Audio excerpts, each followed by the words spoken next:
Hey there, friend, close your eyes for just a second and picture this. It is the middle of the night. Everything around you is perfectly still. And then you hear it, that one faint, unexplainable sound that sends a cold shiver straight down your spine. Your heart races. You freeze. And deep down, something isn't right. If that feeling, that delicious, terrifying rush is exactly what you're craving, then congratulations. You've just stumbled onto the channel that's about to become your new obsession.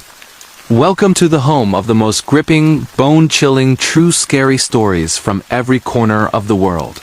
These aren't made-up tales or cheap jump scares. These are real events, experienced by real people, stories so disturbing they still keep investigators up at night, and leave anyone who hears them glancing over their shoulder for days. If you're new here, do yourself a huge favor right now. Smash that subscribe button and turn on notifications so you never miss a single terrifying upload. And while you're down there, drop a quick comment letting me know which country you rewatching from tonight. I personally read every single one, and I absolutely love seeing how far these haunting stories are traveling across the globe. Let's make this video explode together. Hit the like button. Subscribe if you haven't already. Get cozy, or as cozy as you can get when true horror is about to begin. Turn the lights low. Turn the volume up. And let's dive into the darkness. These true scary stories start right now. The most disturbing true graveyard shift horror story from a remote gas station. Terrifying real night shift encounter that still haunts me years later. If you're searching for truly disturbing, true scary stories, chilling real horror experiences from night shift workers, creepy gas station encounters at isolated locations, graveyard shift terror, disturbing true stalker stories, or bone-chilling real life nighttime horrors that actually happened, this allegedly true story from a lone gas station clerk will leave you checking your locks twice. Perfect for fans of true scary stories, disturbing night shift horror, remote gas station nightmares, and real creepy customer encounters that escalate into pure terror. The night that changed everything. Canada, rural Alberta. My name is Ethan, and this happened back in the fall of 2017 when I was 22 years old. I grew up in a small town in rural Alberta, Canada, where jobs were scarce and winters were brutal. After dropping out of college due to money issues, I needed something quick to pay the bills. That's how I ended up taking the graveyard shift at this old, rundown gas station called North Ridge Fuel Stop, located about 40 kilometers outside of the nearest decent-sized town, right off a lonely stretch of Highway 63. The place was isolated, surrounded by thick pine, forests on one side and endless flat prairie on the other. The nearest house was miles away, and cell service was spotty at best. On a good night, you get maybe 10 to 15 customers between 10 p.m. and 6 a.m., mostly truckers hauling oil rigs up north, tired long-haul drivers, or the occasional lost traveler.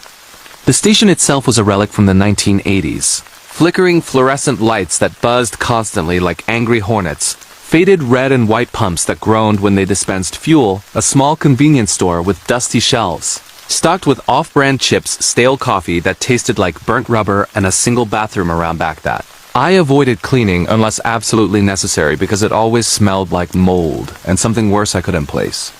The owner, an older guy named Mr. Harlan who lived in town, hired me on the spot. He warned me up front, nights can get weird out here. Folks passing through aren't always right in the head. Keep the doors locked after midnight, if it feels off, and don't go wandering outside alone. I laughed it off at the time, thought he was just being dramatic. I needed the pay, which was decent for the area, and the shift fit my insomnia anyway. Plus, it was quiet. I could listen to podcasts, scroll on my phone when service allowed, or just zone out watching the security monitors. My first few weeks were uneventful. I'd clock in at 10 p.m., brew a fresh pot of coffee, even if it tasted awful. Restock the coolers with energy drinks and beer, mop the floors that always seemed sticky no matter how many times I cleaned them, and settle into the bulletproof glass booth behind the counter. The booth had a small pass-through drawer for transactions after hours, a panic button linked to the local RCMP, though response time could be 30 to 45 minutes out there, and 4 grainy black and white monitors showing feeds from the pumps, the store interior, the back door, and the parking lot. Creepy things started small. One night around 2 a.m., a semi-truck pulled in, and the driver, a burly guy with a thick beard, paid for his diesel, then stared at me through the glass for a full minute without blinking before muttering, "You ever feel watched out here, kid?" I shrugged it off as trucker weirdness. Another time, a woman in a rusted pickup came in sobbing, bought a pack of smokes, and whispered, "Don't trust the shadows in the trees," before speeding off. I chalked it up to meth or exhaustion. Highway 63 was known for both. But the real terror began on a frigid October night when the temperature dropped to -10°C, and a light snow started falling, turning the highway into a slick, empty ribbon of black. I remember it vividly because it was a Thursday, slow as hell. I'd been there since 10 p.m., and by 1 a.m., only 2 customers had come through.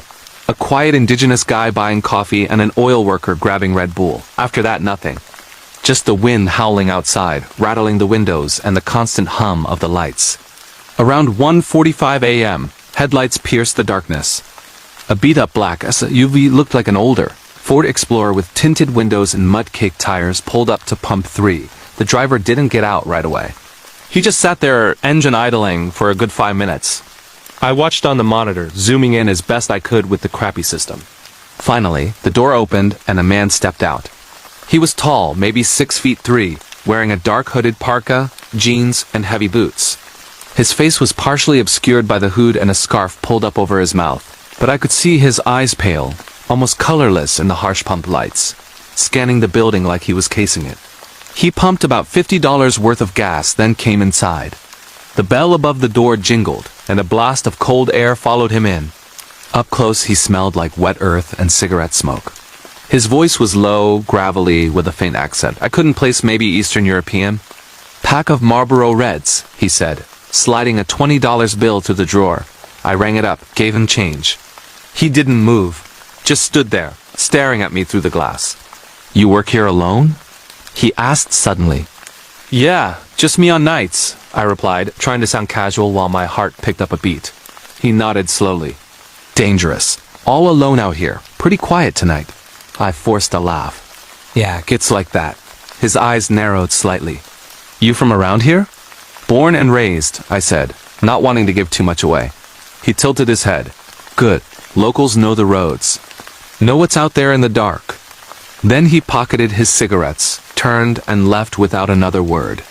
The SUV pulled away slowly, headlights disappearing into the snow. I shook it off creepy, but nothing new. Made myself a coffee, flipped through the monitors. Everything quiet. But at 2:30 a.m., the same black SUV came back. This time he didn't pump gas. Just parked in the far corner of the lot, under a broken light where the camera feed was darkest, and turned off the engine. I watched for 10 minutes. No movement. Then the driver's door opened, and he walked toward the store again.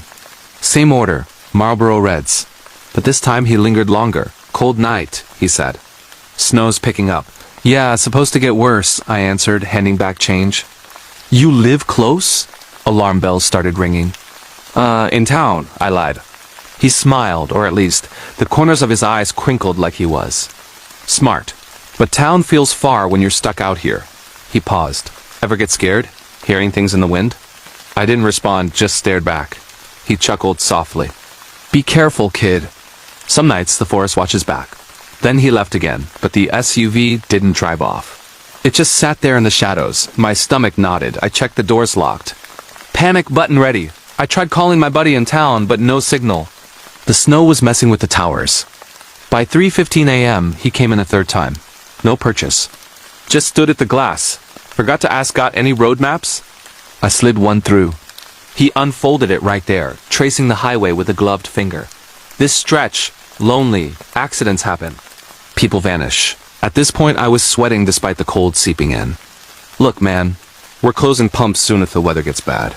He ignored that. "You have cameras everywhere?" "Yep." "Good, but cameras miss things." He leaned closer to the glass, breath fogging it. Like footprints in the snow behind the building, my blood ran cold. The back camera showed the area behind the station trash bins, a small shed, and the tree line about 50 meters away.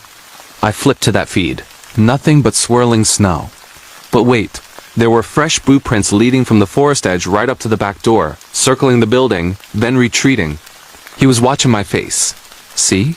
Someone's been walking around your store. Was it him? Or someone else?" I hit the panic button silently. "You need to leave. Now." He straightened. "Just trying to help. Dangerous out here." Then he finally walked out.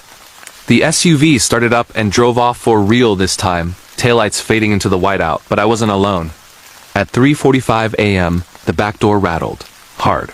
like someone testing the handle, then banging fists pounding. I rushed to the monitors. The back feed showed a dark figure in a parka, hood up, slamming against the door. Same build as the guy?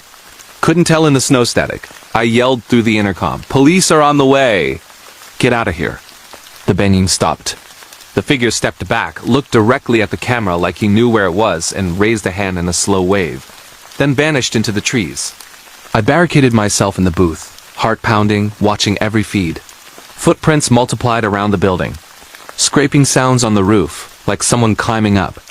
Whispers outside the windows, too faint to make out words, but definitely human voices. The power flickered once, twice. Lights dimmed, the hum cutting out for seconds at a time. In those dark moments, shadows moved on the camera's tall figures at the pumps, standing motionless. RCMP finally arrived around 4:30 a.m., 2 officers in a cruiser. They searched the perimeter, multiple sets of boot prints circling the station, some leading into the forest and not coming back. Scrapes on the roof from boots, but no one there. No SUV tracks fresh enough to follow in the fresh snow. They took my statement, said it was likely a prank or someone high on something, but advised me to quit if it felt unsafe. Mr. Harlan let me off early that morning. I never went back for another shift. Sold my stuff, moved to Edmonton a week later. But the nightmares followed, waking up to rattling doors, whispers in the wind, pale eyes staring through windows. Years later, in 2022, I read a news article about an unsolved case. A tall man in a black SUV linked to disappearances along Highway 63, truckers and lone drivers vanishing on snowy nights. Descriptions matched, no arrests. I don't drive that highway anymore. And if you're ever on a remote road at night, filling up at an isolated station, trust your gut. Some encounters aren't random. Some people or things are hunting. This is my true story. Sleep tight. The most terrifying true babysitting horror story you will ever hear, disturbing real night alone with kids and a hidden intruder.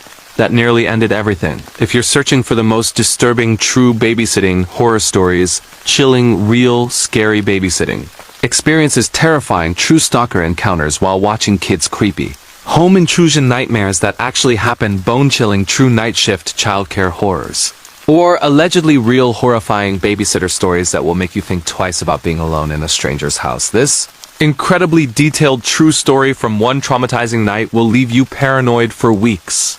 Perfect for fans of true scary stories, disturbing real-life horror encounters, creepy intruder tales, and unforgettable babysitting nightmares that escalate into pure terror. The night I babysat in that isolated house, United States, upstate New York. My name is Jessica, and this happened back in the summer of 2008 when I was 17 years old. I grew up in a small town in upstate New York, the kind of place where everyone knows each other. Houses are spread out with acres of woods between them, and nothing exciting ever really happens. I was saving up for my first car, so I started babysitting to make some extra cash. I watched neighborhood kids before easy gigs with families I knew from church or school, but this job was different. It came through a flyer at the local grocery store, a wealthy couple looking for an experienced sitter for their 2 young children on weekend evenings. The pay was amazing, $150 for one night. Way more than the usual $10 an hour, so I called the number right away. The mom, Mrs. Elena Hargrove, sounded nice on the phone, polished and professional. She explained they had a 6-year-old boy named Tyler and a 4-year-old girl named Lily. The kids were well behaved, she'd said, and they'd be asleep early since the parents were heading to a charity gala in the city, about an hour's drive away. The house was a big Victorian-style place on the outskirts of town, set back from the road with a long gravel driveway surrounded by dense forest. "It's quiet out here," she told me. Perfect for the kids to sleep soundly. I didn't think much of it at the time. My mom dropped me off that Saturday evening around 6 p.m. The sun was still high, but there was a humid stickiness in the air, like a storm was brewing. The house was gorgeous from the outside, 3 stories, wraparound porch, white paint with black shutters, manicured lawns leading into thick trees that seemed to swallow the edges of the property. No neighbors in sight. Mr. Hargrove, a tall guy in a suit with a stern face, greeted me at the door while Mrs. Hargrove finished getting ready upstairs. They gave me the full tour, massive kitchen with granite counters and a huge island where I could help myself to anything. Living room with a giant flat-screen TV and leather couches, playroom filled with toys, and upstairs, the kids' bedrooms at the end of a long hallway lined with old family portraits that stared down with creepy, painted eyes. Tyler's room was decorated with dinosaur posters, bunk beds, and a nightlight shaped like a T-Rex. Lily's was all pink princess stuff, with a canopy bed and stuffed animals piled high. There was also a guest room, the parents' master suite, off limits, they said, and an attic door at the top of the stairs that was locked. The kids were adorable. Tyler was energetic, showing me his toy collection and asking a million questions about high school. Lily was shy, clinging to her mom's leg at first, but warming up when I played dolls with her. Dinner was pizza. They ordered in pepperoni for Tyler, cheese for Lily, and by 8 p.m., after baths and stories, both were tucked in and asleep. Mrs. Hargrove kissed them good night, handed me a list of emergency numbers, their cells, police in control, and reminded me about the alarm system. We don't usually set it when someone's home, she said, but if you feel uneasy, the code is 0712. They left around 8:30 p.m., the taillights of their black Mercedes disappearing down the driveway. At first, everything was perfect. I settled on the couch with a bowl of popcorn, flipping through channels, some reality show droning in the background. The house was quiet, except for the distant hum of the AC and the occasional creak of old wood settling. I texted my friends, scrolled MySpace. Yeah, it was 2008, and felt like I had the easiest money ever. Around 9:30 p.m., the wind picked up outside, rattling the windows. Thunder rumbled far off, and rain started pattering against the glass. I turned up the TV volume a bit, not wanting the storm to wake the kids. That's when the first weird thing happened. The landline phone in the kitchen rang sharp, insistent rings that echoed through the empty house. I jumped a little, not expecting it. The caller ID said, "Private number." I answered professionally. "Hargrove Residence. Jessica speaking." Silence on the other end, just faint static, and what sounded like breathing. Heavy, deliberate breathing. "Hello?" I said again. More breathing, then a low chuckle, a man's voice, muffled. "Is anyone there?" No response. Click, they hung up. I shook it off as a wrong number, or prank call. Kids do that stuff, right? I checked on Tyler and Lily, both sound asleep, breathing steadily under their blankets. Back downstairs, I made myself a hot chocolate. The storm now raging outside with lightning flashing through the curtains. Around 10:15 p.m., the phone rang again. Same private number. My heart skipped, but I answered anyway. This time the voice was clearer, deep, raspy like a smoker. "Are the kids asleep yet?" I froze. "Who is this?" A pause. "Just checking." "You should check on them." The line went dead. My skin crawled. Prank? But how did they know about the kids? I double-checked the doors all locked. Windows secure. I peeked out the front, nothing but rain-swept driveway and swaying trees. Told myself it was nothing, maybe a friend of the parents testing me or something stupid. But by 10:45 p.m., it rang a third time. I let it go to voicemail, but there was no machine hooked up, it just rang and rang. Finally, I picked up. "What do you want?" I demanded, trying to sound brave. The voice laughed softly. "Have you checked the children lately? They're so vulnerable when they sleep." I slammed the phone down, hands shaking. This wasn't funny. I ran upstairs, heart pounding with every creak of the stairs. Tyler's room. He was rolled over, snoring lightly. Lily's, curled up with her teddy bear, peaceful. Relieved but now fully creeped out. I grabbed the cordless phone from the hallway and took it downstairs, dialing my mom's cell, no answer. She was probably at bingo night. The storm intensified, power flickering once, making the lights dim and the TV static. I turned on every lamp in the living room, trying to feel safer. Around 11:20 p.m., another call. This time, I didn't answer, but the voice left a message on my cell, somehow, no wait, it was the landline, but I heard it through the handset. "You're all alone out there, in that big house, with those sweet kids." Panic set in. I called the non-emergency police line, explained the calls. The dispatcher said they'd send a car to drive by, but it might take time with the storm. "Stay calm, lock everything, don't open the door." I paced the kitchen, peering out windows into the blackness. Lightning illuminated the yard nothing. Then, a thud upstairs, like something heavy falling. I froze. "Kids?" I crept up the stairs, flashlight from my phone, crappy Nokia back then. Calling softly, "Tyler?" "Lily?" No answer. Checked rooms, nothing, out of place. But in the hallway, the attic door, it was ajar now. I swear it was locked earlier. A cold draft came down, smelling musty, like old dust and something metallic. I pushed it closed, heart racing, and wedged a chair under the handle for good measure. Back downstairs, I huddled on the couch, phone in hand. Midnight hit. Another call. Why don't you go check the attic? Someone might be hiding up there. How did he know about the attic? Was he watching? I looked out the windows. Rain blurred everything. But in a flash of lightning, I saw it. A shadow moving near the tree line. Tall, humanoid, just standing there. Gone when thunder boomed. Terror gripped me. I woke the kids gently, whispering we were playing a game hide in Mommy's closet. They were groggy but followed, clutching blankets. The master closet was huge, walking with clothes racks. I barricaded us in, calling 911 this time. There's someone outside, harassing calls, possible intruder. The operator stayed on the line. Minutes felt like hours. Whispers? No footsteps downstairs.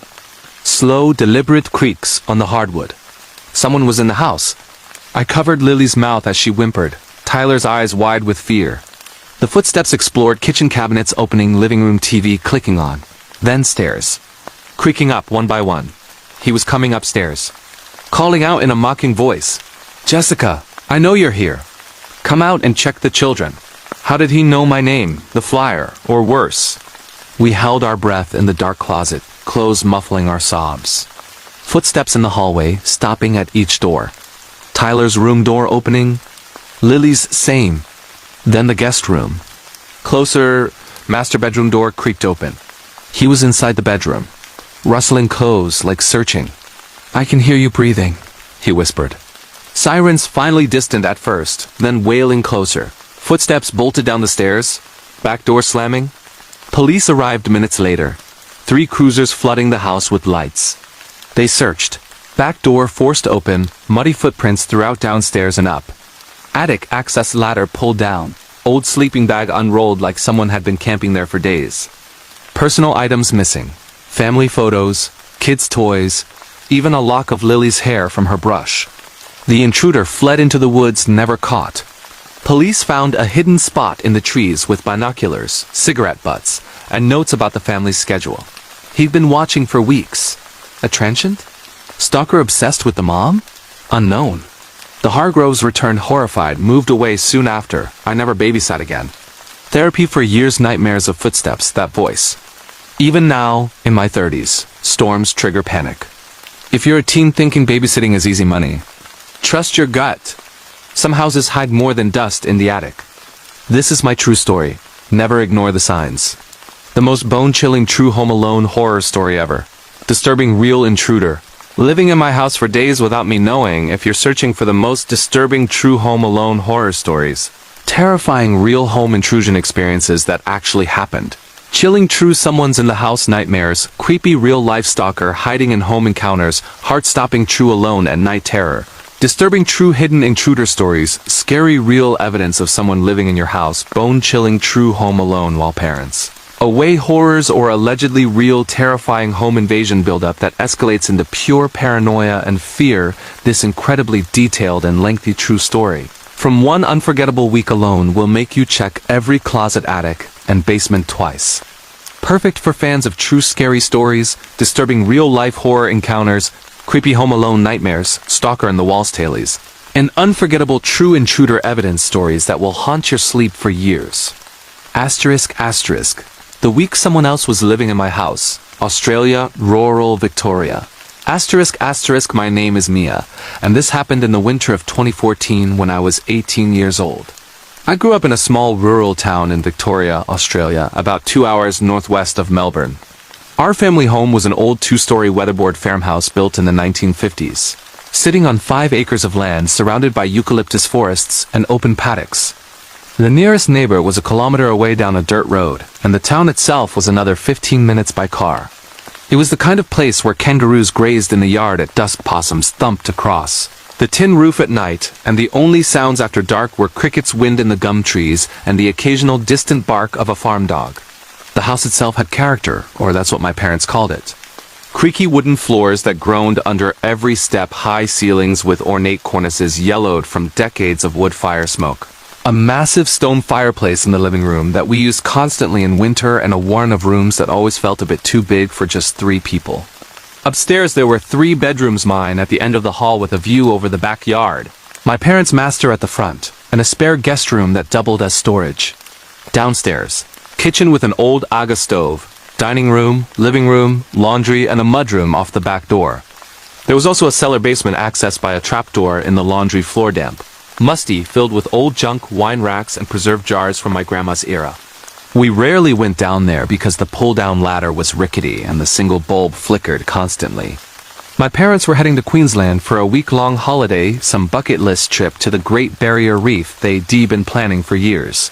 I was finishing year 12 and had exams coming up, so I opted to stay home to study. "You'll be fine," Mum said, hugging me at the airport drop-off. "House is all locked up. Alarm code is the usual, and Mrs. Davies next door has our number if anything happens." Dad topped up my phone credit, left emergency cash, and reminded me to bring the bins in and feed the chooks. They flew out on a Monday morning in July, bitter cold, frost on the grass, breath fogging in the air. The first day alone was actually blissful. I slept in until 10 a.m., made Vegemite toast and coffee, blasted music while cleaning my room, and settled into revision at the dining table with notes spread everywhere. The house felt peaceful, sun streaming through the lace curtains, fire crackling in the hearth. I locked all doors at dusk like always, set the alarm, though we rarely used it in the country, and watched Netflix until midnight. Fell asleep in my upstairs bedroom with the electric blanket on high, window cracked for fresh air. Normal rural night sounds. Wind rattling the trees, an owl hooting, possums scratching on the roof. Tuesday started the same. I noticed small things. I shrugged off. My cereal bowl from breakfast was in the drying rack when I swore I'd left it on the counter. Thought nothing of it. Maybe I'd cleaned up in a zombie morning state. The back door was unlocked when I went to feed the chickens, but again, probably me being careless. Studied all day, made spaghetti for dinner, watched more shows. That night, around 2 a.m., I woke up thirsty. Padded downstairs in socks for water. As I filled a glass at the kitchen sink, I heard a faint rustle from the laundry room next door. Like fabric brushing against something, or a soft footstep. I froze, listening, nothing. Told myself it was the house settling, or mice. We had occasional issues. Drank my water, went back to bed. But sleep was fitful after that. Wednesday morning, more oddities. The cellar trapdoor in the laundry was slightly ajar. I always kept it closed because the draft smelled moldy. I opened it fully, shone my phone torch down. Nothing but cobwebs and old crates. Closed it firmly. My study snacks, Tim Tams and chips, I'd left half packets on the table, were nearly empty. I lived alone. Who else was eating them? Started feeling uneasy but rationalized. Stress from exams making me forgetful, or snacking more than I realized. That afternoon, heavy rain set in typical Victorian winter, gray skies, wind howling. I lit the fire early, tried to focus on biology notes. Around 6 p.m., power flickered from the storm but stayed on. Made soup, ate in front of the TV, then the landline rang, our old corded phone in the hall. Caller ID, withheld. I answered. Heavy breathing, then a man's voice, low and gravelly with an accent I couldn't place. "You alone tonight?" Heart slammed. "Who is this?" Click, hung up. Prank? Wrong number? I checked, doors locked. Windows secure. Called my parents, they laughed it off as kids mucking around. Country lines get crossed sometimes, but I set the alarm properly that night. Thursday, things escalated. Woke to find the fireplace ashes disturbed like someone had poked them or added wood overnight. The fire was colder than it should have been. My bedroom door, which I always closed, was wide open. Downstairs, the fridge door had a new smudge fingerprint in the butter tray. Someone had taken a chunk. Panic rising now. I searched the entire house. Every closet, under beds, the spare rooms piled with boxes. Nothing. Basement again, ladder down, torch sweeping, a sleeping bag unrolled in the far corner behind old furniture. No, just an old tarp bunched up. Imagination. But that night, oh God.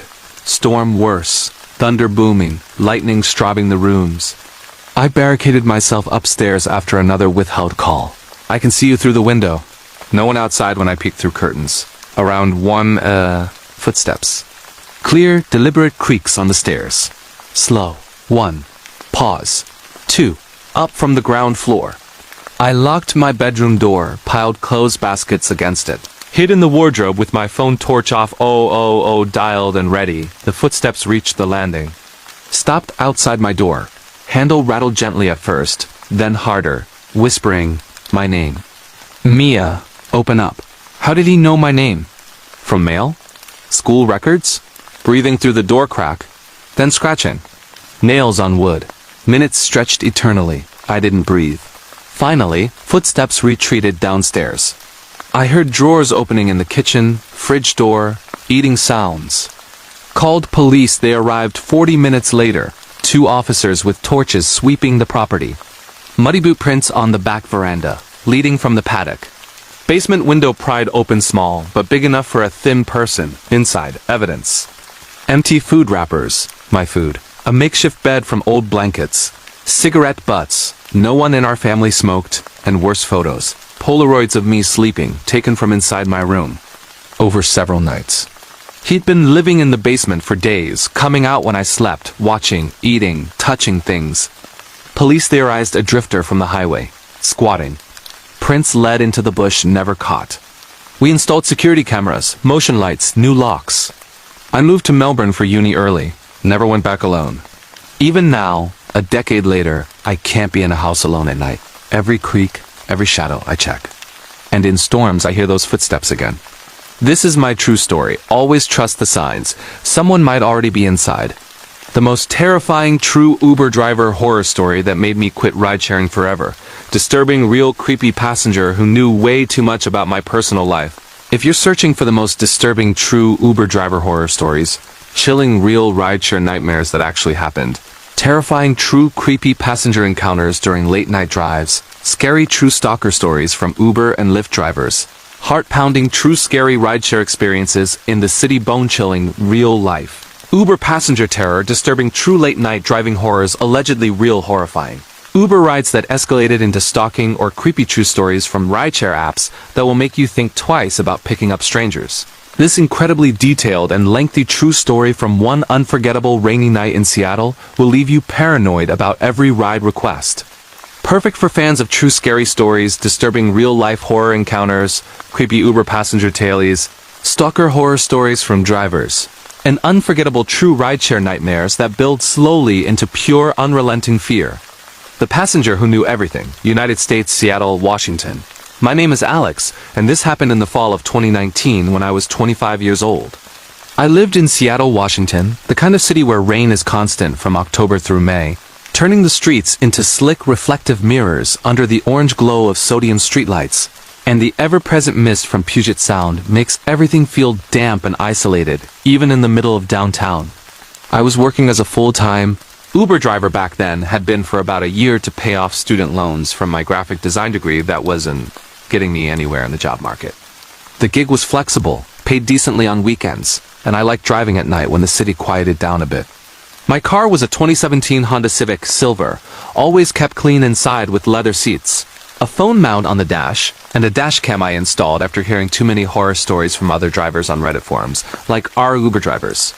Nights in Seattle could be unpredictable.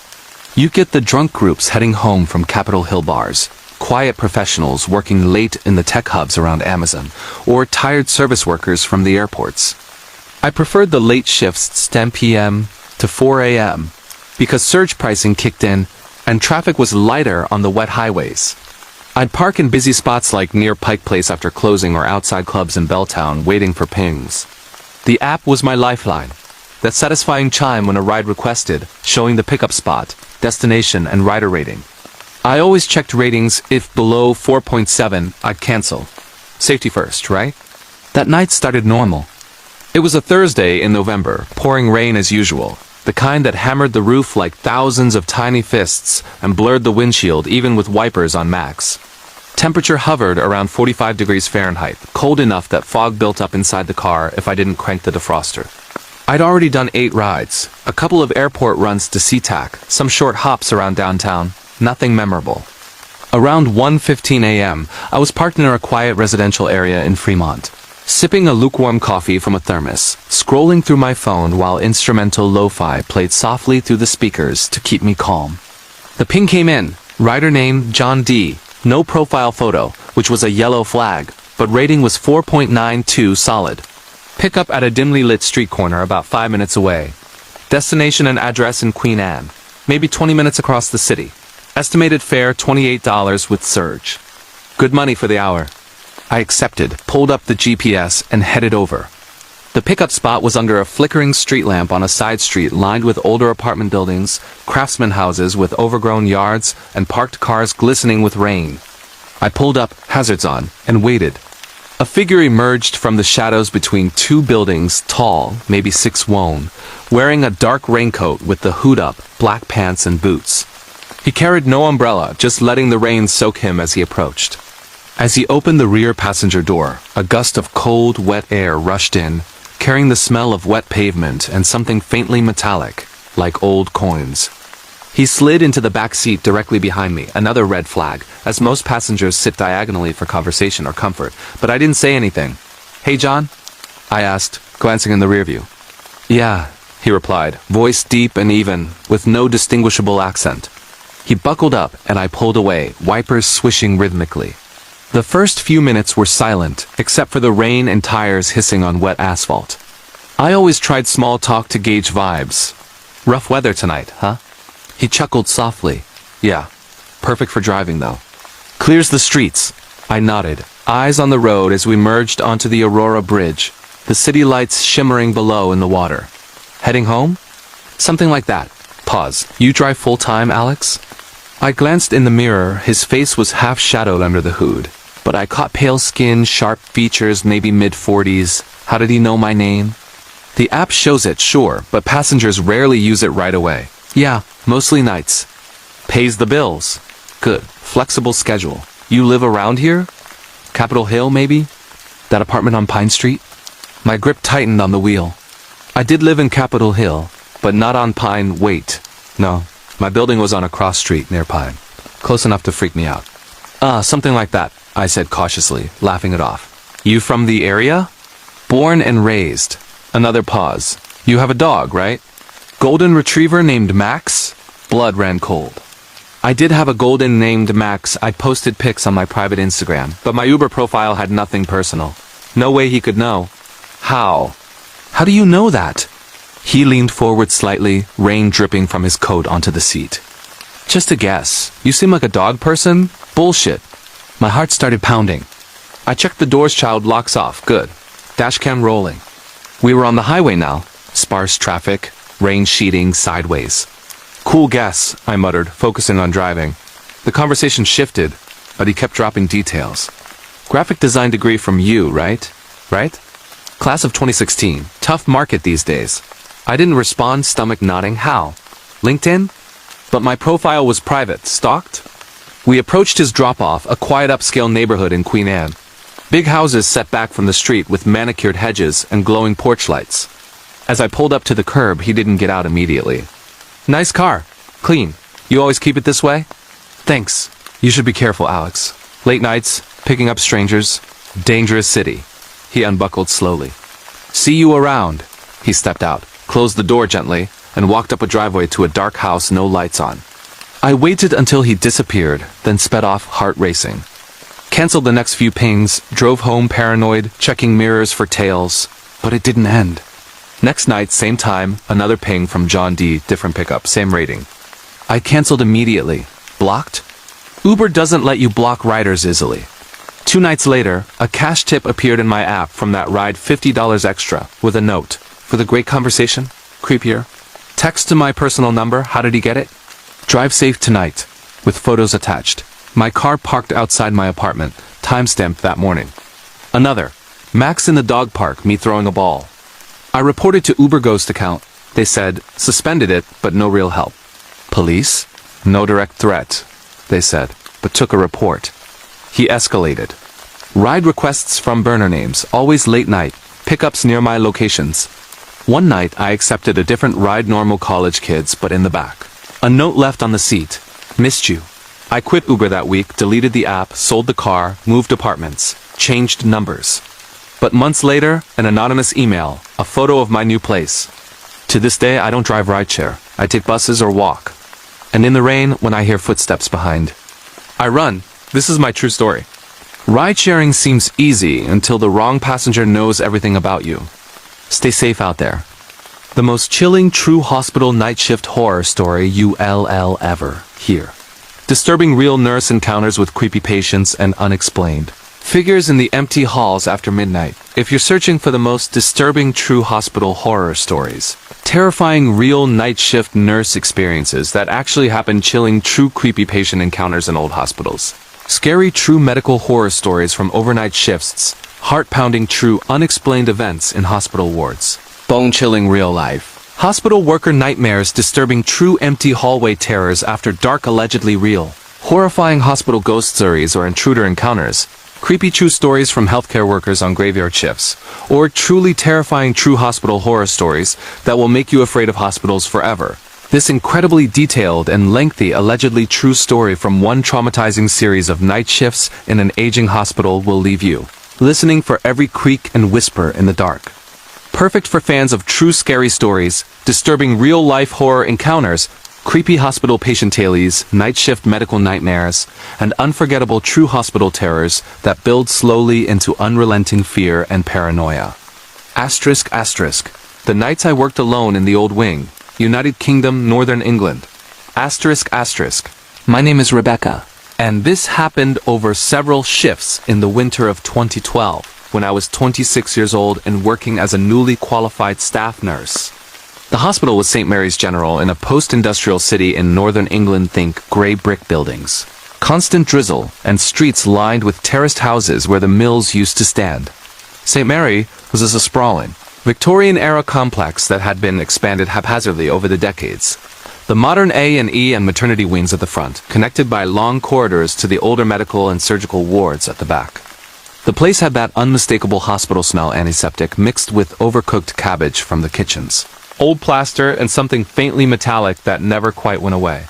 I worked on Ward 4B, an acute medical ward on the third floor of the old building. 28 beds in 4 bays plus 6 side rooms for isolation or dying patients.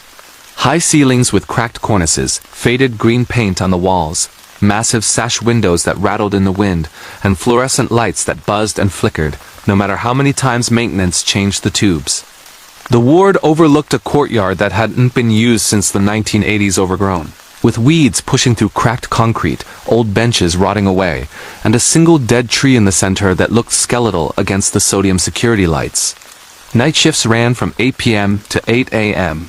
Staffing was minimal. Usually just 2 qualified nurses, me and a senior, 2 healthcare assistants, and a ward clerk until midnight. After 2 a.m., it was often just me and one HCA rattling around the ward while the patients slept or moaned quietly under morphine drips. The rest of the old wing was mostly empty, wards closed due to funding cuts. Corridors sealed off with plywood and no entry signs, but you could still access them through fire doors if you knew the codes. I liked nights at first. Quieter, more time to actually talk to patients, and the camaraderie with the small team. We'd brew tea in the tiny staff room, share biscuits, and trade stories to stay awake. But the old building had atmosphere. Pipes clanked randomly. Lifts groaned even when no one called them. And the lights in the far corridors were on motion sensors that sometimes triggered for no reason, bathing empty hallways in harsh white before clicking off again. The trouble started gradually on my third run of nights. It was late November, freezing outside with sleet tapping the windows like fingernails. Around 1:30 a.m., I was doing observations in Bay C, mostly elderly patients with pneumonia or heart failure, breathing heavily under oxygen masks. As I moved to the last bed, Mr. Hargreaves, an 82-year-old with dementia, grabbed my wrist suddenly. His grip was surprisingly strong, eyes wide in the dim light. "She's walking again," he whispered, voice raspy. "Down the closed corridor." "Don't let her see you." I gently pried his fingers off, soothed him with the usual, "It's okay. You're safe," and gave him a small dose of lorazepam. Dementia patients say all sorts of things, right? But as I documented it, I felt eyes on me. I looked up, nothing. Just the ward, monitors beeping softly, the HCA dozing at the nurse's station. Later, around 3 a.m., I needed supplies from the storeroom at the end of the ward. The corridor there led to a fire door marked Ward 4C closed. As I passed, I heard it, footsteps. Soft, shuffling like slippers on lino coming from behind that door. I stopped. Listen, they stopped too. I told myself rats or water pipes, grabbed the dressings and hurried back. The next night, same shift pattern. Mr. Hargreaves was more agitated, muttering about the woman in white who walks when the lights go low. Other patients seemed restless to call bells ringing for no reason, complaints of hearing crying from empty rooms. Around 2:45 a.m., the power dipped briefly, common in old wiring, and when it came back, the motion lights in the closed corridor beyond the fire door were on. I saw it on the security monitor we had for the main hall. A long stretch of deserted corridor illuminated, dust motes floating in the air. And at the far end, a shape. Tall, pale, in what looked like an old-fashioned nurse's uniform, standing perfectly still, facing away. I blinked. The lights timed out, plunging it back into darkness. Told myself it was a trick of the grainy CCTV, maybe a reflection. But my skin crawled. By the third consecutive night, I was exhausted and jumpy. Caffeine wasn't helping. The ward was quieter, several patients discharged. 2 sadly passed away peacefully in their sleep. Only 14 patients left, mostly sleeping. Around 1 a.m., I was charting meds when the call bell for side room 5 went off.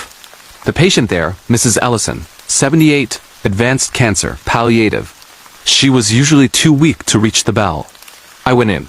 The room was dim, just the overbed light. She was propped up, eyes wide. "There's someone in the corridor," she whispered. A woman. She was looking through the window in the door, staring at me. The side rooms had small observation windows. I checked the corridor empty. Comforted her, adjusted her morphine pump for comfort. But as I left, I saw it. Wet footprints on the lino, leading from the closed fire door toward the side rooms, then stopping abruptly outside room 5. Fresh. Bare feet. Small. I followed them back. They continued through the fire door into the closed ward. Against policy, but I had to know.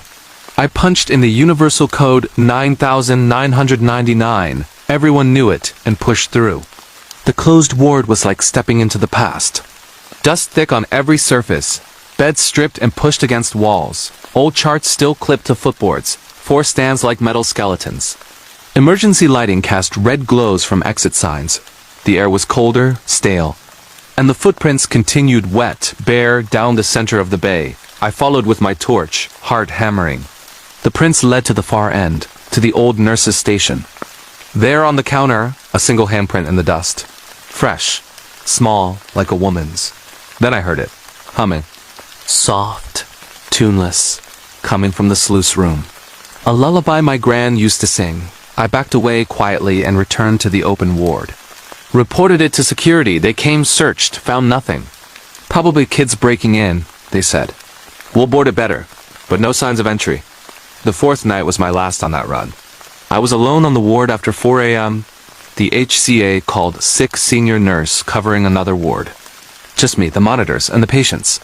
Around 4:30 a.m., every call bell went off at once. All 14. Chaos. I ran from room to room, patients terrified, saying the same thing.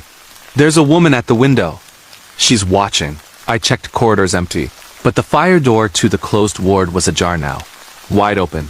I called security again. While waiting, I heard the shuffling footsteps again. Closer, coming from the closed ward toward me.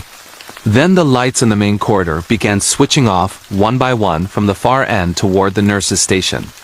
Click, click, click, like someone walking past the motion sensors. I barricaded myself in the station, doors locked, phone ready. The footsteps stopped outside, breathing soft through the door crack. Then a whisper, Rebecca. It knew my name.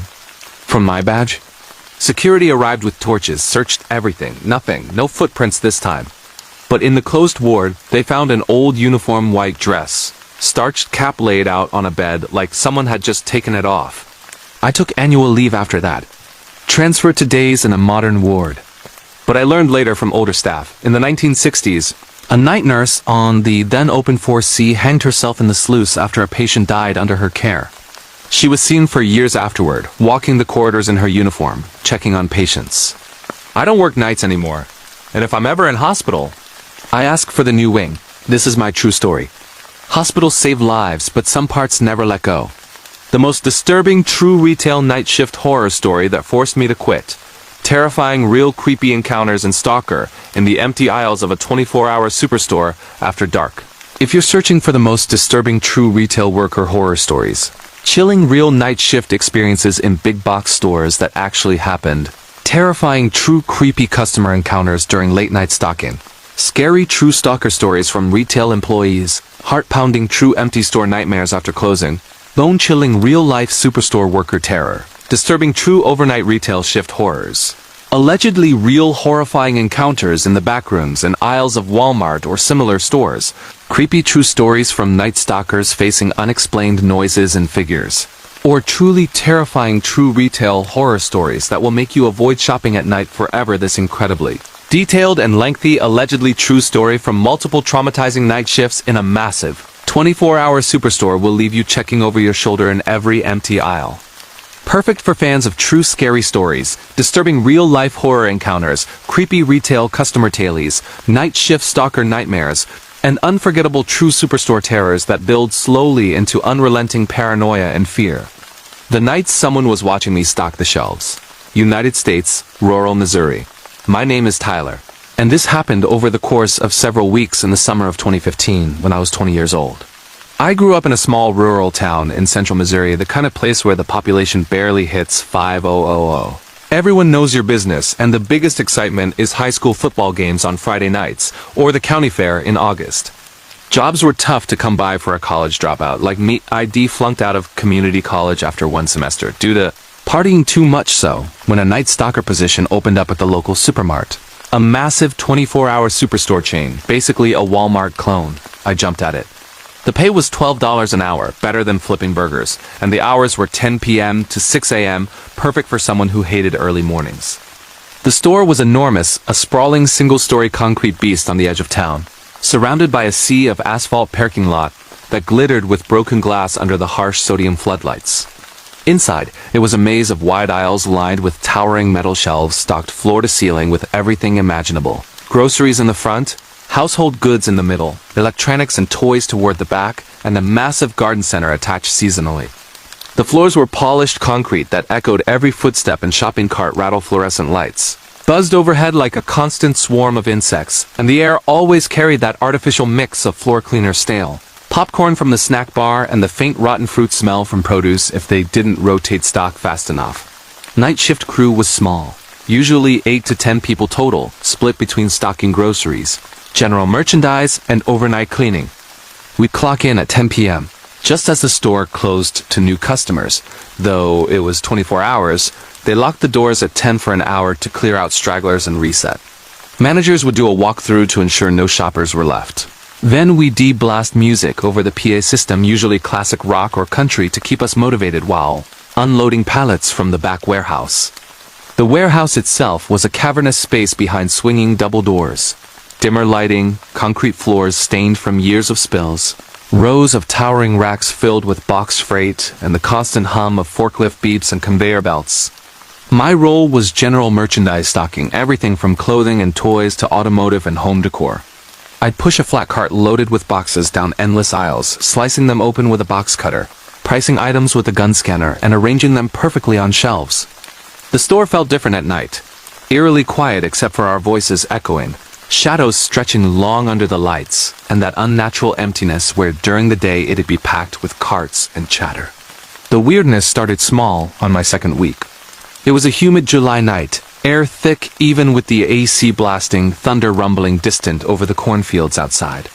Around 1 a.m., I was stocking the toy aisle, brightly colored boxes of Legos, Barbies, and action figures that seemed too cheerful in the dead of night. As I knelt to fill the bottom shelf, I heard it, a faint giggle. Childlike, high-pitched, coming from the next aisle over baby products. I froze, box cutter in hand. Called out, "Hey, anyone over there?" Nothing. Figured it was one of the other stalkers messing around. Guys like Jake or Maria sometimes prank newbies. But when I checked, the aisle was empty. No one nearby. I shrugged it off, went back to work. Later, around 3 a.m. during break in the back room, a cramped space with vending machines, lockers, and a microwave that smelled like burnt popcorn. I mentioned it to the crew. They laughed. "Oh, that's just the store ghosts," Jake said. "Everyone hears kids laughing or carts rolling when no one's there. Old building used to be a farm field, who knows?" I rolled my eyes. Missouri folklore, right? But the incidents piled up. Next shift, while stocking electronics, rows of TVs all tuned to the same security feed loop. I swear one screen flickered to static, then showed a shadow moving behind me on the aisle cam. I whipped around, nothing. Heart racing, I checked the actual camera feed at customer service managers had access. Grainy black and white. But yeah, a tall blur crossing the aisle just out of frame. Managers blamed glitches in the old system. By the end of week 3, it felt personal. Items I just stocked would be moved, a stack of DVDs rearranged into a smiley face, or clothing on hangers twisted to face the wrong way. Once, a whole pallet of canned goods I left in an aisle for 5 minutes while grabbing more boxes was toppled over. Cans rolling everywhere like someone kicked it. No one admitted to pranks. The customer encounters were worse. Even though doors locked at 10, overnight shoppers could stay if they were already inside, or emergency entries happened. Around midnight, stragglers would wander, insomniacs buying milk, truckers grabbing snacks, or weirdos with no clear purpose. One guy started showing up regularly, a middle-aged man, tall and thin. Always in a gray hoodie pulled low, jeans and work boots caked in mud like from the surrounding farms. He'd never buy much, just wander aisles slowly, hands in pockets, staring at employees. First time, he approached me in housewares while I stocked bedding. "You new here?" he asked, voice flat, Midwest drawl. "Yeah, couple weeks," he nodded, eyes hidden in shadow. "Nights are long, quiet." "You hear things?" I laughed nervously. "Yeah, like kids giggling?" His head tilted. "Among others." Then he walked off without buying anything. He came back multiple nights. Always found me, no matter which department. "Careful in the back warehouse," he'd say one time. "Doors don't always stay closed." Another, "You ever check the ceiling tiles? Things drop from up there sometimes." Creeped out, I told my manager, Karen, a tough 50-something who'd worked there 20 years. She banned him after he lingered too long near the employee area. Security escorted him out one night. But it didn't stop. Footsteps followed me in empty aisles, soft, deliberate, stopping when I did. Whispers, my name, Tyler, faint like from a distance. Once, in the stockroom high racks, a box fell from the top shelf, nearly hit me. No one up there on the forklift. The climax came on a stormy August night, torrential rain, pounding the metal roof like gunfire.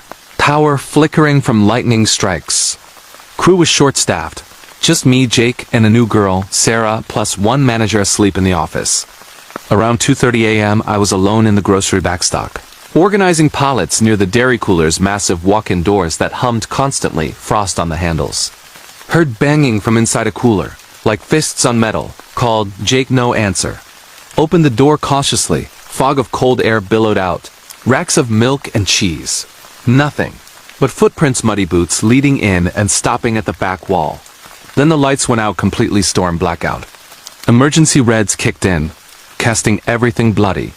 Pa crackled. Distorted laughter, childlike but warped. Panic. I ran to the front, Jake and Sarah barricaded in the office, faces pale. "Someone's in the store," Sarah whispered. Cameras showed a figure in multiple aisles at once. We called police, 45 minutes away on flooded roads. Huddled together, listening. Carts rolling distant, footsteps overhead on the roof. No in the ceiling crawl space. Scraping, like moving across tiles. Then my phone buzzed, unknown number. "You can't leave until 6, Tyler. We're not done stocking." The band guy. How'd he get my number? From hearing managers call me? Power returned sporadically. On cameras. Glimpses. The hoodie man in aisles, but also smaller shadows, kids? Darting between shelves. Police finally arrived, searched with flashlights. Muddy tracks everywhere. Ceiling tiles displaced in several spots. Evidence of squatting blankets, food wrappers, even drawings on boxes. Stick figures watching employees. Turned out the hoodie guy was a former employee, fired years ago for creeping on staff. He'd been breaking in nights, living in the vast ceiling voids and back rooms, watching us. With accomplices? Or alone? Voices in his head. Kids' laughter was recordings he played. He was caught weeks later. I quit immediately, moved towns. Still, empty stores trigger me. That echo, those lights. This is my true story. Night retail seems safe until you realize you're never really alone. The most unsettling true park ranger horror story from deep in the wilderness. Terrifying real night patrol encounters with something watching from the trees that still haunts me today.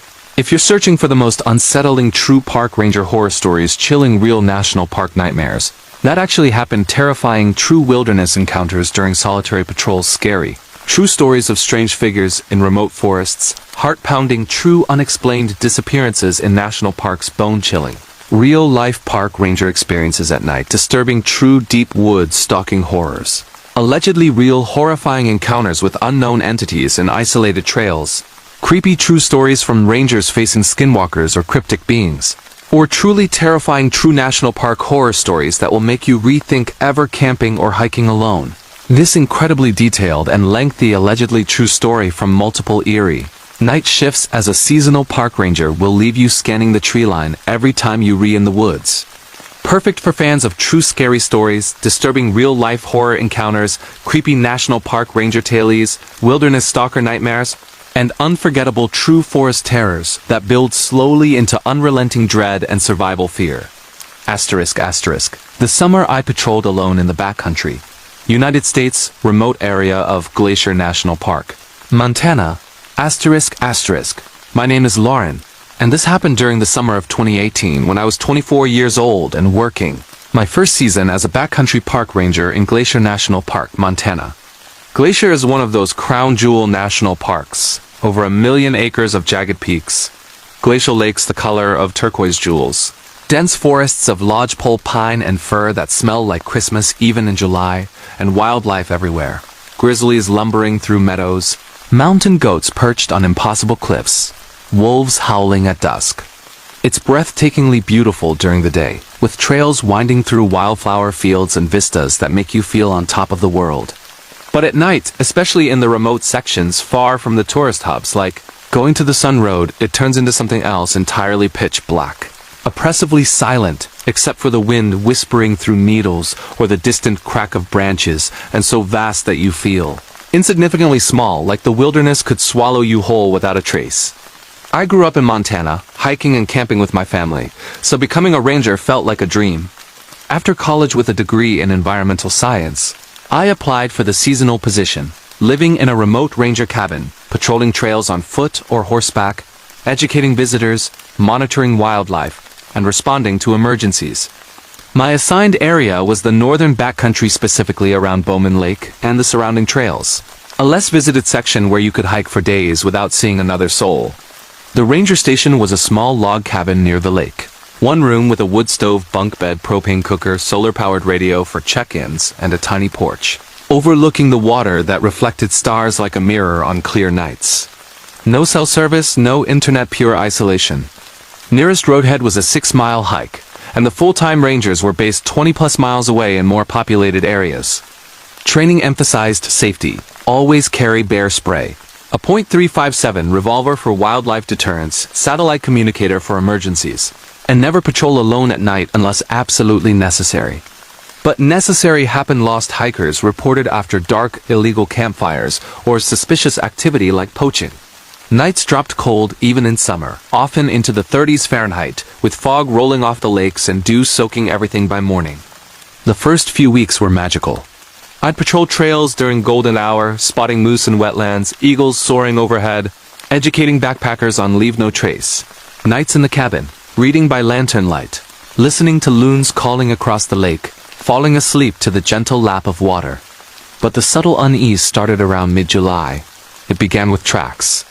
On a morning patrol along the Bowman Lake Trail, I found fresh footprints paralleling the path, human-sized, barefoot, deep impressions like someone heavy but silent.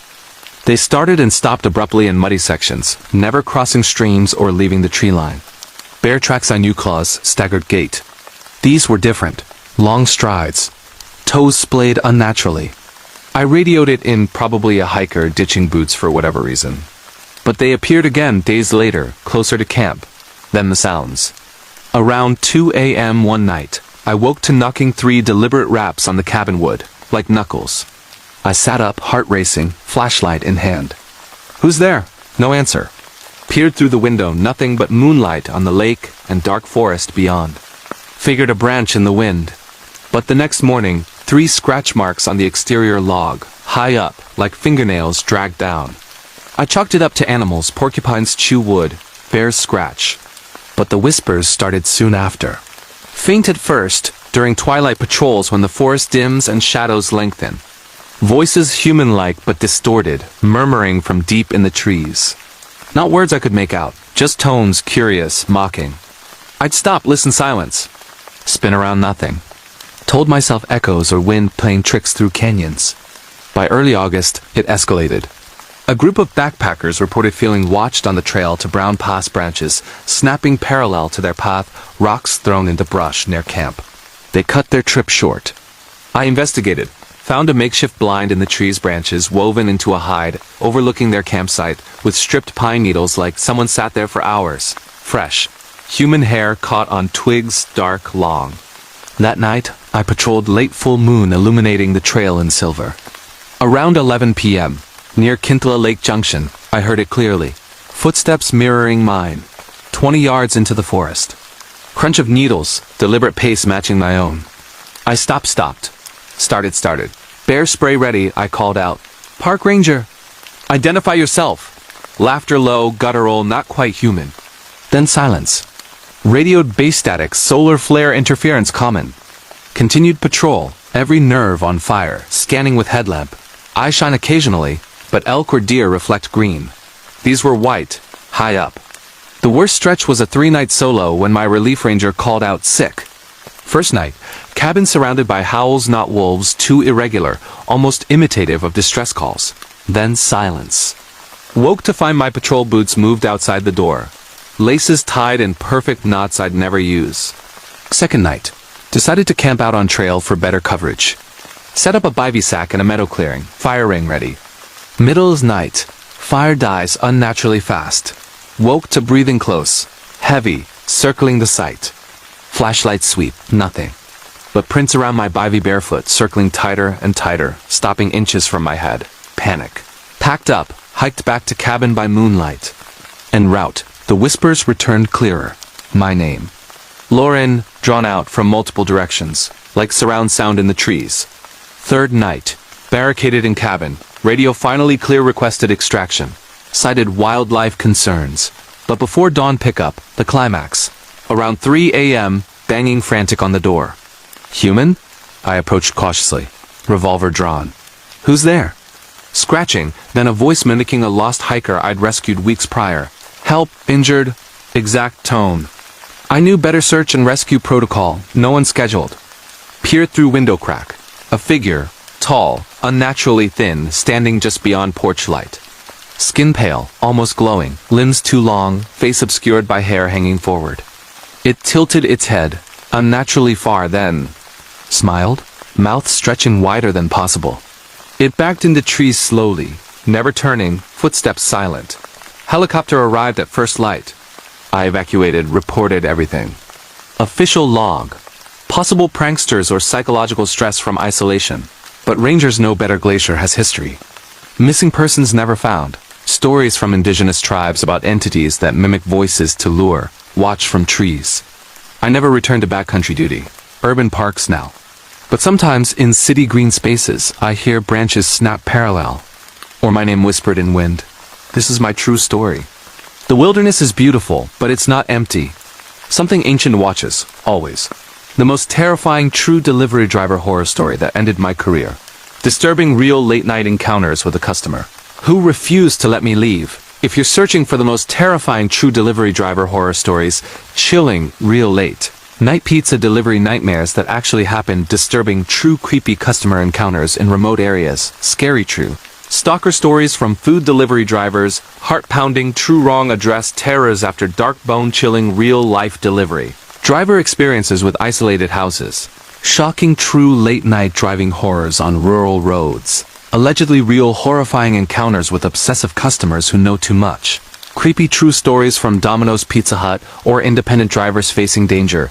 Or truly disturbing true delivery horror stories that will make you double-check every order and avoid driving alone at night forever. This incredibly detailed and lengthy allegedly true story from one escalating series of deliveries to the same isolated house will leave you paranoid about every porch light in the darkness. Perfect for fans of true scary stories, disturbing real-life horror encounters, creepy delivery customer tailies, rural road stalker nightmares, and unforgettable true food delivery terrors that build slowly into unrelenting dread, isolation, and pure survival fear. Asterisk asterisk, the house at the end of Harlan Road, United States, rural Pennsylvania. Asterisk asterisk. My name is Connor, and this happened over the course of several weeks in the fall of 2020 when I was 23 years old and working as a delivery driver for a small independent pizza shop called Tony's Pizzeria in a rural part of central Pennsylvania. The town I lived in was tiny, maybe 3,000 people surrounded by rolling hills, dense hardwood forests that turned brilliant shades of red and orange in autumn, and endless back roads that twisted through farmland and abandoned coal mining patches. Cell service was spotty at best once you got off the main highway, and a lot of the houses were set way back from the road, down long, gravel driveways flanked by overgrown fields or thick woods, where you couldn't see another light for miles. Tony's was the only late-night food option in the area, open until 2 a.m. on weekends to catch the bar crowd and insomniacs. I took the closing shifts because the tips were better cash-heavy orders from people who had a few drinks, and I needed the money to pay off credit card debt from a bad breakup earlier that year. My car was a beat-up 2012 Subaru Outback, all-wheel drive, which was essential for the muddy back roads after rain, with a glowing pizza warmer bag in the passenger seat, a phone mount for the GPS, and a can of pepper spray in the center console that Tony insisted we all carry after a driver got robbed a few years back. A typical night. Clock in at 6 p.m., fold boxes, prep toppings, then around 9 p.m. start deliveries. The shop smelled like garlic, oregano, and bubbling cheese, with classic rock playing low on the old radio. Orders came in through an app or phone address, items, special instructions. I'd bag the food, punch the address into Google Maps, which often failed in the sticks, forcing me to rely on handwritten directions from Tony, and head out into the crisp night air. The first delivery to that house was routine, or so I thought. It was a Friday in late September, around 11:30 p.m., foggy mist rolling in from the nearby Susquehanna River, making headlights diffuse into hazy beams. The order, large pepperoni pizza, breadsticks, 2-liter Coke. Address, 47 Harlan Road. Special instructions, leave on porch if no answer. Cash under mat. Harlan Road was one of those forgotten routes, narrow blacktop crumbling at the edges, lined with no trespassing signs and rusted mailboxes half swallowed by weeds. I'd never been down it before. GPS lost signal halfway, so I followed Tony's scribbled note. Past the old mill, left at the Forked Oak, 2 miles. The house appeared suddenly, a 2-story Victorian farmhouse, paint peeling gray, wraparound porch sagging, windows dark except for one faint glow upstairs. No cars in the gravel drive, just overgrown lawn and woods pressing close on all sides. Classic haunted house vibe, but I'd seen worse. I parked, grabbed the warmer bag, climbed creaky porch steps. Knocked, no answer. Rang the ancient doorbell, nothing. Per instructions, lifted the mat. $40 exact cash, folded neatly with a sticky note. Keep the change. Delicious last time. Last time? This was a new address in the system. Shrugging, I left the food in the insulated bag on the rocking chair, took the cash, and headed back to the car. As I pulled away, porch light flicked on motion sensor probably. In the rear view, a curtain upstairs twitched. Someone watching. Normal, right? People avoid contact late at night. Back at the shop, mentioned it to Tony. He frowned. Harlan Road? That old place has been empty for years. Used to be the Miller family, but they moved after the dad died. Squatters maybe. Paid no mind cash tip. Easy delivery. But the orders kept coming. Same house, every Thursday and Saturday night like clockwork. Always around midnight 1 a.m. Same items, same instructions. Cash always exact, always a note. Perfect crust. Extra sauce next time? You drive safe. I started recognizing the handwriting neat cursive, almost old-fashioned. By the third delivery, things got weirder. Rainy night, thunder rumbling. Pulled up, porch light already on, waiting. Food placed, cash under mat with note. Saw your Subaru needs new tires. Bald on the rear, my stomach dropped. How? I'd been complaining about it at the shop, but no one followed me. Checked around, no other cars, just wet leaves and darkness. As I left, heard the front door creak open behind me. Didn't look back. 4th time. Fog thick as soup, visibility 20 feet. Order included a new instruction. Knock twice. Wanna say thanks. I hesitated but knocked. Door opened, a cracked chain lock revealing a pale face, older man, maybe 60s, thinning gray hair, glasses reflecting the porch light. You're Connor, right? Good kid. Careful out here, these roads are dangerous at night. How do you know my name? Name tag on my shirt maybe? He smiled, teeth yellowed. Come in next time. Warm up. I mumbled thanks, backed away. Tony noticed the pattern. Same guy every time? Weird. Cash always good? Yeah, but I started feeling watched on the drive headlights in the mirror that vanished when I turned. The escalation hit on the 6th delivery. Mid-October, leaves crunching under tires, air sharp with wood smoke from distant chimneys. Order. Double everything, plus. Bring inside this time. Storm coming. Heavy rain started as I arrived. Porch empty, door ajar. Against gut, I knocked. He opened fully wearing a cardigan. House lit dimly behind him with flickering candlelight. Power out?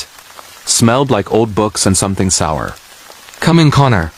Dry off. I hesitated, company policy, no entering homes, but rain poured. Stepped just inside foyer. Dusty hardwood, antique furniture, walls covered in framed photos, old family portraits, but many recent. Me, driving, at the shop window. Pumping gas. Dozens, pinned like a shrine. Heart slammed. Here's the order. Tried to hand it over. He blocked the door gently. Stay. Eat with me. Lonely out here since the wife passed. Eyes intense behind glasses. You remind me of my son. Same age when he left. Backing toward door. Gotta get back. More deliveries. His grip on my arm surprisingly strong. No rush. Roads flood easy. Stay the night if needed. Pepper spray ready in pocket. Yanked free. Bolted to car as he called. You'll be back, Connor. You always come back, called Tony from the road, shaking. He said quit taking that order, but app kept assigning it highest tip priority or glitch. Next week's. Orders relentless. Notes escalating. Missed you. Saw you with that girl at the diner. Pretty. I'd had one date. Photos texted from blocked numbers. My apartment door, car at night. Police, no crime yet. Stalking needs threat. Advised block the address, Tony did. But final night. Storm of the century winds howling, trees down, power out countywide.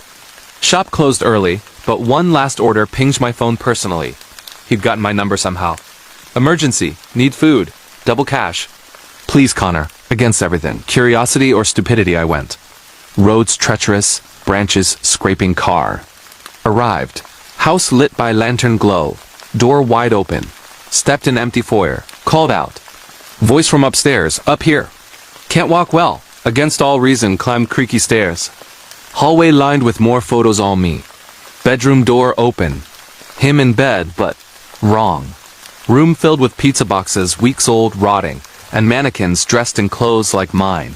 He sat up, smiling. Knew you'd come. Now you stay. Turnstairs blocked by another figure. No mirror trick. Panic. Bolted past, downstairs, out into storm as he shouted my name. Drove straight to police. They searched. House abandoned year squatter, obsessed loner with history of fixation. Photos, journals about replacing lost son. He vanished into woods before they arrived, never caught. I quit deliveries, moved states. But packages still arrive anonymously. Pizza coupons, notes in that cursive. This is my true story. Delivery seems harmless until one customer decides you're part of their family. Forever. The most bone-chilling. True truck driver horror story on America's loneliest road. Terrifying real overnight encounters with a vanishing figure that followed me for hundreds of miles. If you're searching for the most bone-chilling true truck driver horror stories, disturbing real long-haul trucking nightmares that actually happen, terrifying true lonely highway encounters during overnight drives, scary true stalker stories from semi-truck drivers. On remote roads, heart-pounding true rest stop terrors and isolated areas shocking real life. CB radio horrors and unexplained figures chilling true overnight trucking experiences across empty deserts. Allegedly real horrifying encounters with vanishing hitchhikers or cryptic beings on Route 50. Creepy true stories from over-the-road drivers facing pure isolation. Or truly terrifying true trucker horror stories that will make you avoid driving America's loneliest highways at night forever. This incredibly detailed and lengthy allegedly true story from one unforgettable cross-country haul across Nevada will leave you checking your mirrors constantly and questioning every shadow on the roadside.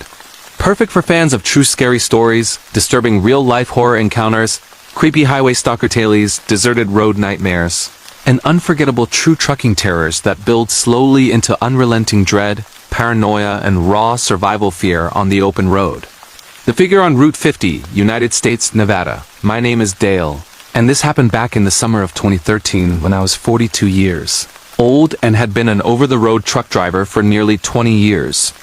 I'd hauled everything from produce to machinery across the lower 48, logging millions of miles on every kind of highway America has, from the bumper-to-bumper chaos of I-95 on the East Coast to the endless straight shots through the Midwest cornfields.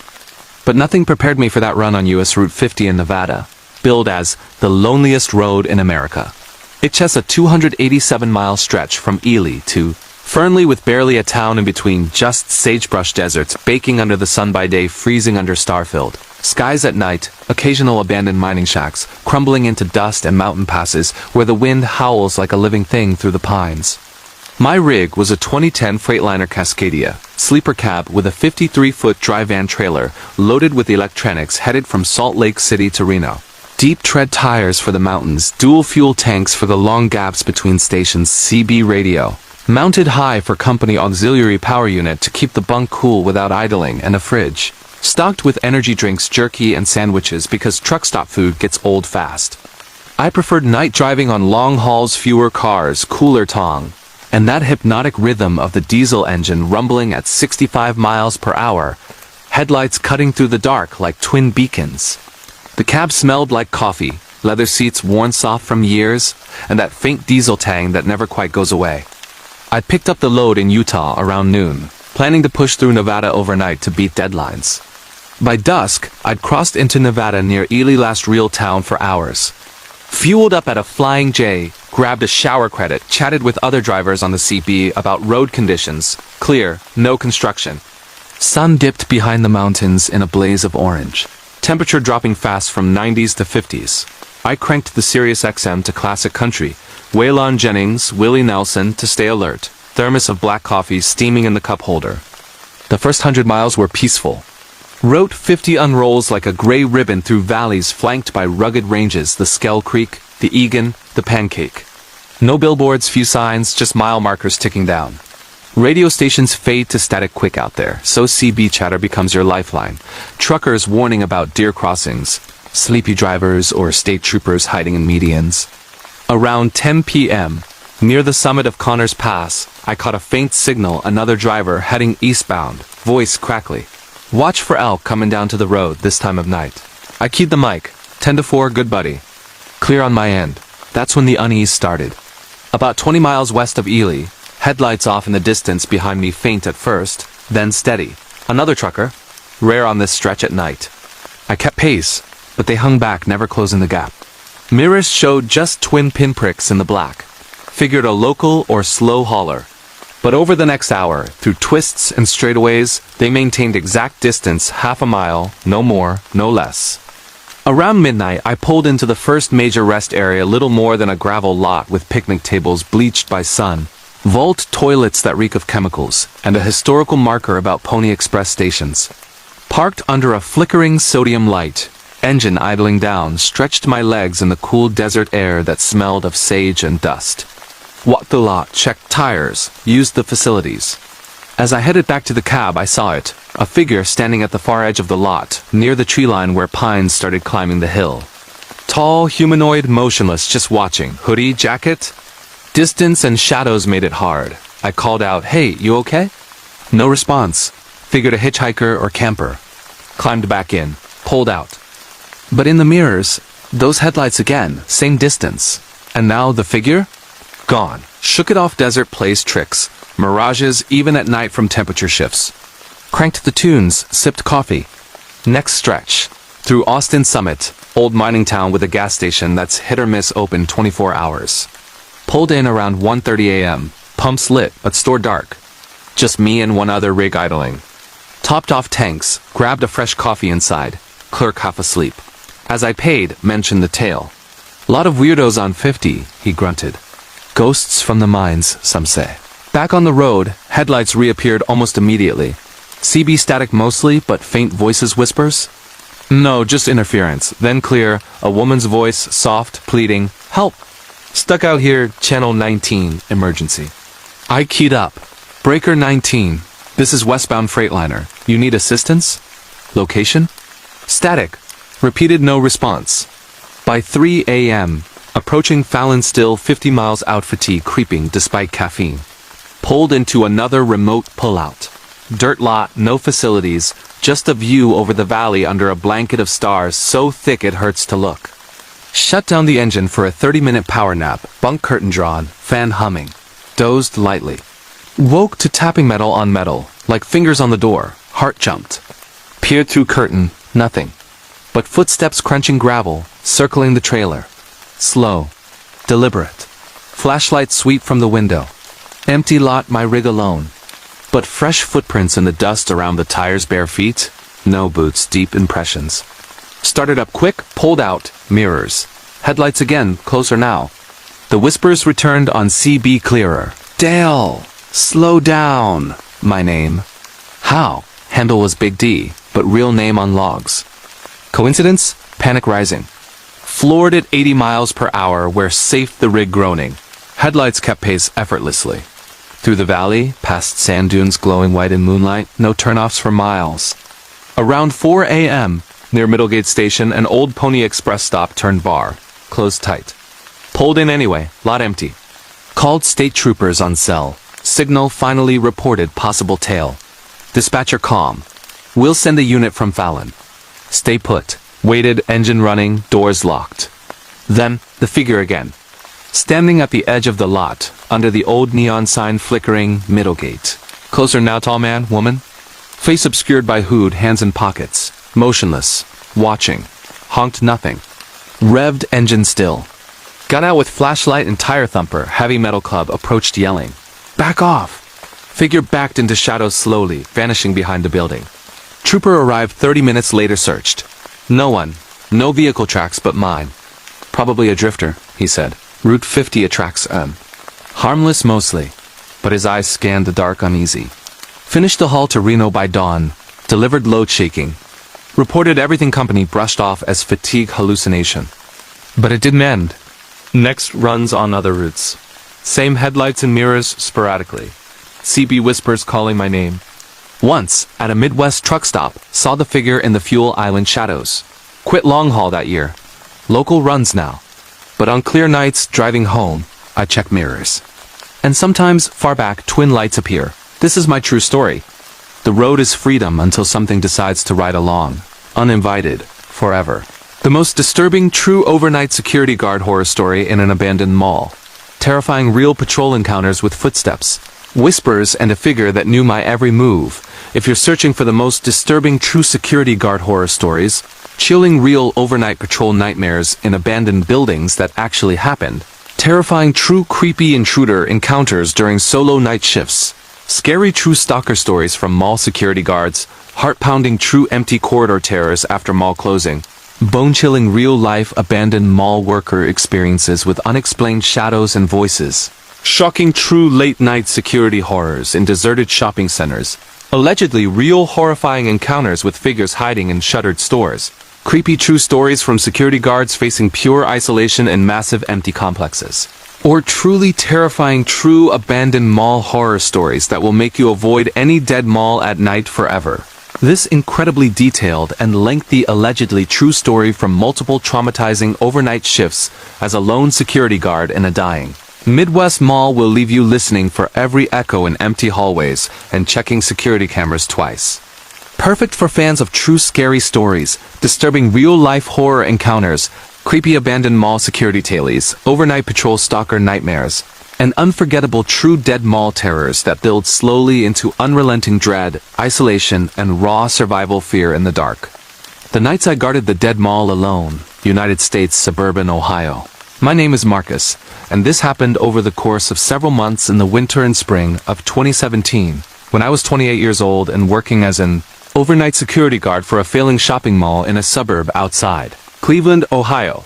The mall was called Eastgate Plaza, a once thriving two-story indoor complex built in the late 1970s. Back when anchor stores like Sears, JCPenney, and a big food court drew families from all over the county.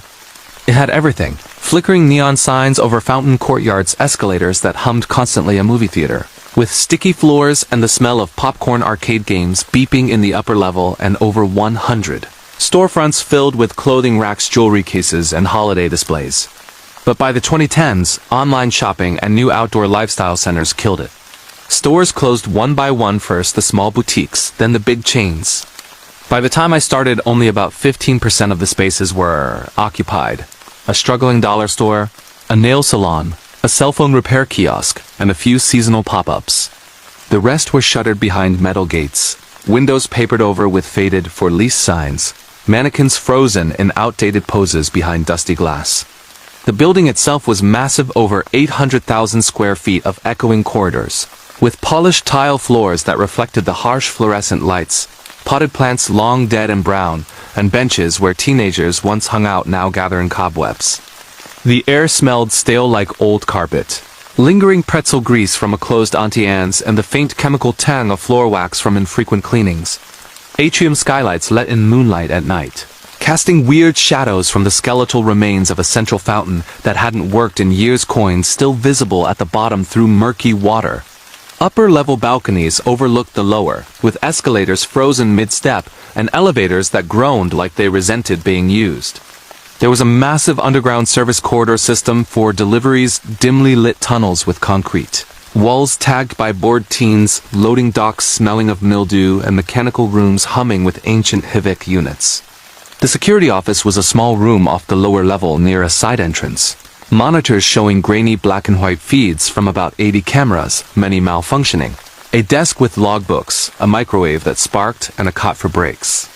The job was through a private contractor, low pay, $14 an hour, but easy for a guy like me coming off unemployment after a factory layoff. Shifts were 8 p.m. to 6 a.m. Solo most nights since budget cuts meant only one guard after 10 p.m.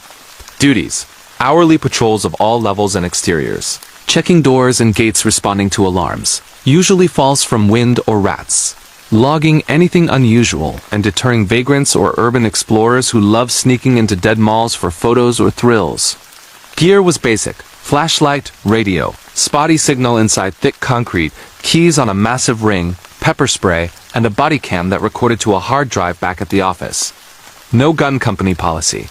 At first, it was boring but peaceful. I'd clock in at dusk, do an opening walkthrough while a few late shoppers or employees from the remaining stores trickled out. Lock the main entrances at 10 p.m. Then settle into routines. Patrol lower level. Check food court. Tables sticky, chairs askew. Upper level. Arcade machines dark and silent. Theater marquee lights half burned out. Service corridors. Parking garage, multi-level concrete, with oil stains and echoing drips. An exterior perimeter under sodium lights that buzzed like insects. Nights were cold in Ohio winter, snow piling against doors, wind rattling loose signs. I'd brew terrible coffee in the office, listen to podcasts on my phone, or watch the monitors where moths fluttered against outdoor cameras. The weirdness crept in slowly, starting in January.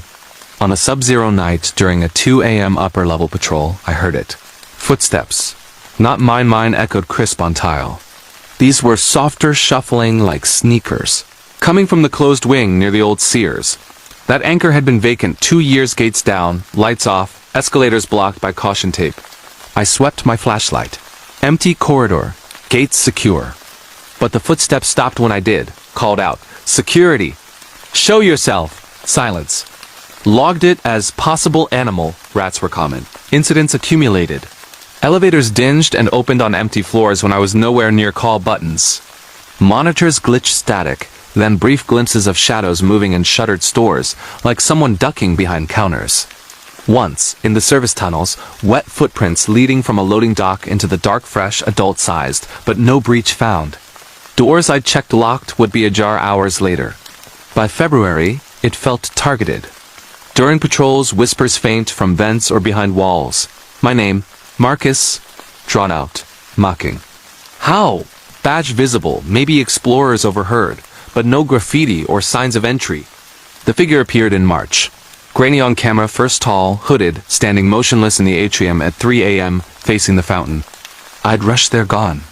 Then sightings during patrols. Glimpse in peripheral, turning corners just ahead, always vanishing into closed stores. Once, in the theater lobby, concession stands abandoned. Popcorn machine cold, a reflection in the glass doors. The figure behind me. Whipped around, nothing. Escalation in April. Alarms triggered deliberately motion sensors in vacant wings. Rushing to scenes, items moved mannequins repositioned to face patrol routes, chairs arranged in circles like meetings. Once, in a shuttered Spencer Gifts, dusty novelty items spelled watching on the floor. Worst nights, power flickers from spring storms, emergency lights casting red glows, shadows dancing. Footsteps chasing during patrols closer, faster. Whispers clearer. You're alone, Marcus. Always alone. Climax over one stormy May weekend, 3 consecutive shifts. First night. Found personal items in office, my coffee mug filled with fountain coins, photo from my phone, family picnic. Printed and pinned to the bulletin board. How? Office locked. Second night. Figure confronted on upper balcony. Flashlight beam caught at pale face. Eyes dark voids, smiling. It whispered my full name, address.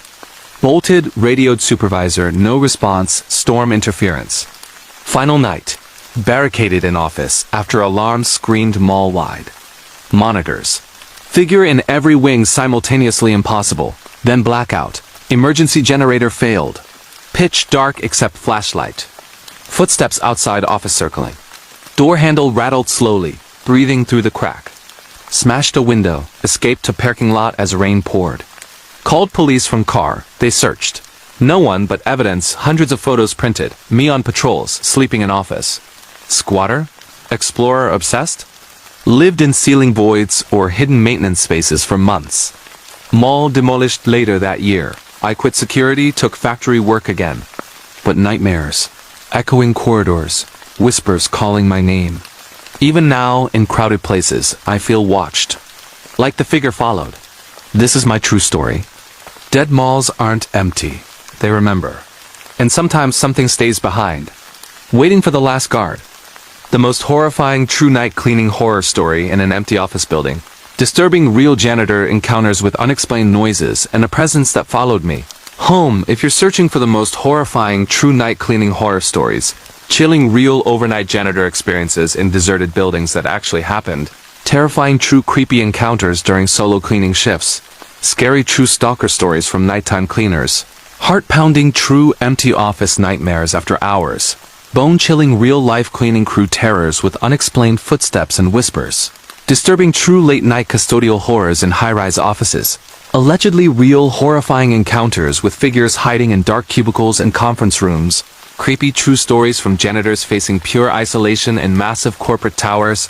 Or truly terrifying true night cleaning horror stories that will make you think twice about ever working alone in an empty building after dark forever. This incredibly detailed and lengthy allegedly true story from multiple escalating overnight cleaning shifts in a towering downtown office. Building will leave you jumping at every office creak and questioning every shadow in the fluorescent glow. Perfect for fans of true scary stories, disturbing real-life horror encounters, creepy night janitor tales, empty building stalker nightmares, and unforgettable true custodial terrors that build slowly into unrelenting dread, paranoia, and sheer survival panic in the dead of night. Asterisk asterisk. The nights I cleaned the 23rd floor alone, United States, downtown Chicago, Illinois, asterisk asterisk. My name is Carla. And this happened over several months in the fall and winter of 2019 when I was 35 years old and working as a nighttime cleaner for a commercial cleaning company. Contracted to a 40-story office tower in the Loop District of downtown Chicago. The building was called the Harrington Tower, a sleek glass and steel high-rise built in the early 2000s, home to law firms, financial companies, marketing agencies, and a few tech startups. By day it was buzzing, elevators constantly dinging. Suited professionals rushing through the marble lobby with coffee cups in hand, phones ringing in open-plan offices, printers whirring, and the constant murmur of meetings behind frosted glass conference room doors. The air smelled like fresh copier toner, expensive cologne, and takeout from the food court downstairs. But after 8 p.m., when the last employees trickled out, it transformed into something hollow and unnerving, a vast, echoing shell of cubicle farms, executive suites with leather chairs and mahogany desks, break rooms with half-empty fridges humming softly, and endless rows of darkened workstations with computer monitors glowing faintly in sleep mode. My shift ran from 9 p.m. to 5 a.m., Sunday through Thursday, usually solo on the upper floors because the company cut costs by minimizing staff after hours. The crew downstairs handled the lobby and lower levels together, but floors 20 and up were my territory, especially the 23rd occupied by a big corporate law firm that had just lost a major client and was downsizing, leaving half the floor vacant. My cart was loaded with supplies, industrial vacuum with a long hose that snaked behind me like a tail mop bucket with ringer spray, bottles of disinfectant that smelled sharply of pine and ammonia, trash liners, microfiber cloths, and glass cleaner for the floor-to-ceiling windows offering panoramic views of the Chicago skyline, twinkling lights of the Willis Tower, the shimmer of Lake Michigan in the distance, and the endless stream of car headlights on Lakeshore Drive far below. The routine was methodical. Start at one end of the floor, empty trash bins, usually filled with crumpled legal documents, Starbucks, cups and snack wrappers, dust desks and shelves. Wipe down surfaces, vacuum carpeted areas that muffled sounds too much for comfort, mop hard floors in kitchens and bathrooms, and finally clean the windows if time allowed.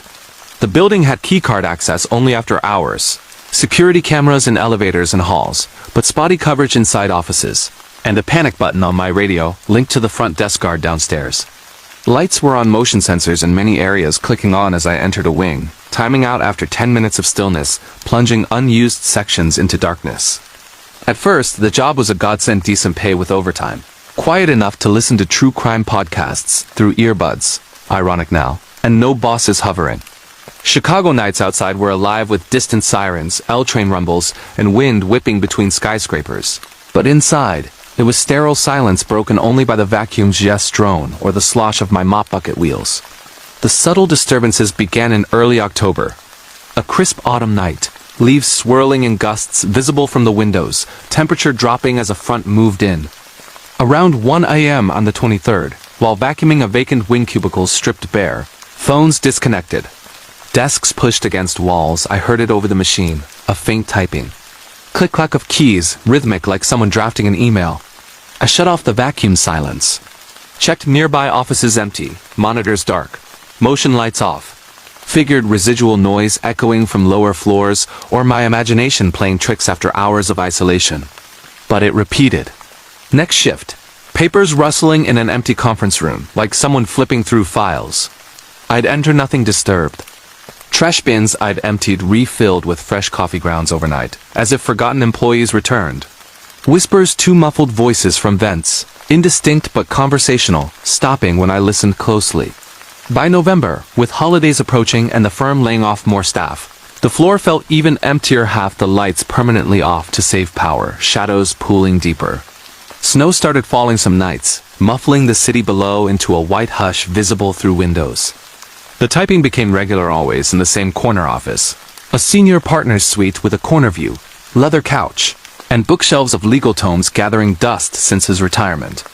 One night, around 2:30 a.m., blizzard raging outside with wind howling against the glass, I entered that office to dust. Typing loud, frantic. Flashlight sweep, keyboard untouched, computer off. But the chair swiveled slightly, like someone just stood. Indentation in the leather cushion, warm to touch. Heart racing, I backed out, radioed the lobby guard.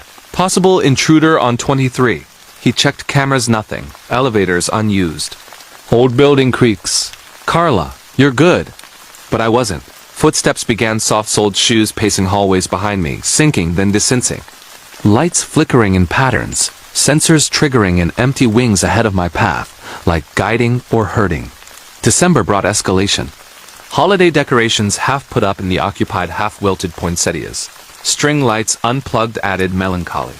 One midnight, cleaning the break room fridge, wiping expired yogurts and leftovers. Door slammed shut behind me, trapping me briefly in the cold glow.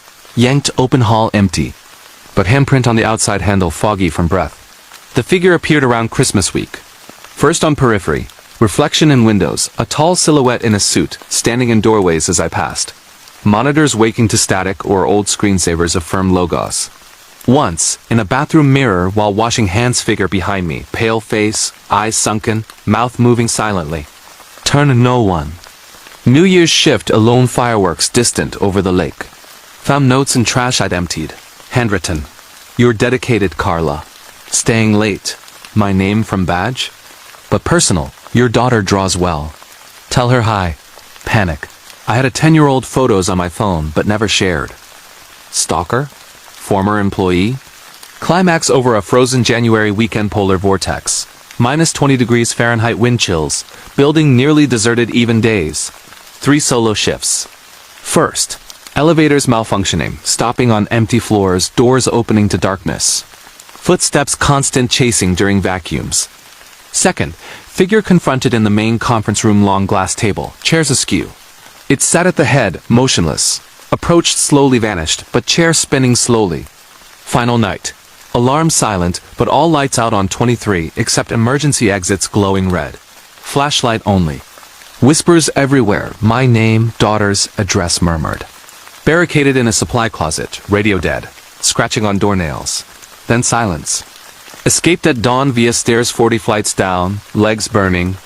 Quit immediately. Reported police found evidence. Squatter, fired IT guy living in ceiling crawl spaces. And hidden mechanical rooms for months. Accessing cameras, files, printing personal info from hacked systems. Building sealed that floor. Therapy for years, nightmares of typing, footsteps. Even now, in my home office. I hear keys clicking sometimes, and check mirrors twice. This is my true story. Night cleaning pays, but some buildings keep former employees. Long after they leave, or never do. The most terrifying true dog-walking horror story that made me sell my house. Disturbing real nighttime encounters with a stalker who knew my every route and routine. If you're searching for the most terrifying true dog-walking horror stories, chilling real nighttime pet-walking nightmares that actually happen, disturbing true, creepy stalker encounters in suburban parks after dark, scary true dog-walker experiences with unexplained figures following in the shadows. Heart-pounding true late-night trail terrors while walking pets alone. Bone-chilling real-life dog-walking stalker horrors in quiet neighborhoods. Shocking true evening walk encounters that escalated into home threats. Allegedly real horrifying nighttime dog-walking incidents with someone watching from the trees. Creepy true stories from dog owners facing pure isolation on familiar paths. Or truly disturbing true dog-walking horror stories that will make you never walk your pet alone at night again forever. This incredibly detailed and lengthy allegedly true story from multiple escalating evening and night dog walks in a seemingly safe suburban neighborhood will leave you scanning every bush, checking every shadow, and double-locking your doors even in broad daylight. Perfect for fans of true scary stories, disturbing real-life horror encounters, creepy dog walking. Stalker tailies, suburban park nightmares, and unforgettable true pet owner terrors that build slowly into unrelenting dread, paranoia, and raw survival fear in your own backyard. The walks that changed my life forever. United States, suburban New Jersey. My name is Emily, and this happened over the course of several months in the late summer and fall of 2021 when I was 32 years old and living in a quiet suburban neighborhood in central New Jersey just outside Princeton. The area was classic American suburbia tree-lined streets with colonial-style houses set back on half-acre lots. Manicured lawns dotted with kids' bikes and basketball hoops, cul-de-sacs where neighbors waved from porches, and a large community park called Mercer Woods that backed onto most of the backyards, including mine. The park was the heart of the neighborhood, winding paved trails through dense oak and maple forests, open fields for soccer games, a dog park with separate big and small sections, playgrounds that echoed with laughter by day, and a small lake with ducks and walking bridges. It was the kind of place where people felt safe leaving doors unlocked. Kids roamed free until streetlights came on, and dog walking was a daily ritual for half the residents. I had just adopted Max, a 3-year-old golden retriever mix from a local shelter, energetic and friendly with a thick golden coat, floppy ears, and that classic retriever smile that made everyone stop to pet him. He was my companion after a rough divorce. Walks were our bonding time, and my way to decompress from my remote graphic design job. Our routine was clockwork, morning quick loop around the block, afternoon longer trek through the park trails, and evening night walk around 9 to 10 p.m. My favorite, when the park quieted down, fireflies danced in summer, leaves crunched in fall, and the air carried that fresh, earthy smell of woods, mixed with distant barbecue smoke. I'd leash him up, grab my phone for podcasts. Usually true crime ironic in hindsight. AirPods in, flashlight app ready for darker sections, and head out the back gate directly into the park. The neighborhood felt impenetrable, motion lights on most houses, neighborhood watch signs, even occasional police patrols. Max was protective too, barking at squirrels or strangers, but mostly a big softie. The unease started subtly in August. Hot, humid nights where crickets chirped loudly, and the trail lights cast soft yellow pools every 50 yards. On an evening walk around 9:30 p.m., deep into the wooded loop behind the lake, Max stopped suddenly, ears perked, tail stiff, staring into the thick brush off the path. Low growl hackles up. I tugged the leash. "What is it, boy?" He wouldn't budge, eyes fixed on a spot where branches rustled slightly, no wind. Flashlight sweep, nothing but leaves and shadows. Figured deer or raccoon common there. But as we continued, that feeling, eyes on us. The prickling at the back of my neck, like being watched from the tree line paralleling the trail. Next few walks, similar. Max alerting to the same areas, growling deeper. I'd hear faint snaps, twigs breaking, too heavy for small animals, paced like footsteps keeping distance. Told myself overactive imagination from those podcasts. By early September, cooler nights, kids back in school, park emptier after dusk. 1:10 p.m., walk, full moon filtering through leaves, casting dappled silver on the path. Max pulled toward the dog park section, usually deserted at night. As we approached the fenced area, he froze again, barking furiously at the far corner. Flashlight. A silhouette, tall human figure, standing just inside the fence, motionless, hoodie, jacket. Distance too far, shadows too deep. Called out, "Hey, park's closed after dark." Figure didn't move. Max lunged, barking wildly. I yanked him back, heart pounding, sped home the short way. Checked the neighborhood app next day, no reports. Brushed off as another dog walker. But it escalated. Notes appeared on my back gate, first a sticky. "Cute dog, golden." Then, "You walk the lake trail often." Pretty route. Handwritten block letters. No signature. Panic rising. Installed a Ring camera on the gate, motion alerts to my phone. Mid-September. Caught glimpses. During walks, rustling parallel in woods, always 20 to 30 yards off trail, matching pace. Max frantic every time. Once, flashlight caught pale face male, 30s 40s beard, ducking behind tree. Notes bolder. Left on leash hook inside my fenced yard somehow. Max likes the tennis ball. Red one. He did favorite toy. How inside fence? Gate locked, 6-foot privacy. Camera footage. Grainy night vision figure in dark clothes vaulting fence at 3 a.m. Placing note, leaving same way. Athletic, deliberate. Police report. No threat yet, just notes. Advised very routine, carry pepper spray. But walks necessary for Max. Switched times, path still followed. Whispers now faint from brush. My name, Emily, or good boy Max. October. Leaves turning fiery reds, falling thick, crunching louder underfoot. Chilly nights, breath fogging. One foggy evening, 9 p.m. visibility low. Trail lights, hazy halos. Max alerting constantly. Halfway around lake. Footsteps behind us, clear, unhurried, on path now. Turned nothing. But prints in mud next day. Men's boots, following our exact route. Climax over Halloween week, neighborhood, decorated with jack-o'-lanterns glowing on porches. Kids trick-or-treating early evenings. I avoided night walks, but Max needed out. Halloween night. Quiet after 10 p.m., candy bowls empty, quick loop near house. Figure stepped on the path ahead, bold now. Tall, dark hoodie, face shadowed, hands in pockets. Max snarled, lunged. Figure spoke, voice calm, muffled. "Beautiful dog. He protects you well, Emily. But who's protecting him?" Ran home, locked the doors. Called police, they patrolled, nothing. Next nights. Banging on back door at midnight. Camera. Figure at gate, staring at lens. Notes. Photos printed me walking Max from behind, close. Final straw. Woke to Max whining 2 a.m. back door clawed. Deep scratches. Inside. Red tennis ball, not mine, placed on kitchen floor. Door locked, how? Figure breached house while I slept? Sold house month later, moved apartments downtown. Max still alerts to shadows. Police later. Matched to local man. History of fixation, lived nearby woods homeless. Obsessed after seeing me walk. Never caught, vanished. This is my true story. Dog walks are therapy until someone decides you're part of their routine, permanently. The most terrifying true solo camping horror story, deep in the forest. Disturbing real encounters with something circling my tent for nights that nearly broke me. If you're searching for the most terrifying true solo camping horror stories, chilling real deep woods nightmares that actually happen during isolated backpacking trips, disturbing true creepy encounters with unexplained figures and sounds in remote forests at night, scary true stalker stories from lone campers in national forests, heart-pounding true tent circling terrors while camping alone, bone-chilling real-life wilderness experiences with whispers and footsteps outside your shelter, shocking true multi-night camping horrors in untouched backcountry, allegedly real horrifying encounters with unknown entities or human threats deep off-trail, creepy true stories from solo hikers and campers facing pure primal fear in the darkness, or truly disturbing true camping horror stories that will make you never pitch a tent alone in the remote wilderness again forever.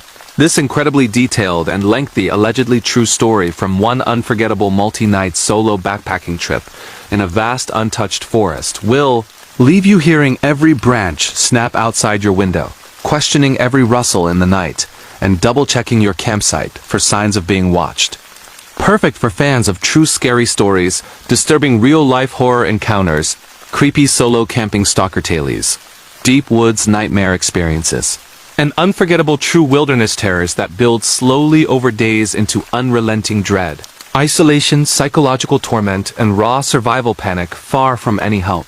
Asterisk asterisk. The 4 nights I camped alone in the North Cascades, United States. Remote backcountry of North Cascades National Park. Washington asterisk asterisk. My name is Jordan, and this happened during a solo backpacking trip in the summer of 2019. When I was 27 years old and seeking complete isolation after a brutal year job loss, breakup, family health issues piling up like storm clouds. I was an experienced hiker, having done multi-day trips in the Appalachians and Rockies, but I wanted something raw, more challenging. The North Cascades in Washington state. A rugged wilderness of jagged peaks carved by ancient glaciers. Alpine meadows exploding with wildflowers in July, crystal clear lakes fed by snowmelt, and dense old-growth forests of cedar, hemlock, and Douglas fir so thick the canopy blocks most sunlight, turning the understory into a green twilight world of moss-covered nurse logs, fern carpets, and devil's club thorns waiting to snag your skin. The park is vast, over 500,000 acres of designated wilderness with few maintained trails in the deeper sections, no cell service for days, grizzly and black bears roaming freely, wolves reintroduced and howling at dusk, and a reputation for swallowing unprepared hikers, whole with sudden weather changes, avalanches, or simple disorientation. I chose a remote loop trail starting from the Cascade River Road trailhead, about 40 miles round trip over 5 days, with off-trail sections to secluded lakes I'd researched on topo maps and obscure hiking forums. Permit secured, required for overnight. Bear canister packed with food. Lightweight one-person tent, a big Agnes Fly Creek. Ultralight but thin nylon walls that amplified every sound. Sleeping bag rated to 20 degrees Fahrenheit for chilly nights. Water filter. Stove. First aid kit including a satellite communicator. Garmin InReach, my one lifeline. Bear spray clipped to my chest strap. And a hunting knife for peace of mind. No gun park rules. I told only one friend my itinerary, with strict check-in times via the device. Drove up from Seattle in my old Subaru, parked at the empty trailhead lot under overcast skies, shouldered my 35-pound pack, and hiked in on a crisp July morning, the air smelling of pine resin and damp earth birdsong echoing as I crossed suspension bridges over roaring turquoise rivers. Day 1 was exhilarating, 10 miles in, gaining elevation through switchbacks, wild blueberries lining the trail, vistas opening to serrated peaks still snow-capped. Set up camp at a designated site near a subalpine lake, crystal water reflecting the sky. No one around for miles. Cooked dinner as alpenglow painted the ridges pink. Hung my food bag properly 12 feet high and 100 yards downwind. Crawled into the tent as stars emerged in a velvet sky. Fell asleep to loon calls and gentle wind in the treetops. Night 1. Woke around 2 a.m. to silence, unnatural silence. No insects, no wind, just my breathing and heart thumping. Then, a single branch snap, close maybe 30 yards outside camp. Froze, listening. Another snap farther. Bear? I whispered, "Hey, bear." Loudly as trained. Nothing. Dozed off uneasy. Day 2 pushed deeper off trail. Bushwhacking through Devil's Club that left welts on my arms. Fording icy streams that numbed my legs. Reaching a hidden glacial cirque lake no marked trail accessed. Pristine mirror water. Waterfalls cascading from hanging valleys, avalanche lily blooming in snowmelt patches. Set camp on a flat gravel bar away from brush. Bear canister secured. Explored. Fished for cutthroat trout with a tenkara rod. Felt truly alone in the world. Night 2. Clear skies, Milky Way arching overhead like a river of light. Around midnight, woke to footsteps slow, deliberate crunching on gravel, circling the tent widely. Not bear. Bear's huff, woof, or crash. These were bipedal, careful. Grabbed bear spray, headlamp off to avoid spotlighting myself. Circled 3 full times, pausing near my food, hang sniffing. Then retreated into brush. Hard hammering, I texted via satellite. Weird noises, probably animal. No response needed per plan. Morning 3. Found prints around camp, human barefoot. Large, deep impressions in soft soil near the lake edge. Circling exactly where I'd heard steps. Toes splayed oddly, no tread. Indigenous hiker? But no gear signs, no fire ring. Uneasy, but pressed on hiking higher to a pass with 360 views of endless jagged ridges fading into haze. Camp 3. High alpine meadow, scattered tarns, marmots whistling warnings. Windy, so pitch tent in a windbreak of crumholes, pines, stunted trees twisted by gales. Cooked early, watched sunset paint peaks blood red. Night 3. Wind died abruptly at dusk, eerie calm. Around 1 a.m., the circling returned closer now, gravel crunching mere feet from tent walls. Then scratching nails on nylon, slow deliberate drags along the rainfly. Whisper? No low vocalization, guttural click or mimic of marmot whistle? Bear spray ready, knife in hand, I yelled. Get out of here! Scratching stopped. Footsteps retreated. But then, imitation of my earlier yell, my voice, exact tone from the darkness. Get out of here. Echo? No, delayed. From opposite direction. Panic. Activated SOS on inReach? No protocol for real emergency. Rationalized mimicry as owl or fox. Foxes scream eerily. But sleep shattered, dozing fitfully. Morning 4, prints everywhere around tent, over my boot tracks, even pressed against guy lines. One set leading to my tent door, stopping inches away as if peering in. Packed hastily, decided to cut trip short, head out via shorter route. But day 4, weather turned fog, rolling in thick as milk, visibility 20 feet, drizzle turning to steady rain soaking everything. Trails slick, rivers swollen. Lost time navigating, ended up camping at a lower elevation, old-growth site, massive cedars 10 feet diameter, nurse logs rotting into soil, moss hanging like curtains. Night 4. Rain hammering tent like bullets, river roaring nearby. Exhaustion hit, crashed early. Woke multiple times to circling now, splashing through puddles, unconcerned with noise. Scratching resumed harder, tearing nylon slightly. Then the whispers. My name, Jordan. Low, drawn out from all sides. Mimicry of my breathing, my shifting in bag. Tent pole bent inward, once pressure from outside. Full terror. Something sat on the rainfly wake, compressing the tent. Outline visible in headlamp. Humanoid, crouched. Yelled, sprayed bear spray through mesh. Stung my eyes. Weight lifted. Footsteps ran into brush. SOS activated at 3 a.m. Possible stalker or bear. Need extraction. Rangers helicoptered in at first, light found camp trashed subtly. Gear scattered. Food canister opened, impossible without tools. Prints everywhere, barefoot, human, but also odd. Handprints on tent, smeared. No one found despite search. Attributed to disturbed individual or hoax, but prints didn't match boots. I never solo camped again. Therapy for PTSD, night sounds trigger flashbacks. Years later, read reports. Similar encounters in Cascades, missing hikers, mimics luring off trail, barefoot prints. This is my true story. Solo camping is freedom until the wilderness decides you're not alone. And whatever's out there knows your name, always. The most horrifying true hunting trip horror story, deep in the Alaskan wilderness. Terrifying real multi-day encounters with something stalking my camp. That nearly cost me my life. If you're searching for the most horrifying true hunting trip horror stories, chilling real deep wilderness hunting nightmares that actually happen during solo or small group elk hunts, disturbing true creepy stalker encounters in remote forests far from civilization, scary true hunting season experiences with unexplained figures and mimicry in the backcountry, heart-pounding true multi-night camp terrors while hunting alone in vast untouched woods, bone-chilling real-life hunter stories involving strange vocalizations and circling footsteps outside the tent, Shocking true Alaska hunting horrors with something intelligent watching from the tree line. Allegedly real, horrifying encounters with unknown entities or dangerous humans during rifle season in isolated mountain valleys. Creepy true stories from bow hunters and rifle hunters facing primal fear miles from help.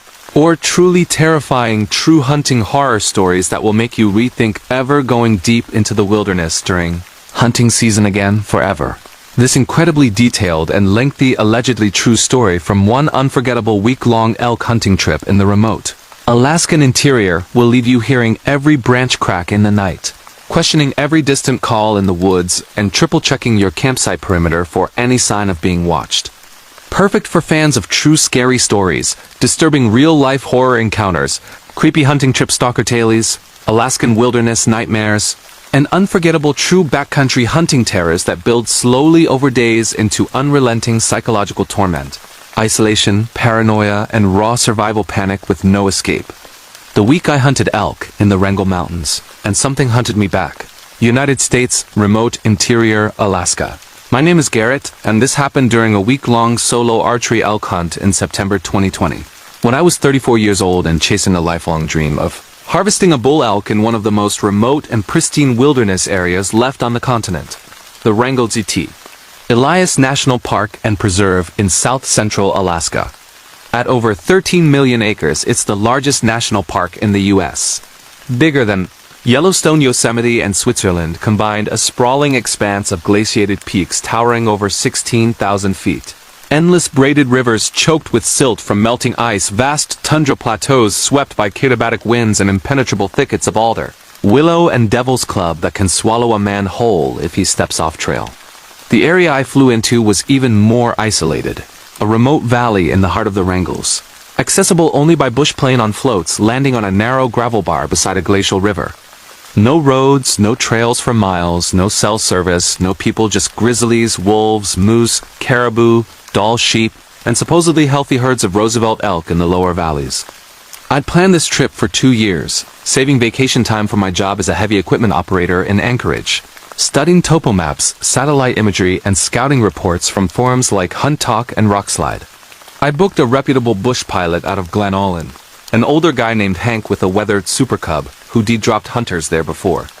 Gear was dialed, a 70-pound backpack with a carbon fiber compound bow, Matthews V3 tuned to 65 pounds carbon arrows with 125-grain broadheads, lightweight bivy-style tent, a Seek Outside Cimarron with stovejack for the cold nights, 0 degrees Fahrenheit, sleeping bag jet boil stove water filter, bear-proof food canister, 2 bear spray cans, 1 on chest holster, 1 in tent, a .44 Magnum revolver as backup, legal in Alaska.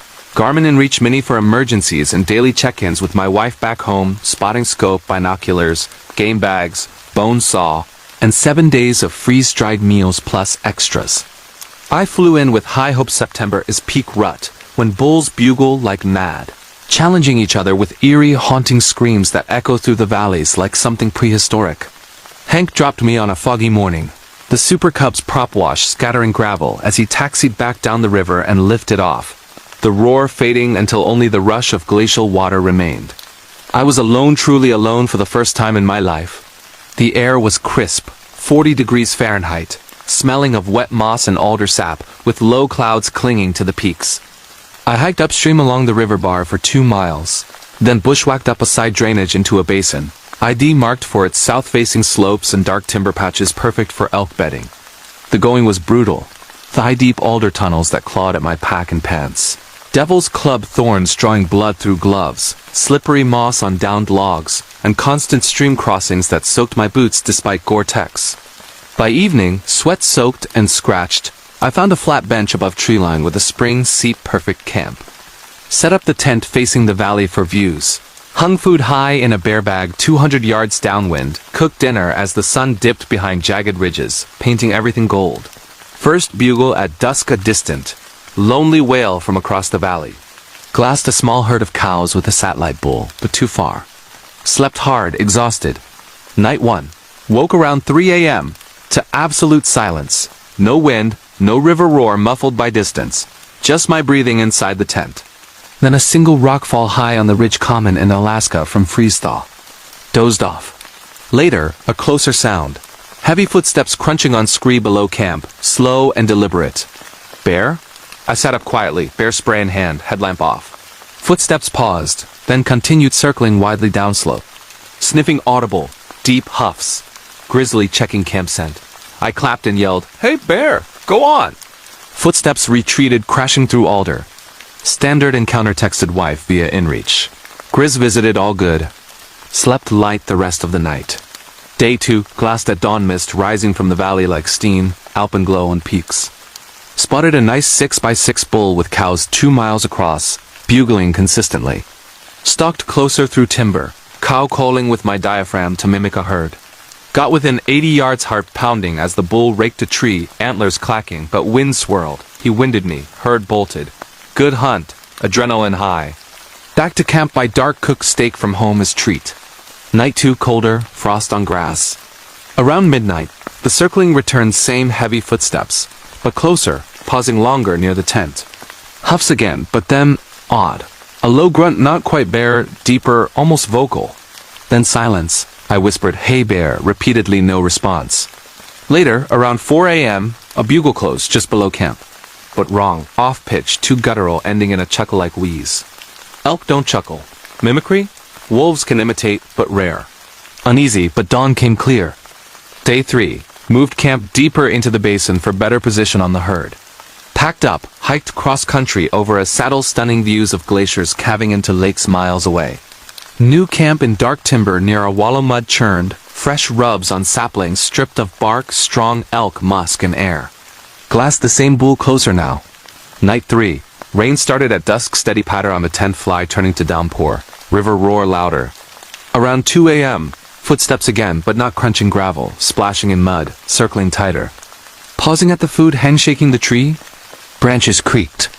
I yelled louder this time, banged pot with knife, no retreat. Then the mimicry escalated. My own, "Hey bear." Call, exact pitch and volume, from the darkness 50 yards away. Then laughter low, human-like, but guttural. Heart in throat, I chambered around in the 44, bear spray ready. Rain masked further sounds, but the feeling, watched, evaluated. Morning 4, rain stopped, fog thick. Prints around camp, bear, large grizzly, but also others. Bear human-like but huge, toes splayed, striding parallel to the bear tracks. Hoax, but miles from anywhere, no plane drops. InReach message to wife, strange tracks. Staying alert. Day 4, stalked the bull again, got to 40 yards, arrow knocked, but cows busted me, frustrating, but thrilling. Back early, reinforced food hen. Night 4, clear, freezing, stars diamond sharp, the worst. Began with bugles multiple, surrounding the basin, but off, too synchronized, ending in that chuckle.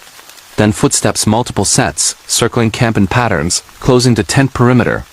Scratching on trees near camp, males raking bark like elk antlers, but deliberate, slow. Whispers indistinct at first, then my name, Garrett, drawn out, from different directions. Mimicry of my cow calls, perfect. Then rocks thrown, small ones landing near tent, escalating to fist-sized thuds. Terror absolute. Activated InReach SOS. Being stalked, possible person or bear, need evac ASAP. But response. Weather closing in, no flights for 48 hours minimum. Huddled with revolver loaded, bear spray in hand, headlamp on red mode. The weight on the tent again, something pressing the fly, outline hunched. Then the voice close, outside the door. Come out, Garrett. Join the hunt. Bolt upright. Fired a warning shot into the air, deafening in the silence. Chaos. Crashes retreating in all directions, bugles screaming, laughter echoing off ridges. No sleep. Dawn. Camp devastated, gears scattered, tents slashed in places, food canister battered open, contents eaten selectively. Prints everywhere, bear, and those barefoot giants overlapping, leading into impenetrable alder. Hiked out desperately over 2 days, rivers, swollen, soaked, hypothermic risks. Pilot finally extracted me when weather broke. Rangers investigated. No human signs, but tracks unexplained, too large, strange gait. Attributed to bear playing with food or psychological stress. But I know. Something intelligent was there, mimicking, hunting the hunter. Never hunted Alaska again. Guns by bed now. And in wind, I hear bugles. My name. This is my true story. Hunting is primal until you become the prey. and it knows you're coming back. Eventually. The most terrifying true late-night fishing horror story alone on a remote lake. Disturbing real encounters with something watching and calling from the water that forced me to flee for my life. If you're searching for the most terrifying true late-night fishing horror stories, chilling real solo fishing nightmares on isolated lakes that actually happened during overnight trips, disturbing true creepy. Encounters with unexplained splashes, voices, and figures emerging from dark water, scary true stalker stories from lone anglers fishing remote backcountry lakes after dark, heart-pounding true multi-night fishing terrors while camping alone on secluded shores.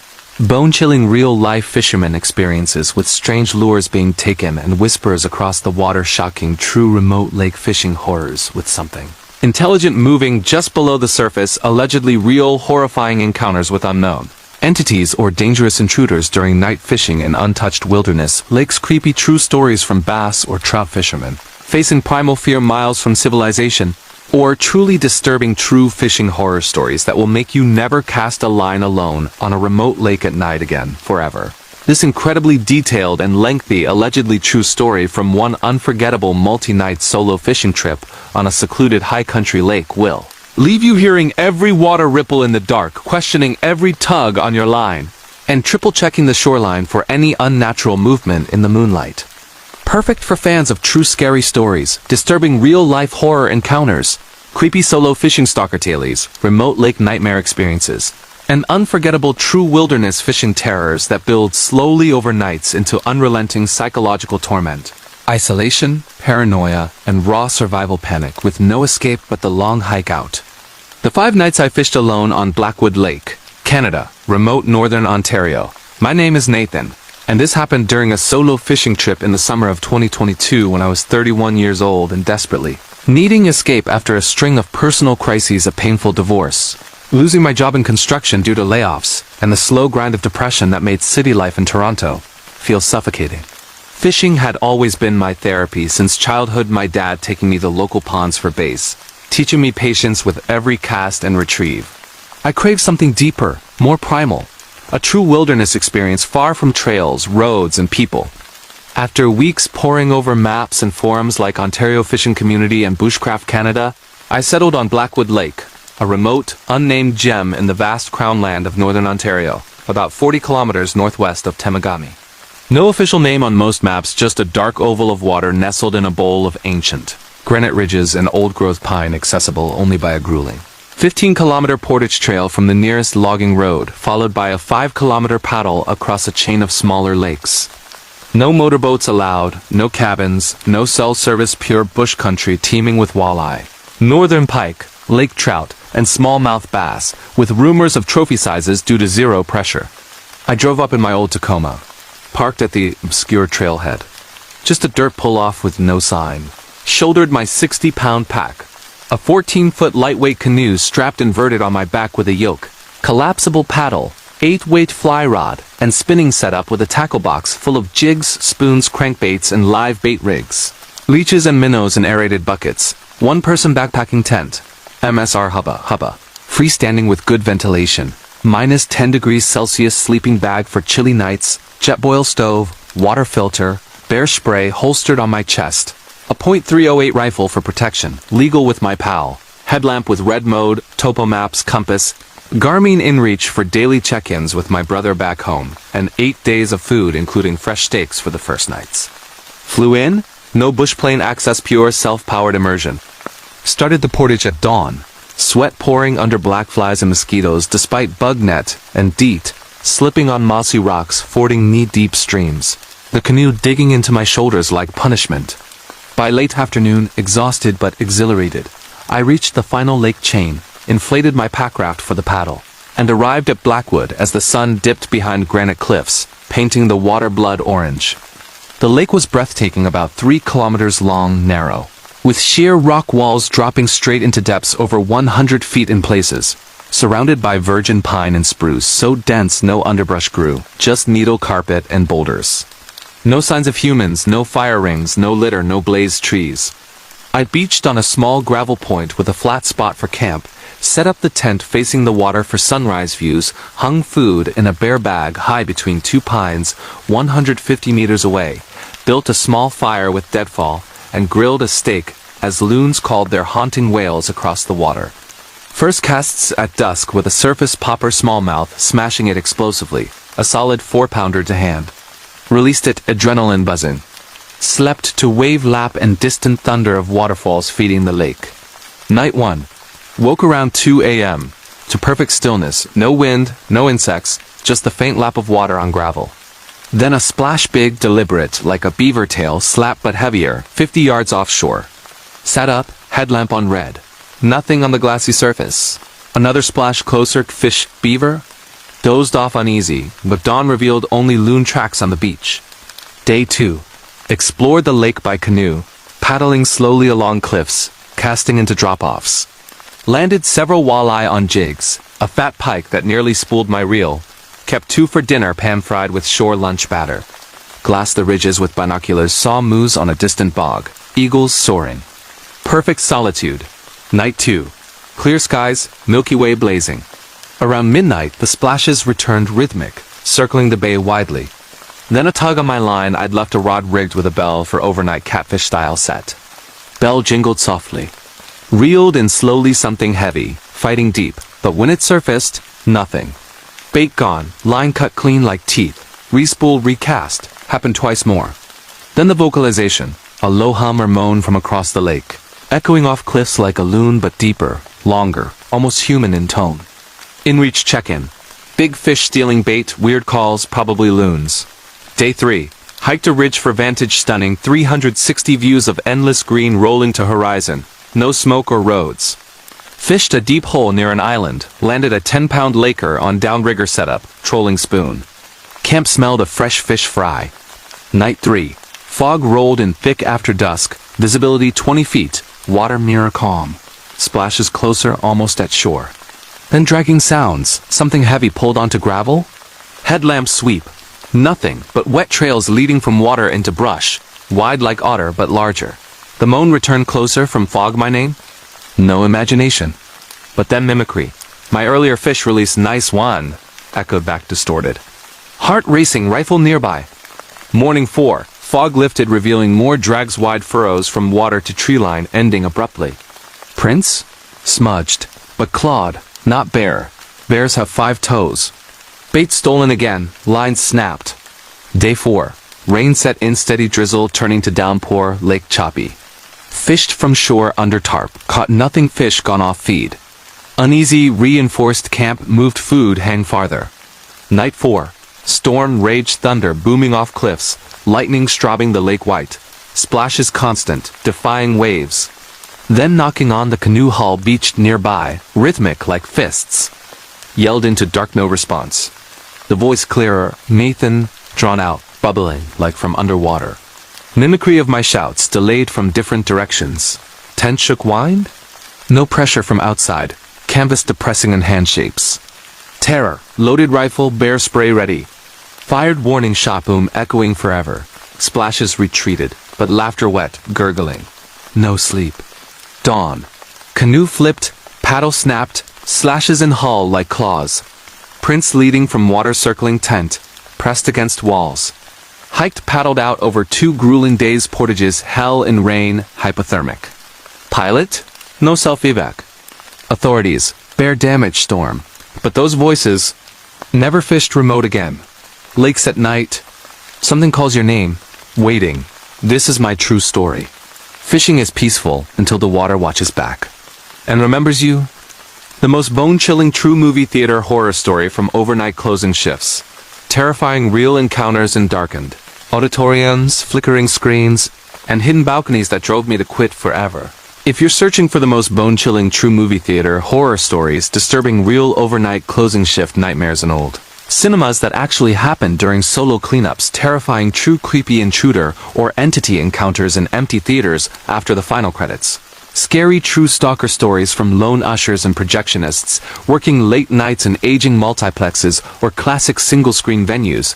Heart-pounding true empty seat terrors with unexplained seat flips, whispers, laughter, and cold breaths in the rows. Bone-chilling real-life movie theater employee experiences facing shadows that move on their own across the massive screen. Shocking true multi-month escalations of paranormal or human threats in historic theaters with dark pasts.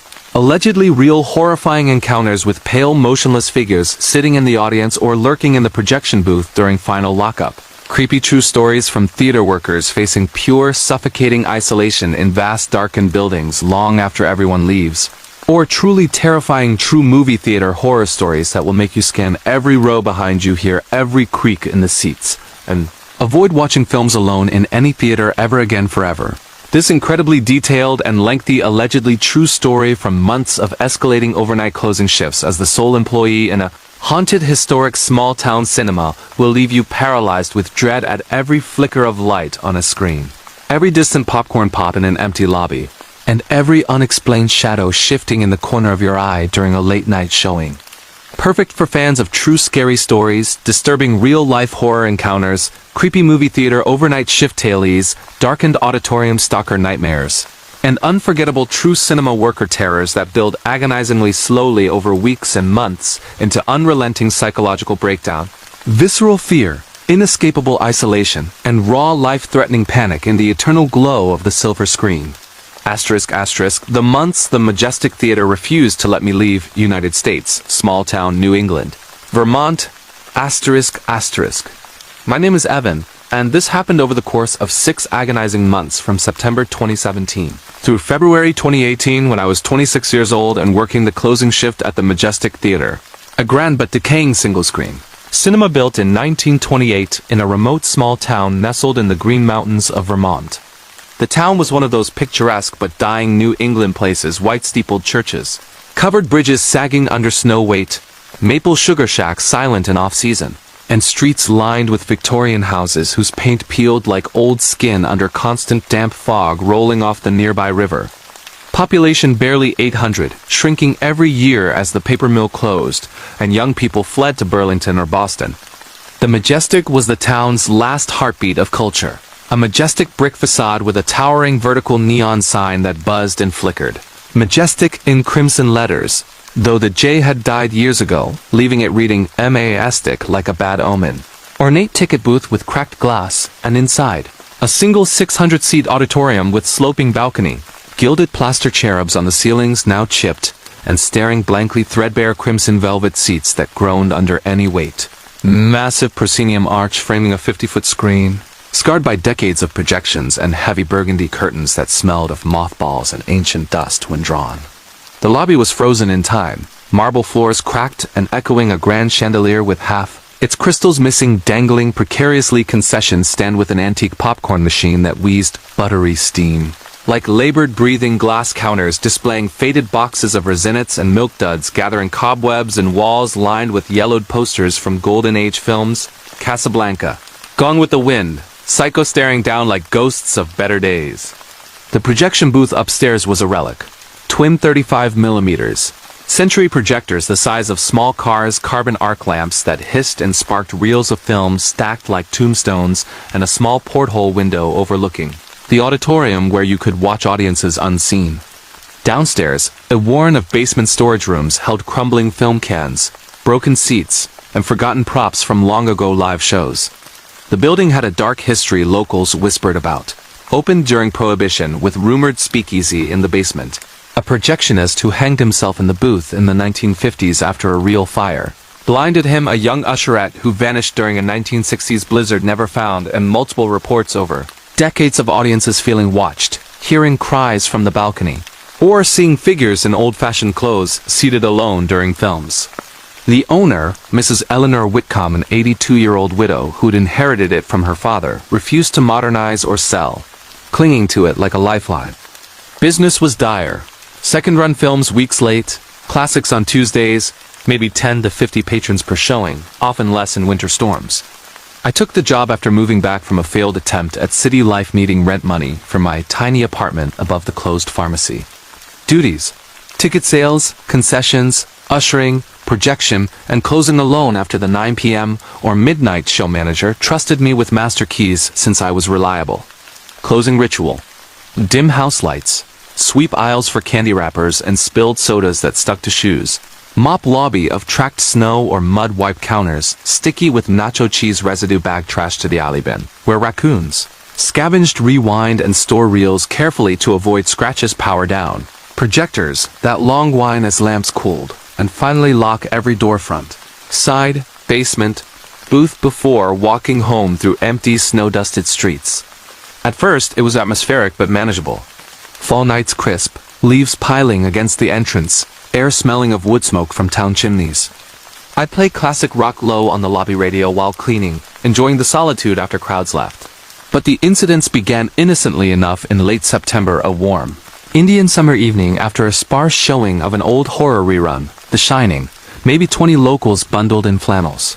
As I swept the center aisle under dim exit lights, casting long shadows across rows, a seat flipped down sharp metallic snap. Row F, seat 12. Stopped, flashlight beam. Seat up now, no one. Laughed nervously Old Springs. Continued another flip, row P balcony level, though it was roped off. Checked upstairs. Empty, dust thick on velvet ropes. Brushed off, locked up. October deepened the chill. Halloween month brought more horror films sold better, crowds in costumes, laughter echoing longer. Closing after a midnight Texas Chainsaw Massacre. Lobby radio static burst into faint screams from the film's soundtrack, though powered off. Thought electrical surge. Aisles. Popcorn scattered fresh in patterns like footprints or handprints smeared in butter. Seats flipping in sequences, whole rows like waves of applause when I entered the auditorium alone. Whispers started then soft at first, from the stage behind closed curtains, like audience murmurs during intermission, but no words. Then clearer. Names of past patrons locals mentioned old-timers who died years ago. Eleanor, or Harold, the original owner. Projection booth, reels advancing alone, film threading itself with mechanical clicks. Screen downstairs glowing faintly with ghost images, old newsreels of 1940s crowds entering the theater, faces turning to stare upward at the booth at me. November snows isolated the town further. Roads slick, showings canceled some nights, but Mrs. Whitcomb still had me check for leaks or pipes. One blizzard night, no showing, I went anyway, wind howling like the overlook, snow piling against doors. Inside, all house lights on though I hadn't touched switches. Auditorium seats all down like expecting a full house. Screen curtain parted slightly, revealing the stage lit by a single ghost spot. Footsteps on the wooden stage measured pacing, heels clicking like 1920s dress shoes. Called out, no answer. Approached stage. Cold blast. Breath visible. Curtains billowed though no draft. Balcony. Forbidden since a partial collapse in the 80s, but stairs creaked under invisible weight. Flashlight up. Figures multiple, seated in rows, pale faces in old fashions, heads turning slowly to follow me. Panic rising nightly. Customers noticed too.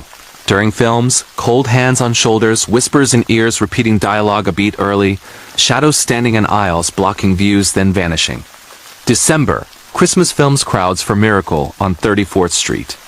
But after, gifts left old ticket stubs from 1950s shows tucked in my coat pockets. Or concession candy from discontinued brands appearing fresh on counters. The figure solidified in January deep freeze, minus 20 degrees Fahrenheit nights, pipes groaning. Closing after a rare full house for a local fundraiser screening. In the front row, center, a man in a 1930s fedora and suit, motionless, face gray and sunken, eyes black voids, staring at the blank screen. Approached, breath frosting hard, seat ice cold. He turned slow, neck-cracking audible mouth opening in silent screen. Ran to booth. Projectors running alone, film burning in gate smoke filling room, but no reel loaded. Screen downstairs, burning white, then images of fire, the 1950s blaze, people fleeing, the blinded projectionist hanging. February climax. Valentine's weekend, showing Casablanca. Storm knocked power midway, emergency lights red, audience evacuated safely. I stayed to secure generators. Alone in flickering dark. Every seat occupied hundreds of figures, translucent but solid enough to cast shadows, all facing screen playing silent Casablanca on loop though power out. Laughter, cries, applause swelling unnaturally. The central figure rose tall, the hanged projectionist, rope marks on neck. Eyes milky walked aisle toward me, arms outstretched. Whispering stay for the show, forever. Barricaded in booth. Radioed police they arrived hours later through blizzard, found building empty. But film reels melted into grotesque shapes, seats all depressed as if sat in recently, My name scratched into the screen canvas deep. Quit. Moved cross-country. Theater burned mysteriously that spring arson suspected. No charges. But in dark rooms, screens flicker in my mind. And I hear the projector start. Waiting for me to thread the next reel. This is my true story. Movie theaters hold memories, but some audiences never leave their seats. And they're always watching. For you. The most horrifying true motel night auditor horror story you'll ever hear. Disturbing real overnight guest encounters in a remote highway motel that forced me to quit and never return. If you're searching for the most horrifying true motel night shift horror stories, chilling real overnight front desk nightmares at isolated highway motels that actually happened during graveyard audits, terrifying true creepy guest encounters, checking in after midnight in rundown roadside inns, scary true stalker stories from lone motel clerks facing strange travelers in the dead of night, heart-pounding true empty parking lot terrors with unexplained knocks and figures at the office door. Bone-chilling real-life night auditor experiences dealing with guests who know too much or refuse to leave their rooms. Shocking true multi-month escalations of disturbing incidents in aging motels with dark histories of disappearances and crimes. Allegedly real horrifying encounters with pale, motionless figures in hallways or staring through peepholes during quiet hours. Creepy true stories from motel workers facing pure suffocating isolation in fluorescent lit lobbies long after the world sleeps. Or truly terrifying true roadside motel horror stories that will make you think twice about ever booking a room at a remote highway inn. Alone at night forever. This incredibly detailed and lengthy allegedly true story from months of escalating overnight shifts as the sole night auditor at a decaying motel off a lonely interstate will leave you checking every door lock twice, scanning every shadowy parking spot under flickering neon, and listening for every unexplained footstep in the hallway outside your room. Perfect for fans of true scary stories, disturbing real-life horror encounters, creepy motel night clerk tales, isolated highway inn nightmares, and unforgettable true roadside lodging terrors that build agonizingly slowly over weeks and months into unrelenting psychological breakdown, visceral fear, inescapable isolation, and raw life-threatening panic under the buzzing glow of a vacancy sign. The nights I worked alone at the Starlight Motel, United States, rural Texas, along Interstate 20. My name is Lena, and this happened over the course of 8 harrowing months from April through November 2015. When I was 29 years old and working the night audit shift at the Starlight Motel, a rundown roadside inn off a desolate stretch of Interstate 20 in rural West Texas, about halfway between Abilene and Midland, Odessa. The area was classic lonely Texas highway, endless flat scrubland dotted with pump jacks nodding like skeletal giants under the relentless sun, oil rigs flaring gas at night like distant hellfires, tumbleweeds rolling across cracked asphalt, and small towns spaced hours apart where truck stops and motels were the only signs of life for weary travelers, roughnecks heading to oil fields, or long-haul drivers pushing through the night. The Starlight was a relic from the 1960s motel boom, a single-story L-shaped building with 28 rooms, wrapped around a gravel parking lot, faded turquoise doors with peeling paint, a flickering neon sign out front that read, Starlight Motel Vacancy, HBOAC. Though the HBO had burned out years ago, leaving it BO. An ice machine that rattled like it was dying, a vending area with machines half-stocked with off-brand sodas and stale chips, and an attached office lobby with a check-in counter protected by scratched bulletproof glass installed after a robbery in the 90s. The office was small and claustrophobic. Linoleum floors sticky no matter how many times mopped, a counter cluttered with registration cards, an ancient computer running, DOS-based reservation software that crashed weekly, a landline phone that rang with wrong numbers or heavy breathers, a black and white security monitor cycling through grainy feeds from 6 outdoor cameras, most angled wrong or static-filled, a coffee pot brewing tar-like sludge for guests, and a back room with a cot for breaks, though we rarely slept. The air always smelled of stale cigarette smoke, despite no smoking policy. Cheap air freshener trying to mask mildew from leaky roofs, and the faint metallic tang of the ice machine. Rooms were basic, sagging beds with floral comforters from the 80s tube. TVS bolted to dressers, bathrooms with pink tiles and showers that alternated scalding and freezing, and windows with curtains that never quite closed fully, letting in slivers of parking lot light. The motel had a dark reputation locals avoided mentioning. Built on old ranch land with unsolved disappearances in the 70s. A double murder-suicide. In room 12 in 1987, drug busts in the 2000s, and endless rumors of transients or worse, checking in and never checking out properly. The owner, Mr. Delgado, a grizzled 70-something who lived in a trailer out back, hired me after I answered a Craigslist ad. Desperate for work after moving from Dallas post-divorce. Pay was $11 an hour cash, 10 p.m. to 6 a.m. 5 nights a week, duties. Check-in late arrivals. Mostly oil workers or truckers. Run the audit. Balance registers, print reports on a dot matrix printer that screamed like Banshee. Clean lobby if slow, patrol the property hourly for issues, vagrants, fights, or vehicles lurking.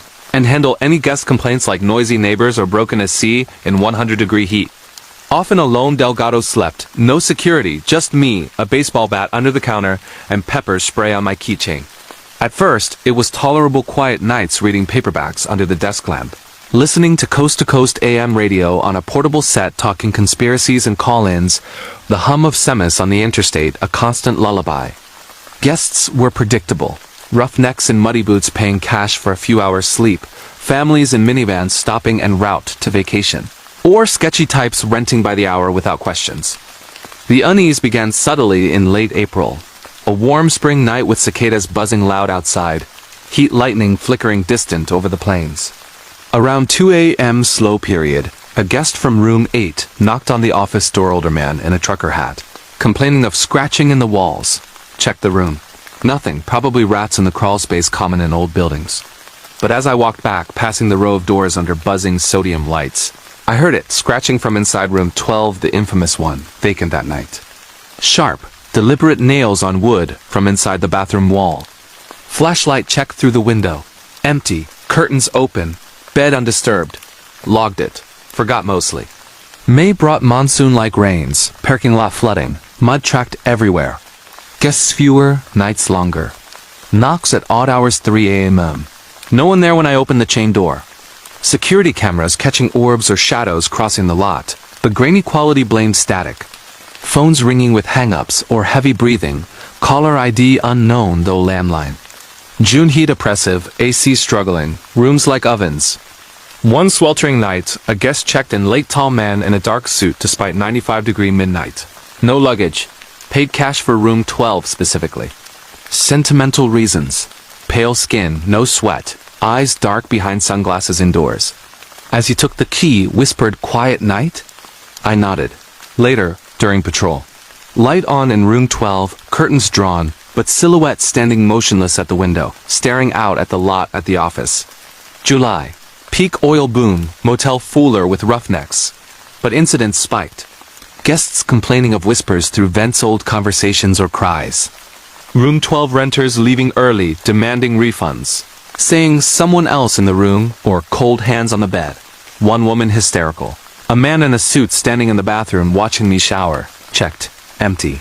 My patrol's terrifying. Footsteps behind me on gravel, stopping when I turned. Doors ajar, I'd locked. Ice machine dispensing alone, cubes spilling when no one near.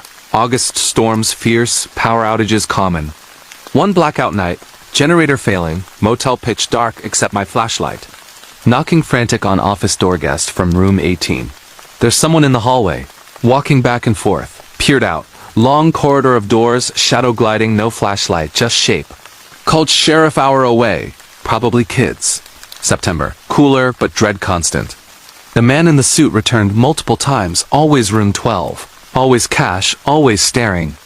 Notes left at desk. You work hard, Lena. My name from registration? But personal. Pretty eyes. Watch the parking lot. Cameras. Figure in suit standing motionless under lights for hours. Face obscured. October. Halloween, pranksters or worse. Rooms trashed subtly, mirrors smeared with handprints, beds stripped, Bibles open to marked passages about judgment. Climax November. Cold front, first freeze. Slow night, one guest, the suit man, room 12, around 3 a.m. Phone internal ring room 12. Send someone, problem, went with bat. Door ajar, light off. Inside. Freezing cold, breath visible. Bed untouched, but bathroom door closed. Called in, no answer. Opened. Mirror fogged with writing, join you, send prints everywhere. Fresh. Then breathing not mine from the shower curtain. Yanked open. The man, hanging, neck snapped, eyes open staring.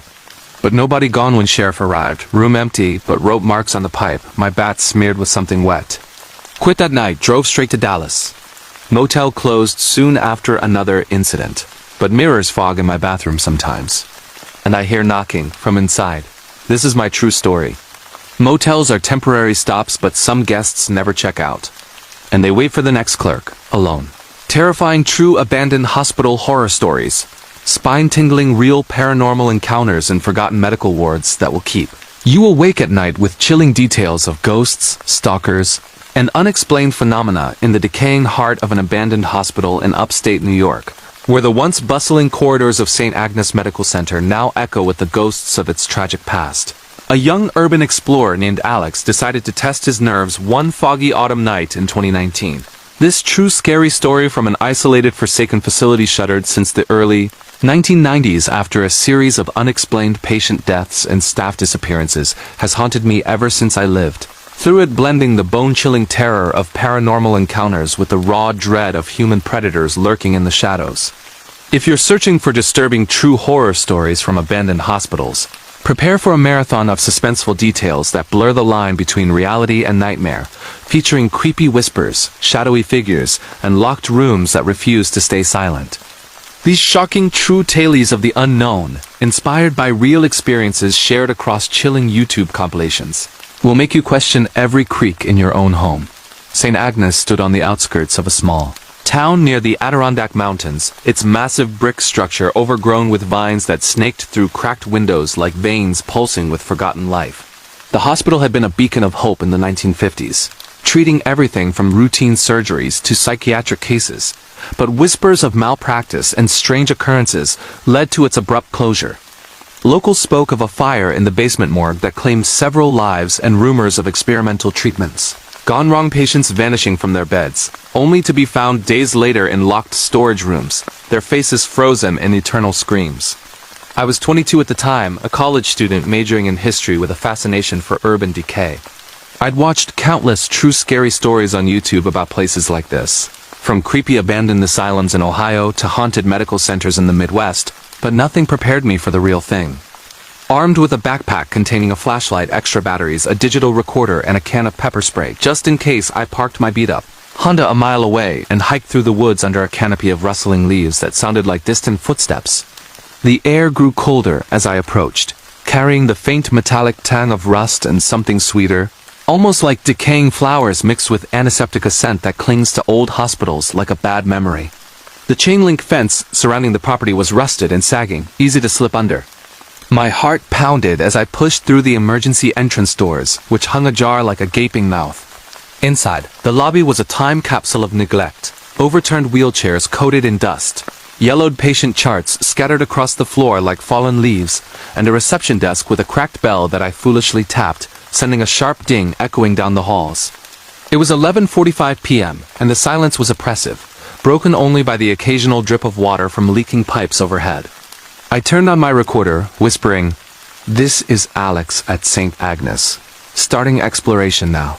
Little did I know, this true paranormal encounter would turn into one of the most disturbing true hospital horror stories I'd ever experience. I started on the ground floor, moving cautiously through the administrative wing.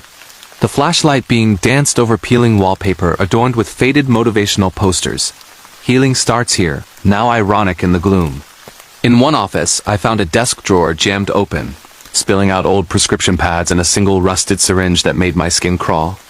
As I rifled through, a soft scraping sound came from the hallway like nails dragging along the wall. I froze, breath caught in my throat. "Hello?" I called out, my voice sounding small and foolish. No answer. I chalked it up to rats or settling debris, but the hairs on my arms stood up. Pressing on, I entered the patient ward, where rows of empty beds lined the walls, their metal frames twisted and mattresses shredded by time or animals. In the third room, something caught my eye, a pristine white sheet draped over a gurney in the center, as if recently placed. I approached slowly, the floorboards creaking under my sneakers. Lifting the corner, I recoiled. Beneath was a collection of old medical tools, including a scalpel with dried brownish stains that looked suspiciously like blood. A chill ran down my spine. This wasn't decay. This felt arranged. By midnight, The temperature had dropped unnaturally, my breath visible in the beam of light. I descended to the basement via a rickety stairwell, the steps slick with mold and echoing my every footfall like a heartbeat. The basement was the stuff of true scary basement horror stories. Flooded corridors with ankle-deep water that sloshed coldly against my boots.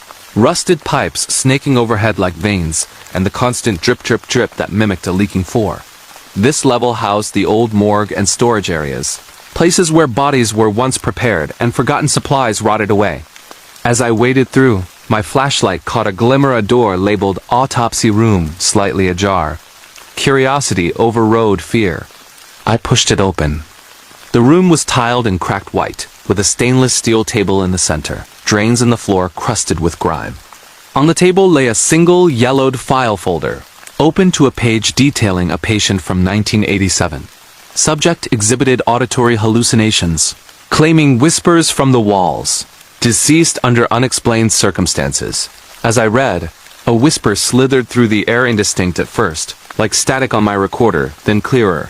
Leave, now. I spun around, beam sweeping the room. Empty, but the door I'd entered through slammed shut with a bang that reverberated like a gunshot. Panic set in. I yanked at the handle, locked or jammed. The whispers grew, multiplying into a chorus of murmurs, some pleading, others accusatory. You shouldn't be here. Join us, my mind raced. Was this a true ghost story manifestation, or my imagination fueled by too many very scary true paranormal encounters videos? I pounded on the door, shouting for help that wouldn't come.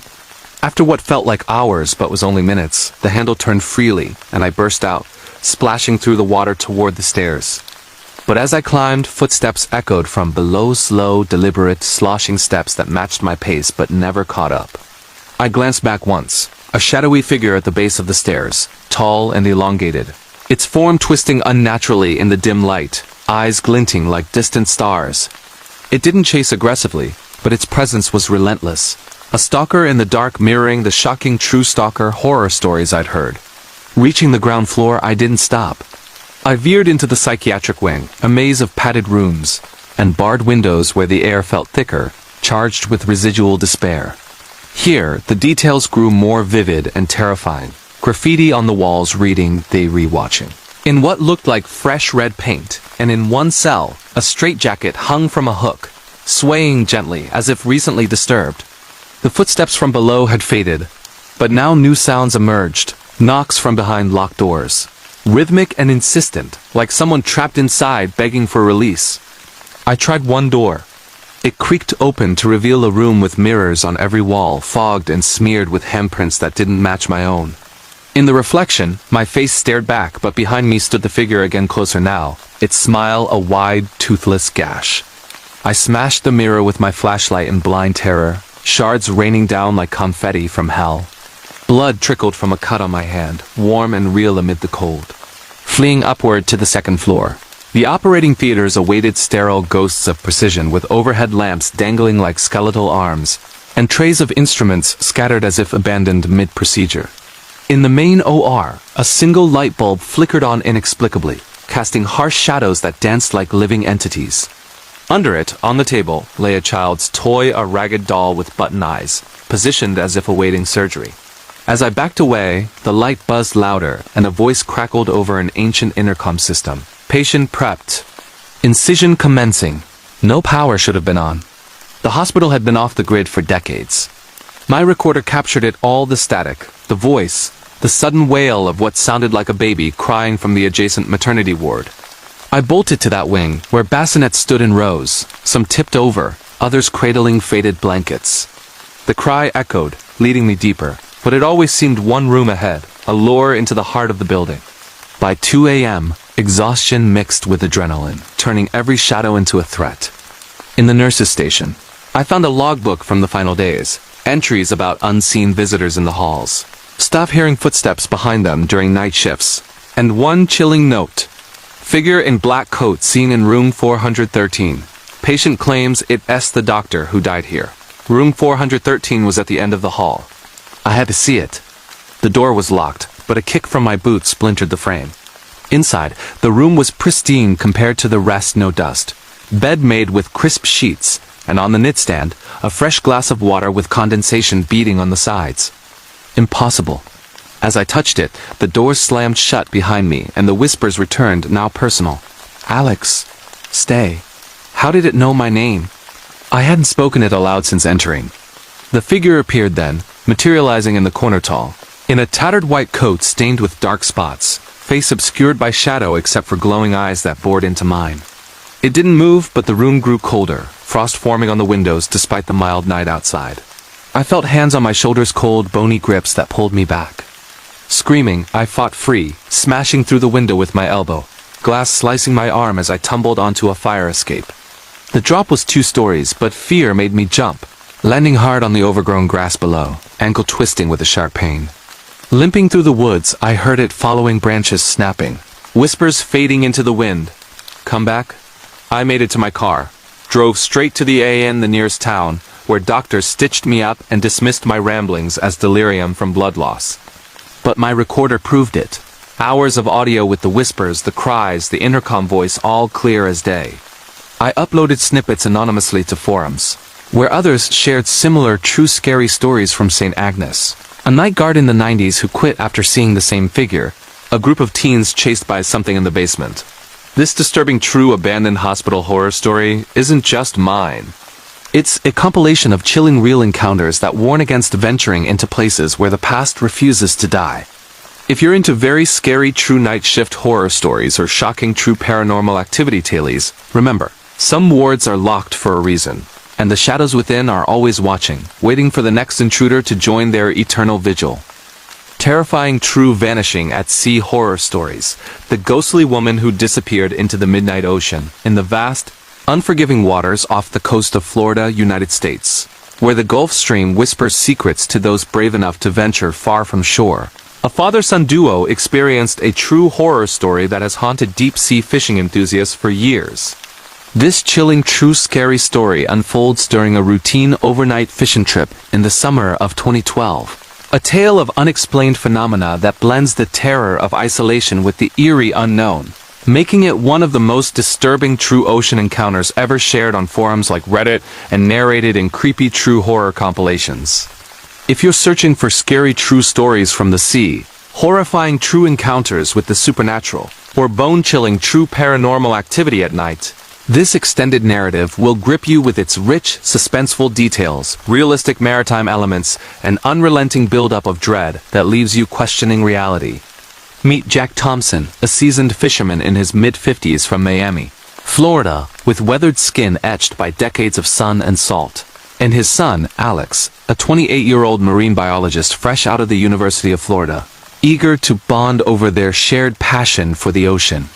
Jack had been taking these trips since he was a boy, inheriting his father's old 25-foot center console boat named Sea Reaper, equipped with state-of-the-art GPS, sonar fish finders, heavy-duty trolling rods, and enough emergency flares to signal a passing cruise ship. The boat was no luxury yacht. It had a simple cabin below deck for storing gear, a live bait well that gurgled with shrimp and mullet, and a pair of powerful outboard engines that hummed reliably through choppy waves. Alex, with his scientific mind, always packed extra gadgets. A waterproof camera, a handheld VHF radio tuned to Coast Guard channels, and even a portable weather station to monitor barometric pressure drops that could signal incoming storms. Their trips were meticulously planned, from checking tide charts on apps like NOAA's online portal to packing coolers with sandwiches, energy bars, and gallons of fresh water to combat the relentless humidity of Florida's subtropical nights. That fateful evening began like any other true scary fishing story turned nightmare. The sun dipped below the horizon around 7:45 p.m., painting the sky in fiery oranges and purples as they motored out from Biscayne Bay. They anchored around 10 p.m. in a spot Jack favored for its underwater seamounts, submerged hills that attracted schools of mahi-mahi tuna and the occasional shark. The anchor chain rattled out, biting into the sandy bottom below, and they set up their rigs. Heavy lines baited with live squid dropped to 300 feet where bioluminescent plankton flickered like underwater stars. Alex busied himself with his camera, snapping photos of the bioluminescence for a research paper, while Jack cracked open a thermos of black coffee, its steam rising like ghosts in the cool night air. Conversation flowed easily about Alex's recent breakup, Jack's retirement plans, and the latest news on overfishing regulations from the Florida Fish and Wildlife Commission. The VHF radio crackled occasionally with chatter from distant vessels, but otherwise, silence reigned, broken only by the soft lapping of water against the fiberglass hull. It was peaceful, almost meditative, until around 12:30 a.m., when the true horror began to unfold in this shocking true deep-sea encounter. Jack was on the starboard side, rebaiting a hook with a wriggling shrimp, its tiny legs scratching against his gloves. Alex stood nearby, adjusting the drag on his reel when a sudden, thunderous splash erupted from the port, sighed like something heavy plunging into the water. Not a fish jump, but a deliberate, forceful entry that sent ripples cascading across the glassy surface. The boat rocked slightly, and both men froze, hearts pounding in unison. "What the hell was that?" Alex whispered, his voice barely audible over the adrenaline rush. Jack grabbed a high-powered LED flashlight from the console, its beam slicing through the darkness like a knife. They leaned over the port gunwale, scanning the water, expecting to see a dolphin or perhaps a curious sea turtle. But what they saw defied explanation, turning this into one of the most disturbing true Home Alone at sea horror stories. Floating just 3 feet from the boat, face up and eerily serene, was a young woman. She appeared to be in her late 20s, with long dark hair fanning out in the water like ink in a spill. Her skin was pale but not bloated or discolored, as if she hadn't been in the water long. No signs of drowning, no pruning of the fingers, no marine life nibbling at her edges. She wore a pristine white sundress with thin blue straps, the fabric barely wet, clinging lightly to her form without the sodden heaviness of prolonged submersion. Her eyes were closed, lashes casting shadows on her cheeks, and her lips parted slightly in what looked like a peaceful sigh. No blood, no bruises, no torn clothing, just an inexplicable calm that sent chills racing up their spines. The splash had been so close, so immediate, it was as if she had jumped or fallen from the boat itself, yet they had checked every inch before leaving port. No stowaways, no hidden compartments large enough for a person. The cabin was locked, the deck clear. This was no prank. This was a true scary paranormal sighting in the middle of nowhere. "Dad, oh God, is she alive?" Alex stammered, his scientific training kicking in as he reached for the boat hook, a long pole with a curved end for retrieving lines. Jack shouted at her, "Miss! Hey miss! Are you okay? Wake up!" His voice echoed across the empty ocean, swallowed by the void. No response, not a twitch, not a breath visible in the still air. Alex extended the hook, gently prodding her shoulder, but instead of snagging, it seemed to push her away, her body drifting slowly backward, as if propelled by an invisible current. Panic surged. Jack stripped off his shirt and life jacket, diving into the inky water with a splash that mirrored the earlier one. The ocean was warm, about 78 degrees Fahrenheit, but felt colder in the dead of night, with unseen currents tugging at his legs. He swam toward her, powerful strokes honed from years of lifeguard training in his youth, but as he reached out, her form bobbed just out of grasp, sinking slightly then resurfacing tantalizingly close.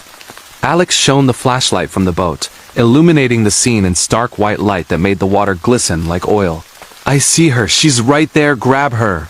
But Jack's fingers brushed empty water. She vanished beneath the surface without a bubble, without a ripple. He dove down, lungs burning, eyes stinging from salt, but the beam revealed only endless blue-black depths, schools of small fish scattering like silver darts. Surfacing gasping, he yelled, "She's gone! Circle the boat, use the engines!" Alex fired up the outboards, their roar shattering the silence as he maneuvered in tight loops, spotlights sweeping in arcs. They searched for over an hour, deploying flares that lit the night sky in orange bursts, calling on the VHF. "Mayday, mayday, this is Sea Reaper, position 25.5N, 79.8 W. We have a possible person overboard, female, mid-20s. No visual now. Request assistance." The Coast Guard responded promptly, dispatching a helicopter from Miami Station, its searchlight piercing the darkness like a judgmental eye from above. As the chopper hovered, its downdraft whipping the water into froth, divers plunged in, equipped with underwater lights and sonar. They combed the area for hours, but found nothing, no body, no debris, no evidence of a struggle. Back on shore the next morning, under the harsh fluorescent lights of the Coast Guard office in Key Biscayne, Jack and Alex gave statements to investigators. "She looked fresh," Jack insisted, his voice trembling. like she just stepped out of a party. Not a mark on her. Alex added details from his photos, though none captured her clearly, just blurry waves. Missing persons databases were scoured. No matches for a woman in a white dress reported lost at sea in the region. Local news outlets picked up the story briefly. Headlined, "Mystery Woman Vanishes in Gulf Stream, Fishermen Baffled." But it faded without resolution. Experts speculated. Perhaps a mirage from bioluminescence, or a hallucination induced by carbon monoxide from the engines. But tests showed the boat's exhaust was fine, and both men were sober with blood alcohol levels at 0. Years later, this truly terrifying true ocean horror story lingers in online forums, where users share similar scary true deep sea encounters. Ghostly figures in the waves, unexplained splashes, and vanishings that defy logic. Jack sold the boat, unable to face the water without reliving the woman's serene face, her silent plea. Alex, now a professor, incorporates it into lectures on ocean mysteries, warning students about the psychological toll of isolation, yet privately, he knows it was no illusion. On clear nights, he stares at the sea from his balcony, wondering if she's still out there, drifting eternally, a spectral guardian of the deep. This disturbing true paranormal story serves as a stark reminder: the ocean holds more horrors than we can fathom, blending the real with the inexplicable in ways that will haunt your dreams. If you've experienced similar very scary true fishing trip horror stories or shocking true encounters with the unknown at sea, share below. These chilling true scary stories from the United States continue to terrify and intrigue, proving that some mysteries are better left unsolved. Chilling true forest stalker horror stories. The voice that echoed from the shadows in the Canadian wilderness. Deep in the heart of Banff National Park, Canada, where towering pines pierce the crisp alpine sky and ancient glaciers carve through rugged valleys, a group of seasoned hikers encountered a true horror story that has since become a whispered legend among outdoor enthusiasts and paranormal investigators alike. This bone-chilling true scary story, blending the isolation of remote wilderness with unexplained supernatural phenomena, unfolded in the summer of 2018, a tale of voice mimicry, shadowy pursuits, and survival against an entity that defied logic. If you're searching for disturbing true deep woods encounters, very scary true hiking horror stories, or shocking true paranormal activity in national parks, this extended narrative dives into the realistic details of a Canadian backcountry nightmare, complete with suspenseful build-up, vivid scenic descriptions, and terrifying realism that will leave you questioning every rustle in the trees during your next trail adventure. Meet Emily Carter, a 32-year-old environmental consultant from Calgary, Alberta, with sun-kissed freckles across her nose from years of field work and a backpack always packed with essentials like a Garmin InReach satellite, communicator bear spray holstered on her hip, and a well-worn journal for sketching flora. Emily had organized this trip as a much-needed escape after a grueling year of urban projects, inviting her longtime friend, Marcus Hawley, a 35-year-old freelance photographer from Vancouver, British Columbia, known for his sharp eye behind a Nikon D850 camera and his collection of topographic maps folded meticulously in waterproof sleeves. Joining them was Sarah Nguyen, Marcus's 30-year-old girlfriend, a yoga instructor from Toronto, Ontario, who brought a sense of calm with her essential oils diffuser and lightweight hammock for midday rests, though she admitted to being a novice in true wilderness settings. The trio had bonded over shared adventures in the Rockies, but this 4-day loop trail along the Bow Valley Parkway promised something more immersive. 45 kilometers of undulating paths through dense coniferous forests past turquoise lakes fed by melting snowfields and over rocky moraines left by retreating ice ages.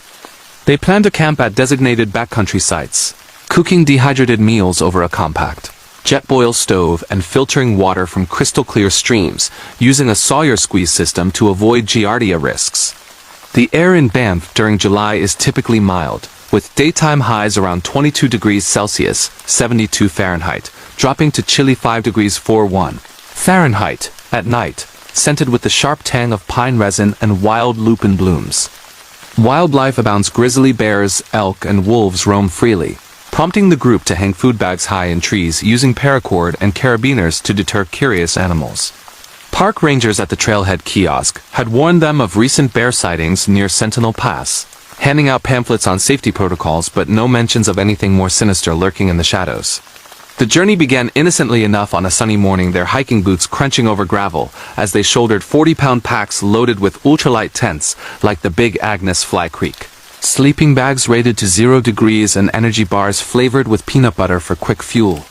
Emily led the way, her trekking poles clicking rhythmically against exposed roots and lichen-covered boulders, pointing out interpretive signs about the park's geology, how the Canadian shields ancient rocks, over 1 billion years old. As the afternoon wore on, the trail narrowed into a thicker section of forest, where sunlight filtered through the canopy in dappled patterns, casting long shadows that danced like elusive figures. The group chatted about Life Emily's recent promotion, Marcus's upcoming gallery show featuring black and white prints of urban decay, and Sarah's plans to open a wellness studio specializing in forest bathing retreats. Around 4 p.m., about 12 kilometers in, they heard the first anomaly, a faint call echoing through the trees, sounding like, "Help! Over here!" It was muffled, as if carried on the wind from a distance, but clear enough to halt them mid-stride. Emily cupped her hands and shouted back, "Hello? Where are you?" No response. Marcus scanned the surroundings with his binoculars, spotting nothing but swaying branches and a distant raven cawing from a dead snag. Sarah suggested it might be another hiker in distress, perhaps twisted an ankle on the uneven terrain strewn with loose scree. They detoured slightly off-trail, bushwhacking through knee-high ferns and avoiding devil's club shrubs with their spiny stems, calling out periodically. After 20 minutes of fruitless searching, they dismissed it as an echo from a far-off group, or maybe a bird mimicking human speech. Crows are known for that in these parts. Shrugging it off, they pressed on to their first campsite at Baker Lake, a serene spot with fire rings built from river rocks and pit toilets screened by alder bushes. As dusk fell around 9 p.m., the temperature dipped, prompting them to layer up with merino wool base layers and puffy jackets from Patagonia. They built a small campfire using dry tinder collected from fallen lodgepole pines, roasting marshmallows on whittled sticks while sharing ghost stories from childhood. Emily's tale of a haunted cabin in the Kootenays, Marcus's urban legend about Vancouver's Stanley Park spirits. The stars emerged brilliantly overhead, the Milky Way a smeared ribbon against the black velvet sky, unpolluted by city lights. Yet, as they zipped into their tents, Emily in her solo setup, Marcus and Sarah sharing a 2-person dome, the earlier call lingered in their minds like an unresolved chord. Sleep came fitfully that night, the forest alive with nocturnal sounds. The hoot of a great horned owl perched on a spruce bough, the rustle of small mammals, like pikas scurrying through underbrush, and the occasional snap of a twig that could be a deer or something heavier. Around 2 a.m., Emily bolted upright in her sleeping bag, heart racing from a vivid dream of being chased through fog-shrouded woods. But it wasn't the dream that woke her, it was a voice eerily familiar, calling, "Emily, help me," from just outside her tent. The tone was desperate, mimicking Sarah's voice perfectly, down to the slight Ontario accent with its rounded vowels. Emily whispered, "Sarah? Is that you?" No answer. Unzipping her tent flap cautiously, she shone her black diamond headlamp into the darkness, its 350 lumen beam cutting through the chill air like a knife. The campsite was empty. Marcus and Sarah's tent stood silent 10 feet away, the fire reduced to glowing embers, and the food bag swayed gently from a high branch 50 yards off. Shaking it off as a hypnagogic hallucination, perhaps from dehydration or the altitude, she checked her water bladder, sipping from the tube connected to her osprey pack, and tried to settle back down. But sleep evaded her, the forest seeming unnaturally quiet now, as if all creatures had fled an unseen predator. Dawn broke with a golden hue tinting the peaks, and over instant coffee brewed in enamel mugs, Emily mentioned the voice to the others. Sarah laughed it off, saying she'd slept like a log, dreaming of yoga poses on a beach, while Marcus theorized wind-carrying sounds from distant campers or even a prankster using a recording device. They broke camp, stuffing gear into compression sacks and bearing their waste per leave no trace principles, then hit the trail toward their next waypoint, a steep ascent to Bow Pass at 2,350 meters by late afternoon. As clouds gathered ominously, threatening a pop-up thunderstorm common in the Rockies, they reached their second campsite near Hector Lake, a mirror-like body of water ringed by larch trees turning golden in early autumn hues. Setting up, they noticed oddities. Their food bag from the previous site had been undisturbed, but now a small pile of rocks was stacked cairn-like near Emily's tent spot, unmarked on any map. Marcus photographed it, zooming in on his LCD screen to note the stone's unnatural arrangement, almost like a signal. As rain began pattering on their rainflies silnylon fabric taut against aluminum, poles they huddled under a tarp strung between trees with guy lines, sharing rehydrated chili mac from foil pouches. Conversation turned tense. Sarah suggested turning back, citing the voices as a bad omen. While Emily checked her satellite device for messages, no service interruptions but a low battery warning flashed. Marcus, ever the skeptic, proposed it was a rare case of auditory pareidolia, where the brain interprets random sounds as familiar voices, perhaps amplified by the canyon-like valleys echoing wind through rock formations. But as night enveloped them, the temperature plummeting to near freezing with frost forming on the grass, the voices returned with vengeance. It started around midnight, the rain having ceased, leaving a dripping canopy and slick mud underfoot. Sarah. Come out, it's me, Marcus. The voice was a perfect replica of Marcus's baritone, laced with urgency, emanating from the lakeside tree line about 30 yards away. Sarah stirred in their tent, murmuring, "What?" "I'm here," Marcus shushed her, unzipping slowly to peer out. Emily, in her tent, grabbed her multi-tool with its serrated blade, heart pounding like a drum in her chest. Then came the response, "No, over here, hurry." This time, it mimicked Sarah's voice overlapping with Emily's, a glitchy duet that sent shivers down their spines. The group emerged, headlamps sweeping in unison, illuminating dew-kissed ferns and mossy logs. In the beam, they caught a glimpse. A tall, emaciated figure silhouetted against the moonlit lake, its limbs unnaturally long and thin, skin pale as birch bark under the light. It stood motionless for a split second, head cocked at an odd angle, before gliding, not walking into the underbrush without a sound. Branches parting silently as if welcoming it. A low, wheezing rasp followed, like air escaping a punctured lung, accompanied by that same rotten scent intensifying. Panic surged. "We need to go now," Emily urged, stuffing her sleeping bag haphazardly into her pack while Marcus fumbled with the tarp stakes, his hands trembling. Sarah sprayed a burst of bear spray into the darkness as a deterrent, the capsaicin mist hanging in the air like a spicy fog.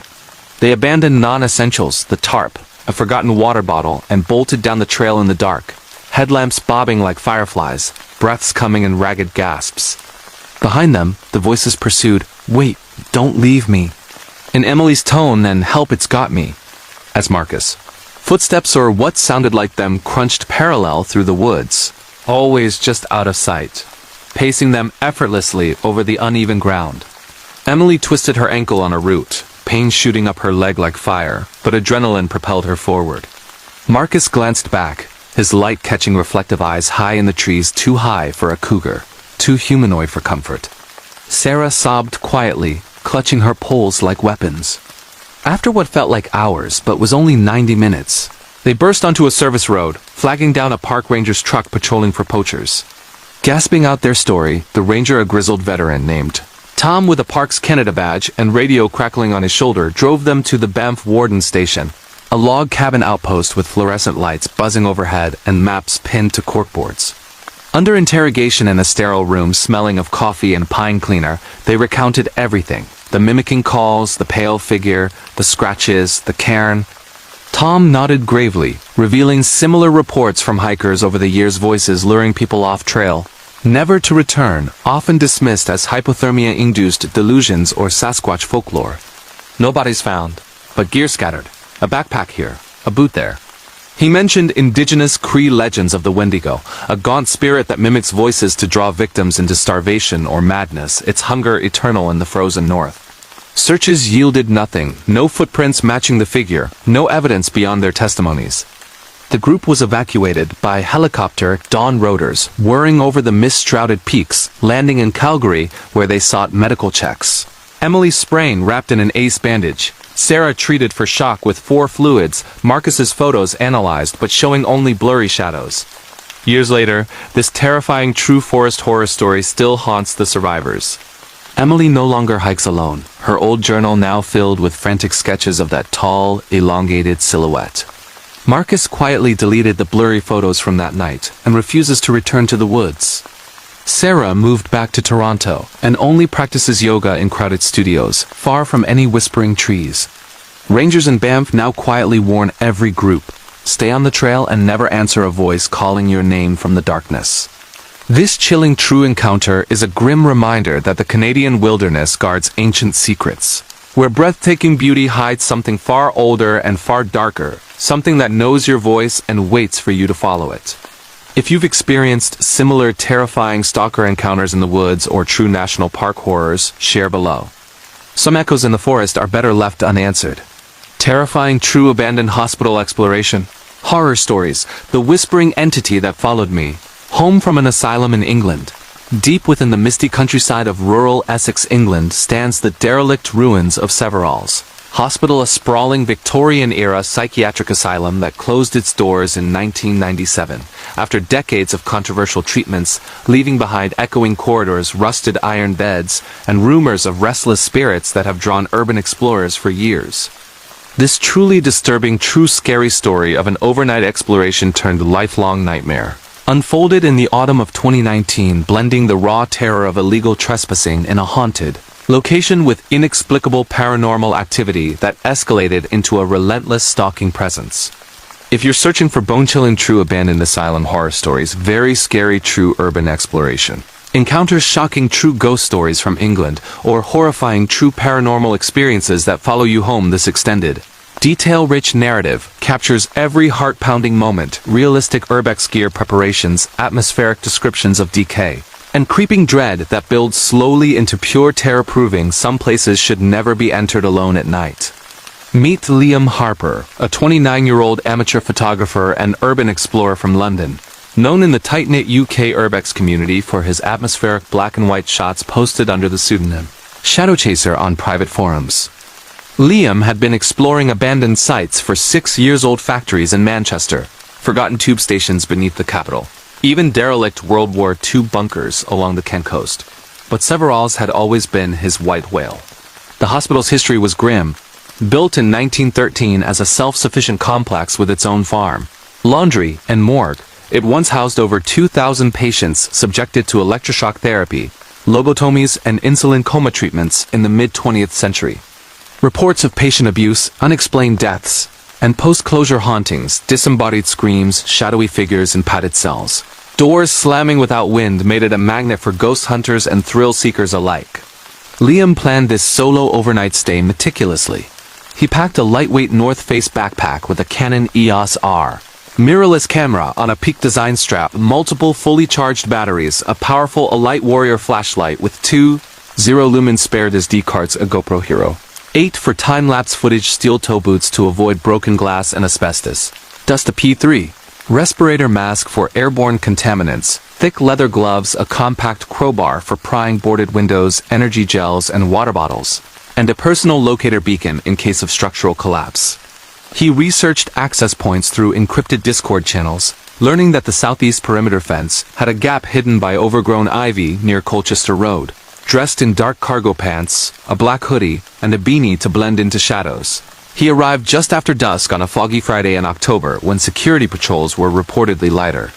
The English autumn night was raw temperature hovering around 8 degrees Celsius, 46 Fahrenheit, with damp fog rolling in from the North Sea, muting streetlights and carrying the earthy scent of decaying leaves mixed with distant wood smoke from nearby villages. Liam parked his battered Vauxhall Corsa 2 miles away in a levee off the A120, trekking cross-country through muddy fields dotted with grazing sheep that eyed him warily. Heart already racing from the illegality trespassing on private property could mean arrest. He slipped through the fence, thorns snagging his jacket as he emerged onto the hospital grounds. The main building loomed like a Gothic monstrosity, red brick facades cracked and ivy-choked, rows of arched windows boarded or shattered, water towers silhouetted against a moonless sky, graffiti-covered lower walls, "Get Out," in dripping red paint, pentagrams and tags from previous explorers dating back to 2015. The silence was oppressive, broken only by dripping condensation from rusted gutters, and the occasional coo of a wood pigeon nesting in the rafters. Liam activated his GoPro on a chest mount, whispering commentary for potential YouTube footage he'd edit later. Entry successful. Main hall ahead. Air smells like mold and old medicine, classic asylum vibe. He entered through a ground floor window he'd pried open, boots crunching on decades of fallen plaster and pigeon droppings that coated the floor like gray snow. His flashlight beam swept across the entrance hall, peeling emerald green paint on walls. A reception desk collapsed under its own weight, patient files scattered and swollen from dampness, names and diagnoses barely legible under mildew. The air was thick, stale, carrying faint traces of formaldehyde and antiseptic that clung to the back of his throat even through the mask. Moving deeper, he explored the women's ward first.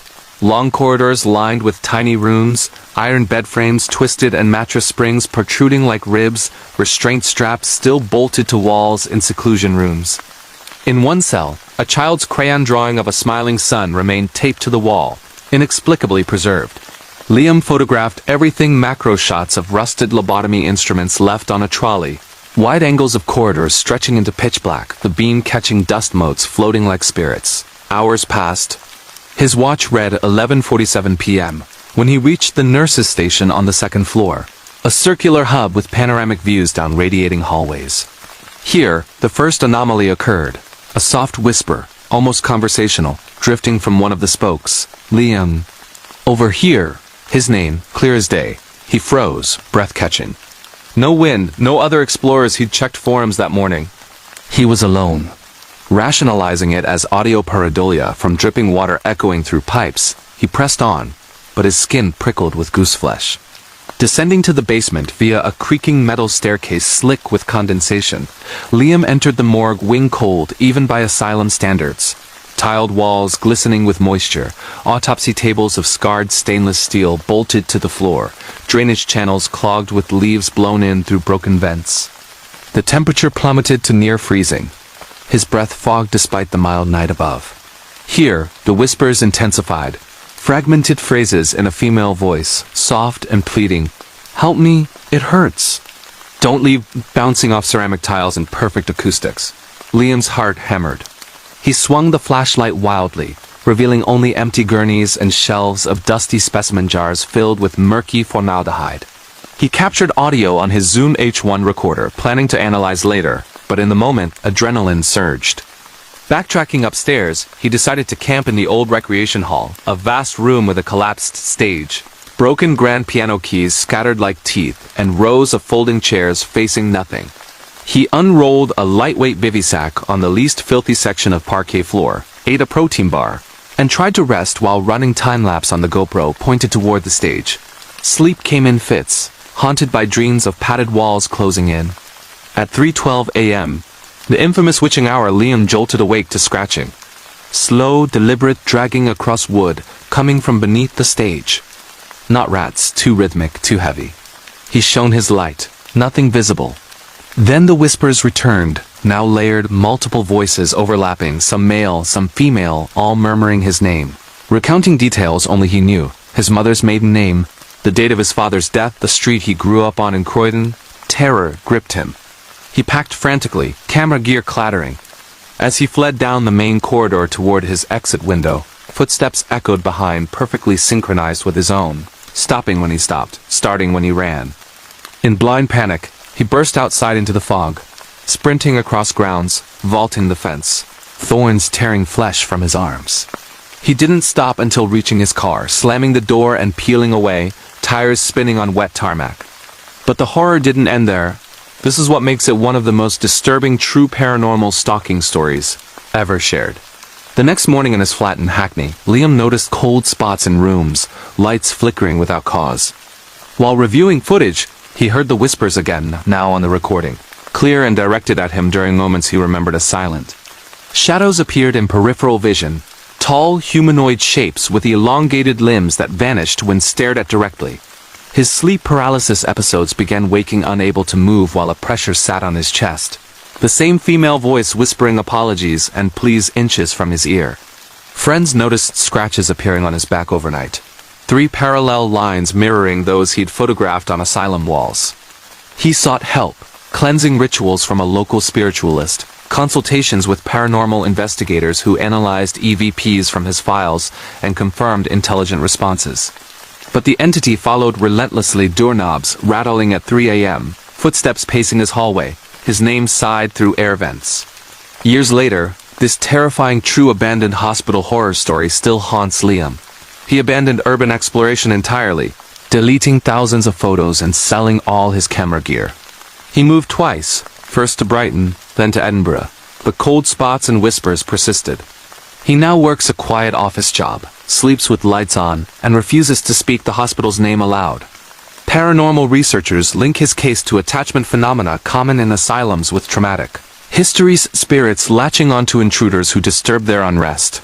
This chilling true ghost encounter from England stands as a stark warning. Some abandoned places are empty. They're waiting. If you've experienced similar horrifying true urbex horror stories, very scary true haunted asylum encounters, or disturbing true paranormal attachments that followed you home, share your story below. These bone-chilling true scary stories prove that curiosity can open doors that never fully close. Terrifying true remote lighthouse horror stories. The phantom signal that lured me into the storm off the Scottish Highlands. Perched on a jagged cliff along the treacherous northwest coast of Scotland where the Atlantic Ocean crashes relentlessly against black volcanic rock and thick sea fog can swallow entire headlands for days, stands the abandoned Eilean Dubh Lighthouse, a solitary sentinel built in 1908 that once guided ships through some of the most dangerous waters in the British Isles. This truly disturbing, true scary story of isolation, creeping dread, and inexplicable paranormal phenomena unfolded in the stormy autumn of 2021. When a lone volunteer caretaker experienced a week-long ordeal that blurred the line between natural peril and something far more malevolent. If you're searching for bone-chilling true lighthouse isolation horror stories, very scary true Scottish coastal encounters, shocking true paranormal activity in remote locations, horrifying true storm survival nightmares, or disturbing true phantom signal ghost stories, this exhaustively detailed narrative immerses you in every sensory moment. The howling wind, the salt-crusted windows, the flickering lantern light, and the slow, relentless build of terror that proves some beacons were never meant to be relit alone. Meet Callum Mackenzie, a 34-year-old former Royal Navy radar technician from Inverness, Scotland, with a sturdy build honed from years at sea, a closely cropped beard flecked with early grey, and a pragmatic mindset shaped by deployments in the North Atlantic. Callum had left the service after a decade, seeking solitude after a messy divorce and the loss of his father, a lifelong fisherman who perished in a gale off the Outer Hebrides. The lighthouse caretaker role appealed to him as a temporary escape, a 6-month volunteer position through the Northern Lighthouse Board, maintaining the decommissioned Eilean Dubh Tower while a modernization team assessed automation upgrades. The pay was modest, but it included room and board in the keeper's quarters, plus the allure of complete isolation, no road access. Only a monthly supply helicopter or a rugged Zodiac boat ride from the nearest village of Ullapool, 28 nautical miles away. Callum prepared meticulously, packing North Face extreme weather gear, a Gore-Tex jacket rated for minus 20 degrees Celsius winds, Salua mountaineering boots with crampons for icy steps, a Petzl headlamp with red light mode to preserve night vision, a handheld Garmin InReach Mini 2 satellite communicator for emergencies, a Leatherman multi-tool, a comprehensive first aid kit with hypothermia blankets, and enough freeze-dried rations, chili con carne, chicken tikka masala, and oatmeal packs to last 8 months in case of delayed resupply. He also brought personal comforts, a battered paperback collection of M.R. Jane's ghost stories, ironically, a shortwave radio for BBC broadcasts, a flask of single malt Laphroaig whiskey, and his father's old brass telescope for scanning the horizon. Arrival on a blustery September morning set an ominous tone. The helicopter, a bright yellow Sikorsky 92, hovered above the helipad carved into the cliff, rotors whipping sea spray into a stinging mist as Callum rappelled down with his duffel bags. The pilot shouted over the noise, "Storm season's early this year, keep that SATCOM charged," before lifting off, leaving Callum utterly alone on the rocky outcrop. The lighthouse towered 120 feet above him, whitewashed stone streaked with guano from nesting gulls. A black lantern room crowned by a dormant Fresnel lens the size of a small car, and keepers' cottages clustered at the base like huddled survivors.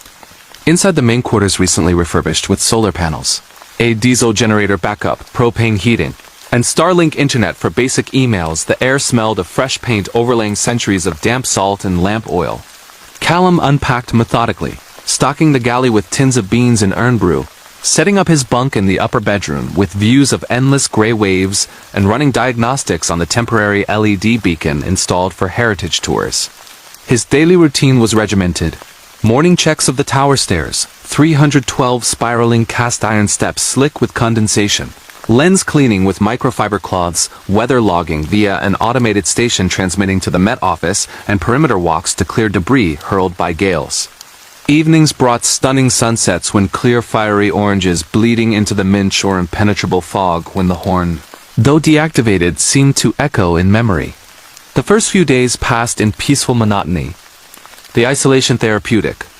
Callum brewed strong tea in an electric kettle, listening to the constant roar of surf 200 feet below, spotting pods of orcas breaching in the distance through his telescope, and journaling about reclaiming his life. But on night 4, as a force 8 gale battered the coast winds gusting 50 knots, rain lashing horizontally, the unease began.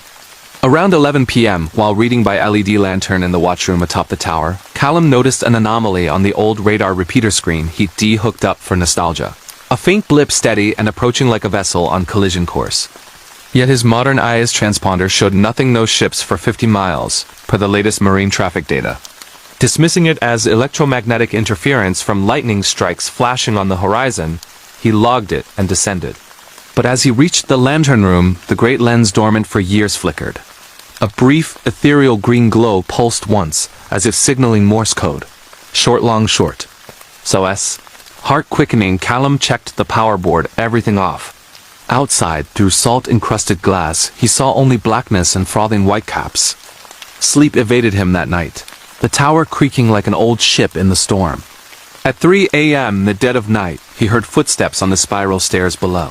Slow, deliberate footfalls ascending, accompanied by the drip of water as if from soaked oilskins. Callum grabbed his headlamp and Leatherman, calling out, "Hello? Anyone there?" His voice echoed unanswered. Descending cautiously, beams sweeping the iron treads slick with moisture, he found nothing, no wet prints, no intruder. Just the wind howling through cracked vents. Back in quarters, he poured a dram of whiskey, hands trembling slightly, rationalizing it as structural settling or rats in the walls, though the board had fumigated recently. Day 5 brought respite, calmer seas, patchy sun glinting off wet rocks where seals basked. Callum hiked the island's perimeter, a half-mile circuit of sheer cliffs and pebbled coves, collecting driftwood for the stove and photographing razorbills nesting in crevices. But during his afternoon tower maintenance, wiping condensation from the lens with vinegar solution, he discovered etchings he'd missed before. Faint scratches on the glass floor reading turn back and dates from 1923. The year 3 keepers vanished in a storm, their bodies never recovered, officially blamed on a rogue wave. Local folklore, he'd read online before departure, spoke of a phantom keeper, a drowned sailor from a 19th century wreck who lured successors to the rocks with false signals. Callum laughed it off, posting a quick sat text to a mate. "Old ghosts keeping me company." That night, the true horror escalated, transforming this into one of the most very scary true Lighthouse paranormal stories imaginable. As fog rolled in thick as pea soup, reducing visibility to zero and muffling the waves to a distant thud, the old foghorn disconnected decades ago blared. A deep, mournful groan reverberated through the tower, vibrating in Callum's chest. He raced upstairs, no power to the horn compressor. Then the lantern ignited fully, a blinding white beam sweeping the sea in slow arcs, piercing the fog like an accusatory finger. Panic rising, Callum flipped breakers frantically, but the light persisted, independent. Through the glass, he saw ships' lights or illusions, winking in response far below, drawing closer to the jagged reefs known as the Devil's Teeth. His radio crackled with static. Then a voice, gravelly, accented Highland. "Come, join us. The light calls." His father's voice. Impossible, his dad had died years prior. Callum smashed the radio, but the beacon continued, and footsteps resumed, now multiple sets, circling the gallery outside, hands slapping weightily against the panes. Trapped in the watchroom, Callum barricaded the door with tool chests, activating his inReach. Emergency unknown intrusion, light malfunction, send help. Signal sent, but response delayed by storm interference. The whispers intensified through vents. Names of lost keepers, details of wrecks, the S. Caledonia in 1908, 47 souls lost. The fishing trawler Morven in 1956. Cold spots bloomed, frost forming on interior walls despite the heater running. In the lantern room, shadows danced tall figures in antique oilskins, faces obscured by sou'wester hats, pointing accusingly at him. One approached the glass, breath fogging it, tracing your turn before dissolving. Callum fired his flare gun out of vent-red phosphorus arcing into fog, but no rescue came immediately. The ordeal peaked on night 6, the storm peaking at force 10, waves exploding against cliffs and thunderous booms, spray reaching the tower 150 feet up. The phantom light guided an illusory ship. Callum saw its running lights bearing down only to vanish on impact, accompanied by screams echoing from the rocks below. The entity manifested inside. A translucent figure materializing on the stairs, dripping seawater, eyes hollow pits, extending a hand beckoning downward. Callum retreated to the quarters, burning logs furiously, reciting Navy cadences to stay sane. Dawn on day 7 brought rescue a Coast Guard RNLI lifeboat battling swells, crew boarding via ropes as the light finally dimmed. Back in Ullapoor, debriefed under warm lights with hot tea, Callum's footage from a fixed GoPro showed anomalies. Orbs, shadows, the beam activating inexplicably. Authorities cited electrical faults from saltwater corrosion, but locals knew better, the Phantom Keeper claiming another near victim. Years later, this horrifying true remote lighthouse horror story haunts Callum. He never returned to sea work, moving inland to the Cairngorms, guiding hill walkers but avoiding coasts. Nightmares of sweeping beams and drowning calls persist. He sleeps with blackout curtains. The lighthouse remains dark, automation cancelled indefinitely. This shocking true Scottish paranormal encounter warns.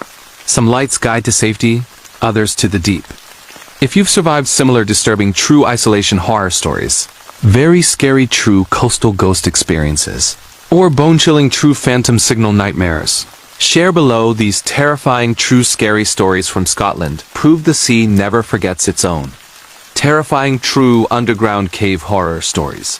The pale crawlers that hunted me deep beneath the Australian Nullarbor Plain, buried beneath the vast, sun-scorched expanse of the Nullarbor Plain in South Australia, where the flat, treeless desert stretches for hundreds of kilometers like an endless Red Sea, and temperatures soar above 40 degrees Celsius, 104 Fahrenheit in summer, lies one of the world's most extensive limestone cave systems, a labyrinth of hidden chambers, underground rivers, and pitch-black voids that have claimed explorers for decades.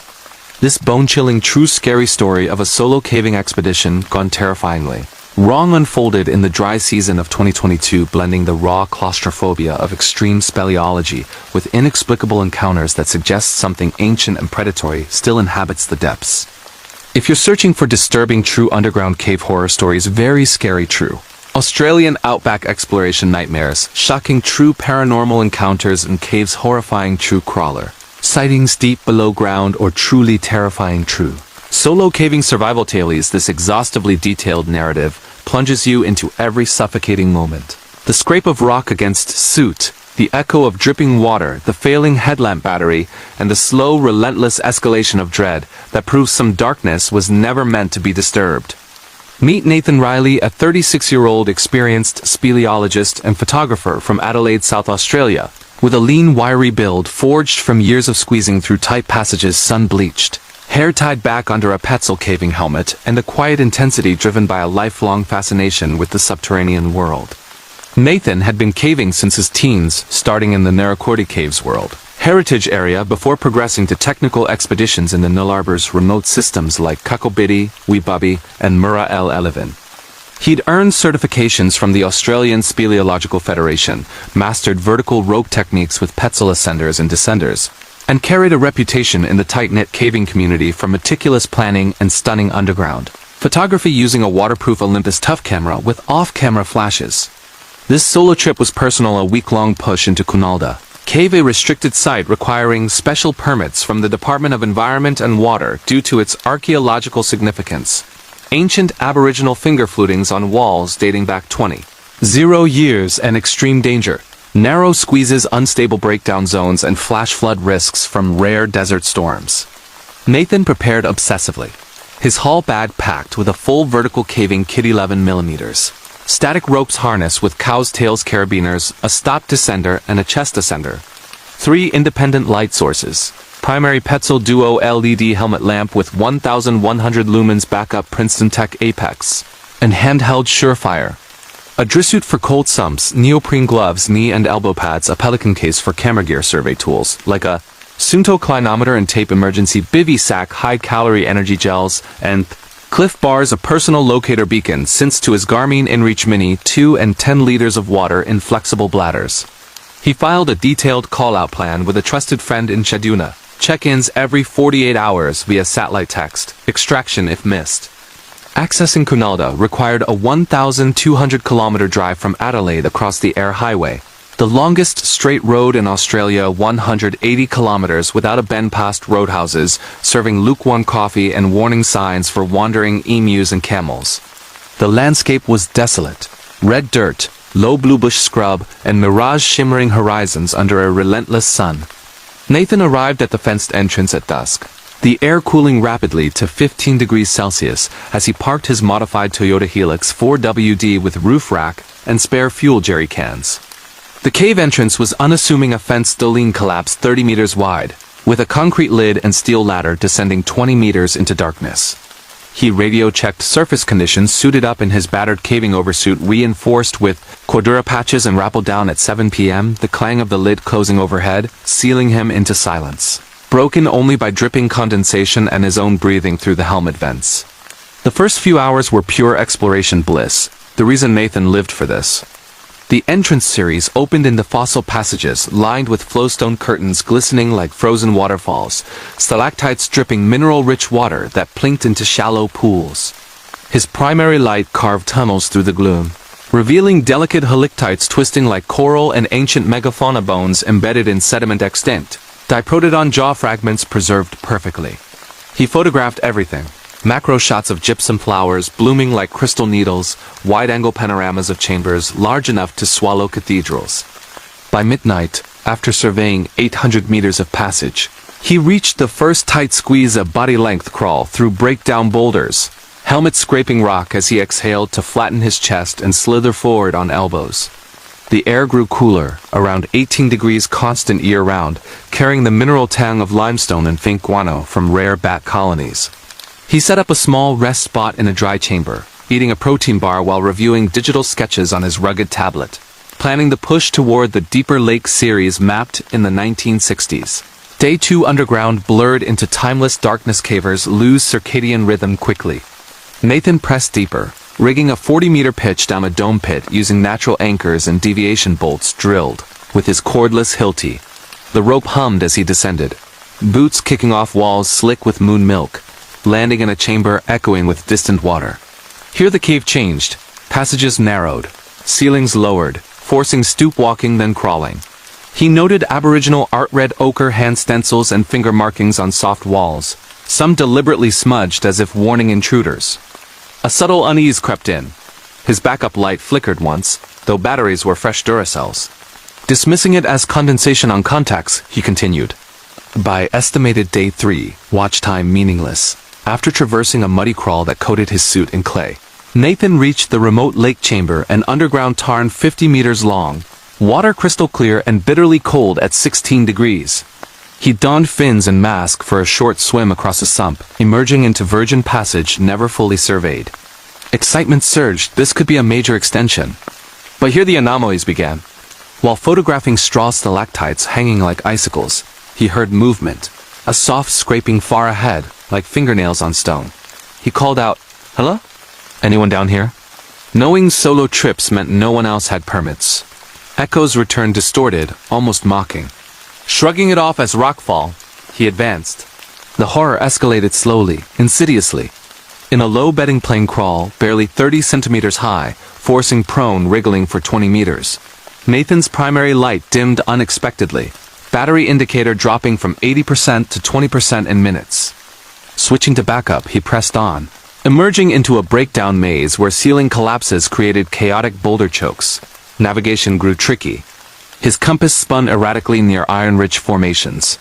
Then the sounds returned, scraping, closer, accompanied by wet clicking like joints popping.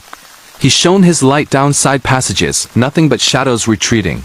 Heart rate climbing, he sent a sat text. All good, deeper than planned, extending stay, but doubt gnawed. Night 4, or what felt like it, brought the first sighting. Resting in a small alcove, sipping electrolyte mix through a tube, Nathan heard breathing, not his own. Labored, rasping, from a fissure above. He aimed his light upward. Two pale, hairless faces peered down, humanoid but wrong, skin translucent over elongated skulls. Eyes large and black like wet obsidian, limbs thin and jointed oddly. They blinked horizontally, then vanished upward with unnatural speed. Panic hit. Nathan scrambled back, scraping skin through his suit, convinced of hallucination from CO2 buildup. He checked his rebreather scrubber fine. But the scraping pursued, now from multiple directions, as if flanking.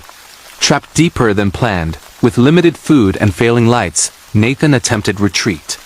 But passages seemed altered, squeezes tighter, markers displaced.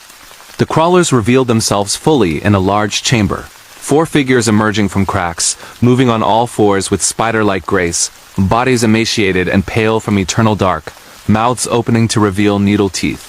They didn't attack, immediately watching, circling, emitting low chittering that echoed his own recorded voice notes played back mockingly. One mimicked his earlier call, "Hello?" In his exact Adelaide accent. Terror paralyzed him.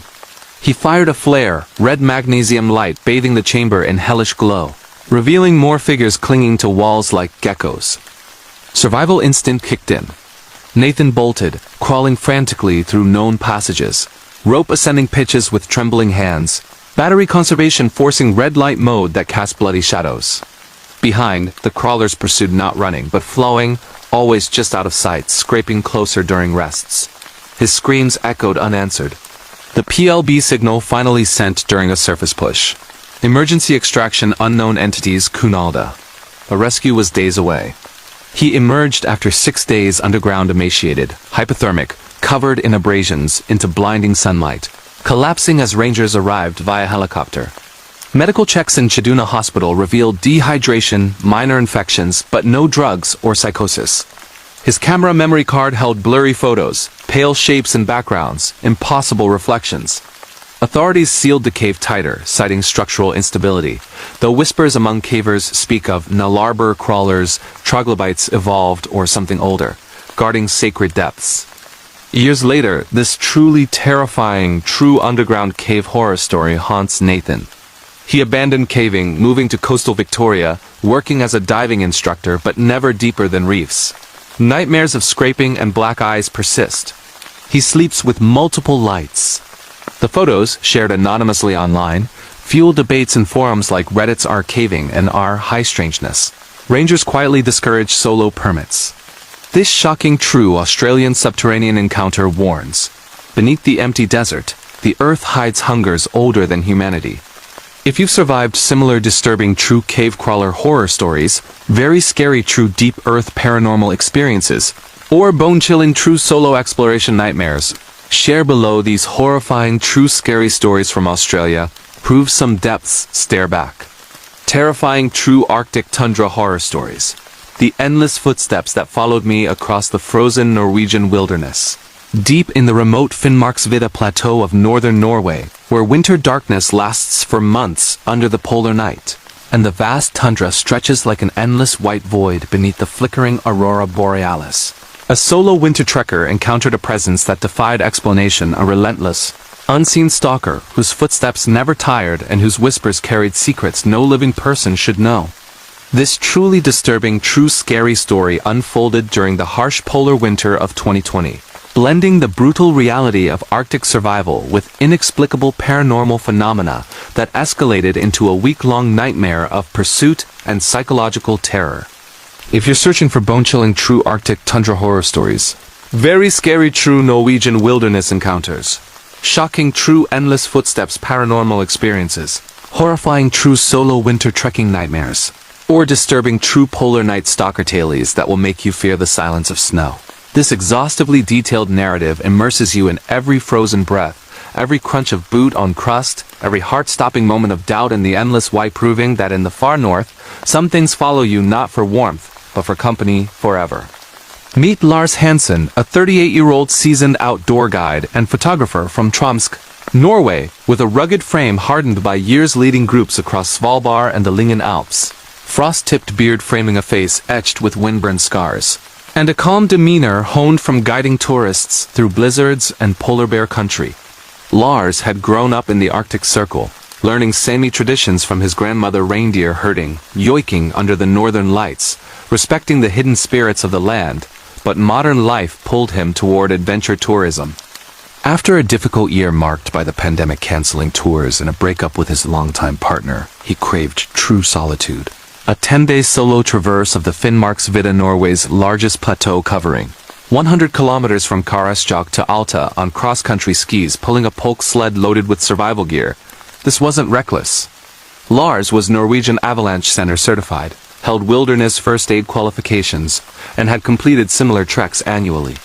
His equipment was top-tier Arctic expedition standard, a Hilleberg Sulo tent rated to -40°C with a snow-valance skirt. A Rab Expedition -40°C down sleeping bag nested inside a vapor barrier liner. A Primus Omnifuel stove with white gas canisters for reliable cold weather performance. A thermos for constant hot lingonberry tea. High-calorie rations like real Termat freeze-dried reindeer stew and pemmican bars totaling 5,000 calories daily. Layered clothing system, merino base layers, fleece mid, Gore-Tex shell with Primaloft insulation, Sorel caribou boots with felt liners, mittens with removable liners, balaclava, and goggles for whiteout conditions. Navigation relied on a Garmin Fenix 7X solar watch with piloted topographic maps, a backup Silva compass, and a personal locator beacon linked to his Iridium Go. Satellite hotspot for twice daily check-ins with a contact in Alta. He also carried a flare gun with bear flares. A .44 Magnum revolver for polar bear defense, mandatory above 74N, though Finnmarksvidda was marginal.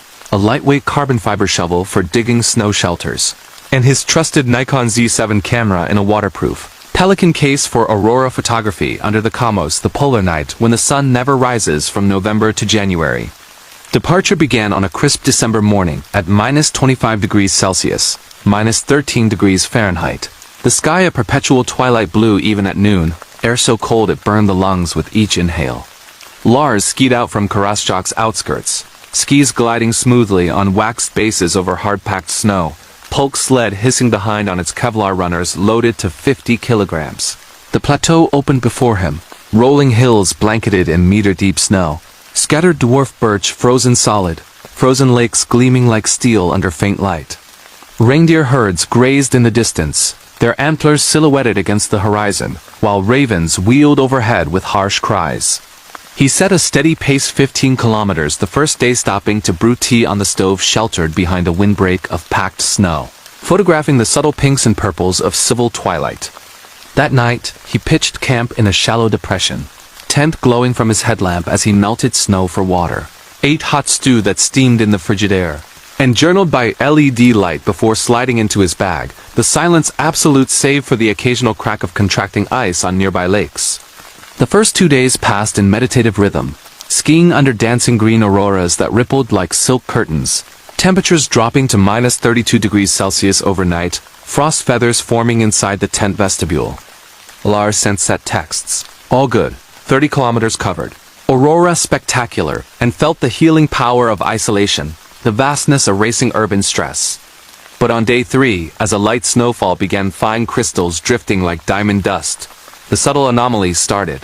While skiing across a frozen river, Lars heard footsteps behind, crisp crunches matching his rhythm exactly, but slightly offset, as if someone paralleled him 50 meters back. He stopped. The echoes ceased instantly. Turning goggles, scanning the white expanse, he saw only his own ski tracks stretching back, no parallel lines. Wind playing tricks? Some carries strangely in cold, dense air.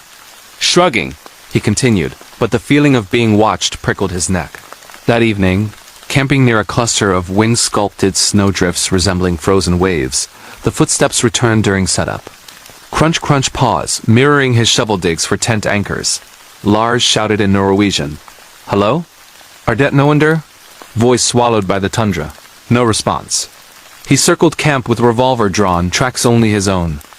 Inside the tent, stove hissing as it boiled water, he heard faint whispers outside, indistinct, like wind through birch, but carrying tones resembling his ex-partner's voice murmuring his name. Lars. Bent. Wait. Hallucination from solitude? He checked carbon monoxide detector clear. Sleep came uneasily, aurora casting green glows through the tent fabric. Day 4 brought deteriorating weather. Rising winds gusting 40 kilometers per hour, visibility dropping to 200 meters and blowing snow. Lars navigated by compass and GPS poke bucking in drifts. The footsteps persisted now closer, pacing him tirelessly despite his 5 kilometers per hour speed. Stopping repeatedly yielded silence. Moving resumed the pursuit. Paranoia crept in. He fired a flare skyward, red starburst illuminating empty tundra. No one. That night in a dugout snow quingy for extra insulation walls, thick and glowing blue from packed density, the whispers clarified. His grandmother, Zyoik, a traditional Sami chant she'd sung to ward spirits, but twisted calling him deeper into the Vida. Objects shifted inside. His stove canister rolled unprompted. Mitten placed neatly outside the door, though he'd left it inside. By day 5, exhaustion compounded fierce sleep fractured by constant alertness. Temperatures plunged to minus 38 degrees Celsius, beard icing with each breath. The stalker escalated. During a rest stop brewing tea behind a snow wall, Lars saw a figure in peripheral vision tall, humanoid, cloaked in white like a snow camouflage parka, standing motionless 100 meters away. Swinging around, nothing just blowing snow-shaping illusions. But footprints appeared overnight around camp. Bare human prints, elongated and deep, circling the tent without approaching the entrance, as if observing. Impossible. His thermometer read minus 40 degrees Celsius. Exposed skin would blacken in minutes. He photographed them, sending blurry images via SAT. Strange tracks, Wolf? Help check weather. Response. Clear skies south, but storm warning north. The true terror peaked over days 6 and 7, a relentless pursuit turning the vast plateau into a claustrophobic trap. Footsteps never ceased now, day and night, closer during whiteouts when visibility fell to arm's length. Whispers named secrets, his father's unreported heart scare, the tour client he'd lost to hypothermia years ago, blaming him in his own voice echoed back. Shadows flitted at vision's edge, multiple figures now, pacing parallel, never revealing faces. Lars pushed harder, 20 kilometers dazed despite fatigue, but the presence kept pace effortlessly. No pulk drag, no need for rest. He attempted evasion zigzagging, hiding in drifts, but footsteps resumed from new directions, always behind. On night 7, holed up in the tent as winds howled to 70 kilometers per hour. Blizzard raging, the entity assaulted. Tent fabric bulging inward as if pressed by invisible weight, zipper rattling violently. Whispers chorused through the fly-sheet Sami words for join us. The land claims, while footsteps circled faster, snow sprang against nylon. Lars fired the revolver through the door muzzle flash illuminating empty white then activated PLB. Emergency delusional? Pursuit extract ASAP? Hallucinations? Hypothermia onset despite precautions? But his core temp read normal on watch. Rescue arrived day 8. A Norwegian air ambulance helicopter battling winds, winching him up as figures dozens now stood at the blizzard's edge, unmoving. Medics in Alta diagnosed severe exhaustion, mild frostnip, no psychosis, blood work clean. His photos showed anomalous shadows. Tracks analyzed as unidentifiable, possibly hoaxed. But locals whispered of unburdened Sami spirits of the unrested dead who lure travelers to share eternal wandering during Kamo's darkness. Years later, this truly terrifying true Arctic tundra horror story haunts Lars. He quit guiding, moving south to Oslo, working indoors, but jumps at footsteps in snow. Nightmares of endless crunching persist. He avoids silence. The gear was burned ritually per Sami advice. Authorities quietly discourage solo winter traverses without partners. This shocking true Norwegian polar night encounter warns. In the far north's white silence, footsteps behind may not be imagination. Some company seeks you eternally. If you've survived similar disturbing true tundra stalker horror stories, very scary true endless footsteps experiences, or bone-chilling true Arctic isolation nightmares, share below these horrifying true scary stories from Norway. Prove the cold preserves more than bodies. Terrifying true ghost town horror stories. The children's laughter that echoed through the abandoned streets of a forgotten Nevada mining town, in the sun-bleached desolation of central Nevada, United States, where the high desert stretches for miles under relentless blue skies and temperatures. Swing from blistering 105 degrees Fahrenheit days to freezing 20 degrees Fahrenheit nights, lies the crumbling ghost town of Silver Reef, a once booming silver mining settlement from the 1870s that boomed briefly with 0 residents before the ore ran dry by 1890, leaving behind weathered wooden buildings, rusted machinery, and an eerie silence broken only by wind whistling through broken windows.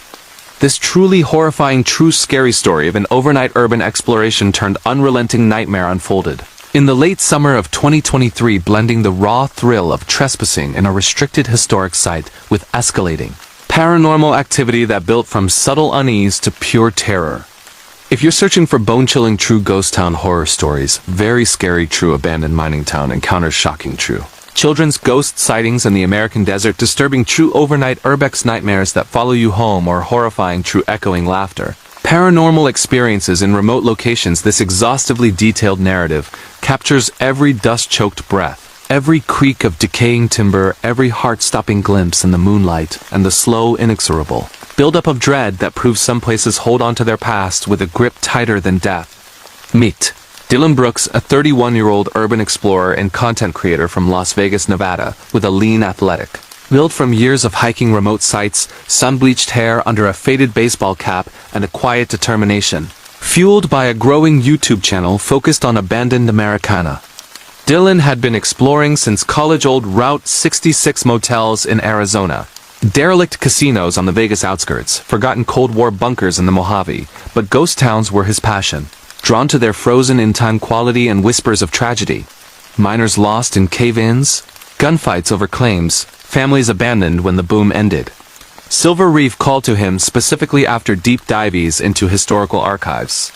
Unlike tourist trap spots like Bodie or Calico, it was largely off-limits, fenced by the BLM, Bureau of Land Management, with no trespassing signs, patrolled sporadically by rangers due to unstable structures and vandalism risks. Dylan planned this solo overnight, meticulously treating it like a backcountry expedition. His Osprey Talon 44 backpack loaded with a Canon R6 mirrorless camera on a black rapid strap, multiple lenses for low-light interiors, spare batteries, a DJI Mini 3 Pro drone for aerials, though restricted airspace meant ground use only. A powerful Phoenix PD 36R flashlight with 1600 lumens backup.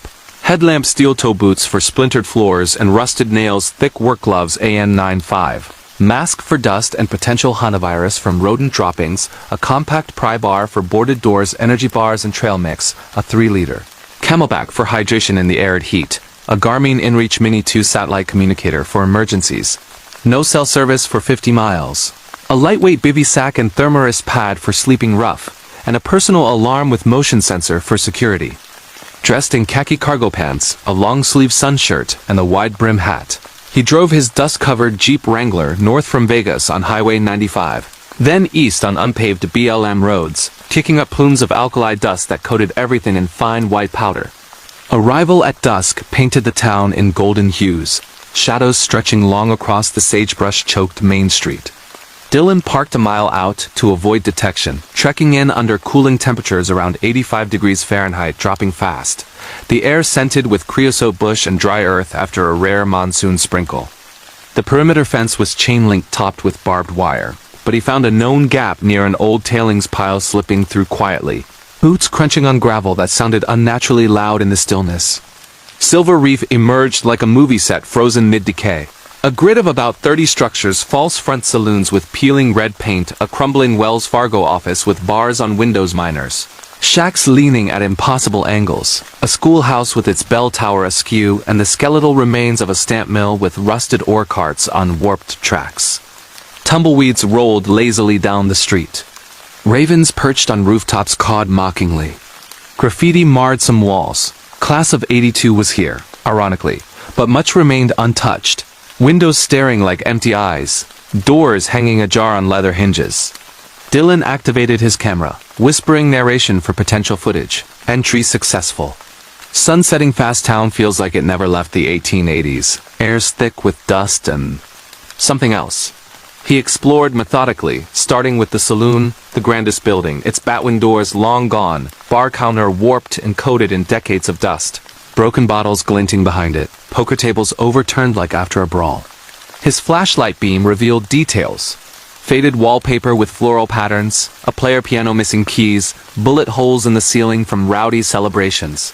Photos captured everything: HDR brackets for moody interiors, macro of a tarnished silver dollar embedded in the floorboards. Moving to the schoolhouse, unease flickered. Desks in neat rows. Chalkboard still legible with arithmetic problems from 1889. Child slates scattered with half-finished drawings of mountains and stick-figure families. The air grew cooler inside, around 70 degrees Fahrenheit despite outside heat lingering, carrying a faint scent of old books and crayons. Dylan laughed it off, psychosomatic from reading histories of mining families with kids lost to diphtheria outbreaks. As full night fell around 8:30 p.m., stars exploding overhead in the dark sky preserve. Milky Way vivid, without light pollution. Dylan set up camp in the relative shelter of a sturdy assay office. Stone walls thicker, roof mostly intact. He unrolled his bivvy on the floor amid scattered ledgers yellowed with age. Ate a protein bar while reviewing photos, drone silent to avoid noise. The silence was profound. No insects chirping in the dry desert, no distant highway hum, just wind moaning through cracks. Around 10 p.m., the first anomaly. Faint laughter. Children's giggles, high and playful, echoing from the direction of the schoolhouse 200 yards away. Dylan froze, headlamp sweeping outside, nothing but moonlight on sagebrush. Kids pranking? But no vehicles. He checked his inReach battery. Good, no messages. Rationalizing as coyotes yipping, they can mimic sounds, he settled in. But sleep evaded, the laughter returning sporadically, now closer, like kids playing tag down the main street. Midnight brought escalation. Awake and alert, Dylan heard footsteps, small, quick patters on wooden boardwalks, accompanied by whispers. Come play. It's fun. In young voices, boys and girls overlapping.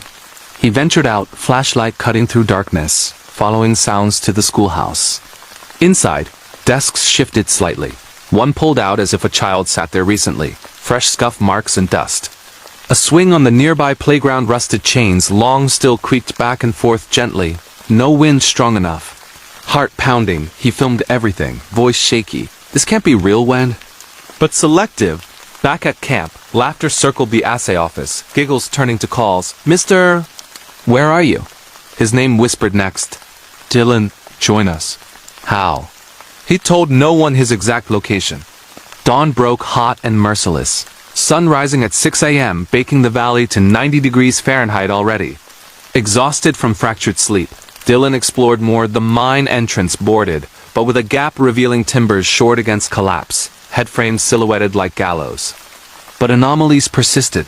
Handprints and dust on windows, small, child-sized, appearing fresh overnight. During a midday rest in the shade of the saloon, he heard singing a nursery rhyme. Ring around the rosy, faint but clear from upstairs. Though the second floor was unsafe, stairs collapsed years ago. Climbing carefully via a side ladder, he found nothing, just more dust and a child's marble rolling slowly across the floor toward him, stopping at his boot. The true horror unfolded that second night, temperatures plummeting to 35 degrees Fahrenheit, stars diamond sharp. Laughter turned sinister giggles, morphing to cries, then back, as if playing a game of emotions. Footsteps ran circles around his bivvy, small hands slapping walls outside.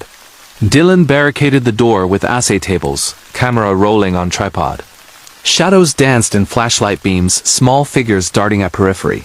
Pale faces with dark eyes peeking through windows before vanishing. Whispers named tragedies.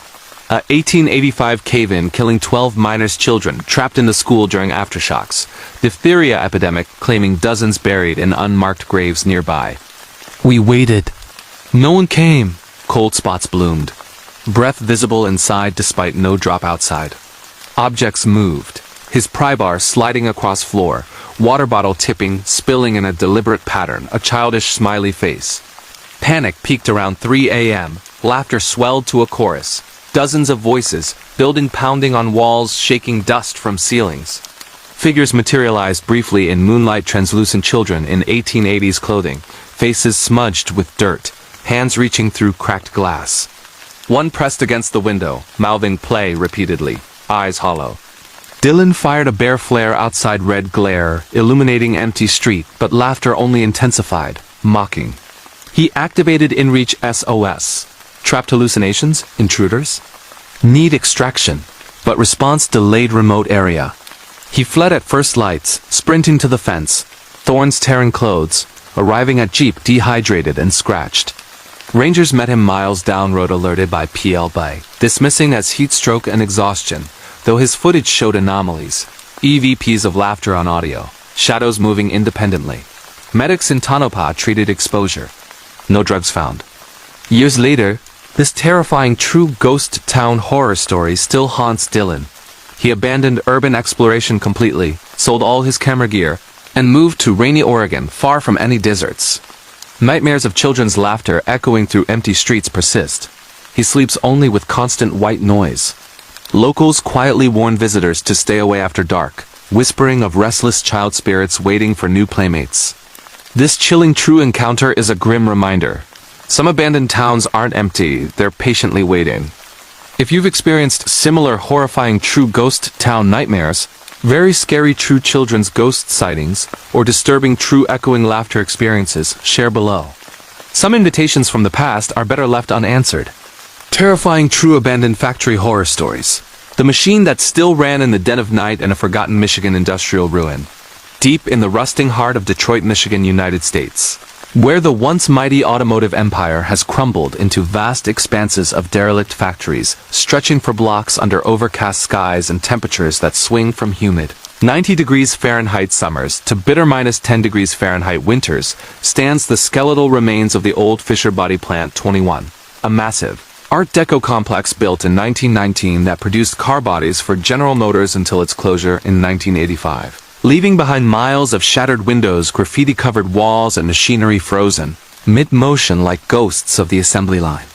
This bone-chilling, true scary story of a solo overnight urban exploration turned into a descent of unrelenting terror unfolded. In the early fall of 2024, blending the adrenaline of illegal trespassing in one of America's most infamous ruin sites with escalating paranormal phenomena that started as subtle mechanical whispers and built into something alive and malevolent.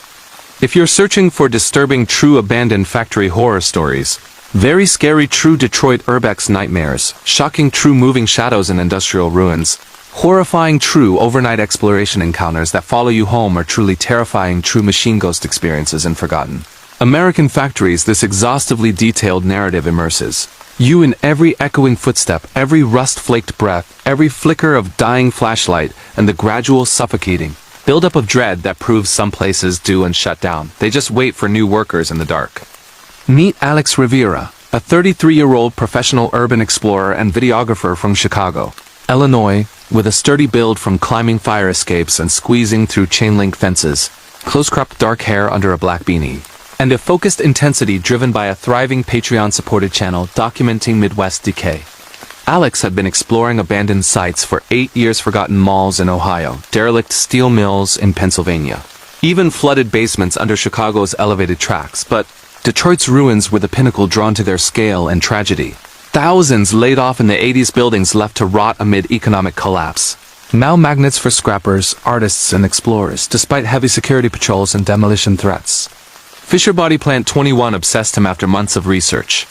Its 6 stories and 3 million square feet featured iconic graffiti murals by world-famous street artists, intact assembly line machinery, and rumors of hauntings, workers who died in accidents, suicides during layoffs, security guards vanishing on patrols.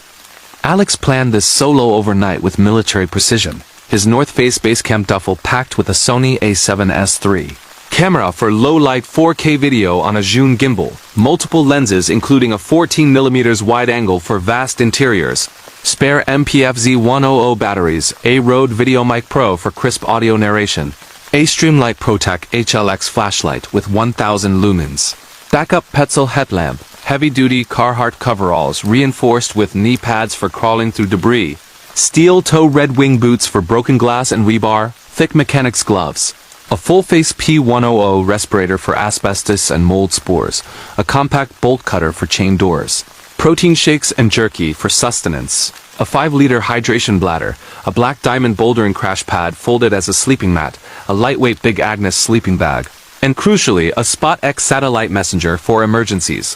No cell signal inside concrete tombs.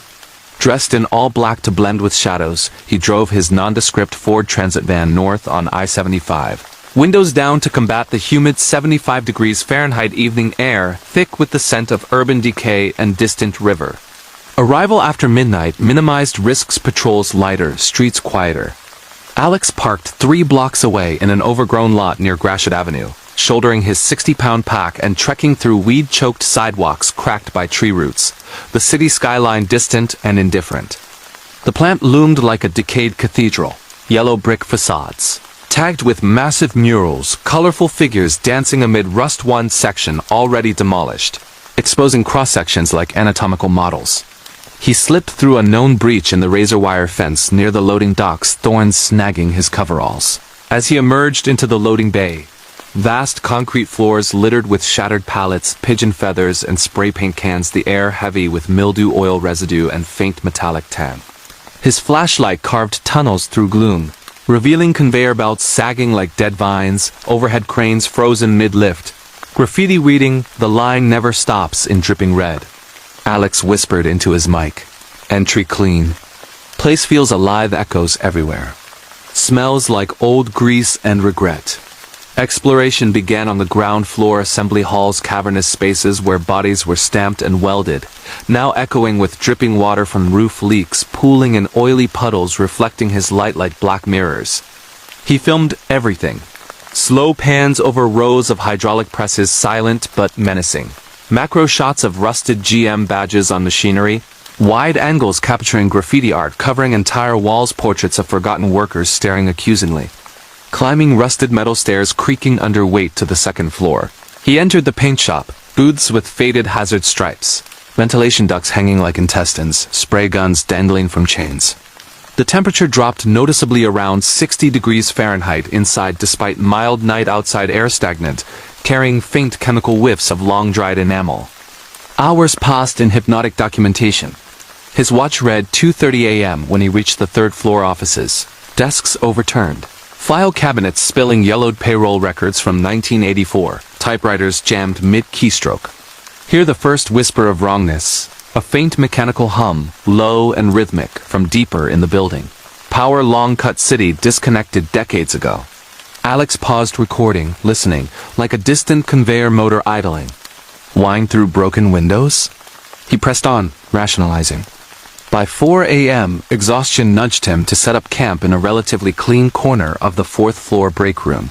Vending machines gutted long ago. Formica tables bolted down, motivational posters peeling, safety first, ironically over a bloodstain like rust mark. He unrolled his crash pad and bag, ate jerky while reviewing footage. The silence oppressive save for dripping and occasional pigeon coos from rafters. Sleep came fitfully, dreams of assembly lines moving without workers. Around 5 a.m. twilight creeping through shattered skylights, he woke to noise. Clanking metal. Rhythmic and deliberate from the assembly floor below. Not animals too patterned, like presses cycling. Heart racing, Alex grabbed camera and light, descending cautiously, boots echoing on stairs. On the main floor, in the dim pre-dawn glow filtering through grimy windows, he saw it. A section of conveyor belt moving slowly, belts creaking, carrying phantom parts that weren't there. Shadows shifting as if workers loaded invisible frames. He filmed, voice trembling. This is impossible, no power. The hum grew louder, joined by faint voices, overlapping murmurs like shift chatter, words indistinct but urgent. Panic flickered but curiosity held. Alex approached, light beam revealing dust undisturbed on the belt moving without friction marks. Then shadows detached from walls. Tall humanoid forms in overalls, faces obscured by darkness, moving in sync with the line bending, welding sparks flickering where no torches existed. One turned, head cocking, empty eyes reflecting his light. The murmurs clarified, names from old records he'd photographed. Joe, overtime. The line never stops. Cold gripped him, breath fogged despite warmer air. Machines escalated, presses slamming down inches from him, hydraulic hisses without fluid. He backed away, tripping over debris, respirator fogging with panicked breaths. Dawn brought no relief, sunlight harsh through broken panes, illuminating dust motes dancing like workers. Alex explored higher floors, finding the roof access. Panoramic views of Detroit's decay, river glinting distant. But anomalies followed. Footsteps echoing his own on stairs, always one flight behind. In the executive suite's mahogany paneling rotted, leather chairs molded, he found fresh fingerprints and dust on a desk, as if someone reviewed plans recently. Whispers named him Alex, clock in. How? He'd used a pseudonym online. Objects moved. His dropped glove relocated across room. Pry bar balanced precariously on railing. The second night sealed the terror. Temperatures plunged to 45 degrees Fahrenheit inside, frost forming on metal despite no drop outside. Machines ran full bore below, clanging, grinding, sparks flying in empty air. Shadows solidified. Dozens of figures manning stations. Translucent but detailed coveralls stained, hard hats tilted, faces gaunt from endless shifts. One approached Alex on the catwalk, extending a hand blackened by phantom oil. Mouth moving, relief, stay. Laughter echoed, not joyful, but mechanical, like punch presses cycling. Cold spots paralyzed him. Camera batteries drained instantly, though fresh. Whispers revealed tragedies. 1937 sit-down strike violence, 1950s accidents crushing limbs, 1980s despair jumps from roofs. Climax hit at 3 a.m. The entire plant activated, lights flickering from residual capacitors or worse. Assembly line roaring, shadows swarming stairs toward him. Figures chanted his name, hands reaching through railings icy to touch. Alex fled downward, machines slamming barriers, sparks singeing coveralls. He burst onto street level, sprinting through breach as clanging pursued to the fence, fading only outside. He drove south nonstop, crashing an Ohio motel, footage showing impossibilities, shadows with faces, EVPs of shift bells. Medics checked exhaustion. No substances. Years later, this terrifying true abandoned factory horror story still haunts Alex. He quit exploring entirely, deleted all channels, sold gear, and moved to rural Colorado, working remotely. Nightmares of endless lines persist. He avoids machinery sounds. Security demolished parts since, citing hazards, but locals warn the plant still runs at night. This chilling true encounter is a grim reminder. Some factories never close, they just wait for the next shift. If you've experienced similar horrifying true industrial ruin nightmares, very scary true shadow worker sightings, or disturbing true machine ghost experiences, share below. Some jobs from the past never let you clock out. Terrifying true abandoned amusement park horror stories.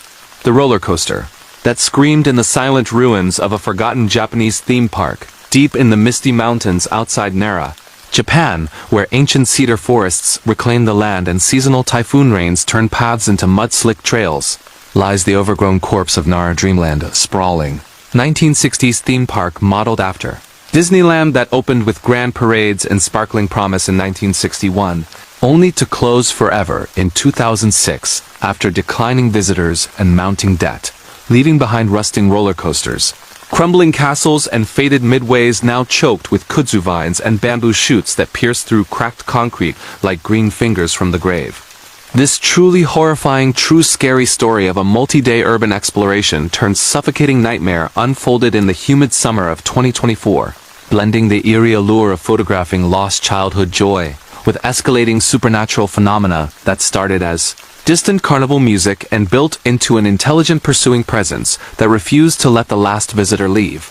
If you're searching for bone-chilling true abandoned amusement park horror stories, very scary true Japanese Heikyo exploration nightmares, shocking true roller coaster paranormal activations, horrifying true overnight theme park ruin encounters that trap you inside, or disturbing true laughing clown ghost experiences in remote overgrown locations, this exhaustively detailed narrative drags you through every vine-tangled step, every echoing corridor of faded paint, every sweat-soaked moment of mounting dread, and the slow, inescapable buildup of terror that proves some parks never truly close. They just wait for the gates to open again. Meet Kenji Sato, a 32-year-old seasoned Heikyo explorer and photographer from Tokyo, Japan, with a compact athletic build perfect for squeezing through narrow service hatches and climbing rusted scaffolding. Short black hair damp with constant humidity under a ventilated cap, and an obsessive passion fueled by a discreet blog and private Discord community sharing coordinates of Japan's thousands of abandoned sites. Kenji had been exploring Heikyo for over a decade, derelict love hotels in the countryside, forgotten onsen resorts in the mountains, even flooded tunnels under Osaka, but theme parks held a special melancholic draw. Symbols of fleeting happiness now swallowed by nature, their bright colors bleached by sun and rain, their joyful sounds replaced by wind moaning through empty structures. Nara Dreamland had been his ultimate target for years. Closed since 2006, it was heavily fenced and patrolled by private security hired by the city to prevent vandalism and accidents, but dedicated explorers knew seasonal entry points weakened by typhoons. Kenji planned this extended 3-day solo trip with exhaustive care, treating it like a backcountry hike. His Gregory Baltoro 65 backpack loaded with a Fujifilm X-T5 mirrorless camera with weather-sealed lenses, including a 10 to 24 mm wide angle for vast midway shots, multiple NEL-15C batteries, a Laowa 4mm circular fisheye for distorted funhouse effects, a Godox off-camera flash system, a powerful Nightcore P30i flashlight with 2000 lumens backup, Phoenix headlamp, lightweight Gore-Tex rain jacket and pants for sudden downpours, Salomon trail running shoes with aggressive lugs for slippery concrete, thick garden gloves for cutting vines, a full-face respirator for mold and asbestos in older buildings, a compact machete-like brush cutter for thick overgrowth, energy gels, onigiri rice balls, and canned coffee for sustenance, a 4-liter platypus gravity filter system, a lightweight MSR, Hubba Hubba NX tent, and Thermarest Neo Air pad for discreet camping inside structures, a silk sleeping bag liner for humidity, and most importantly a Garmin InReach Explorer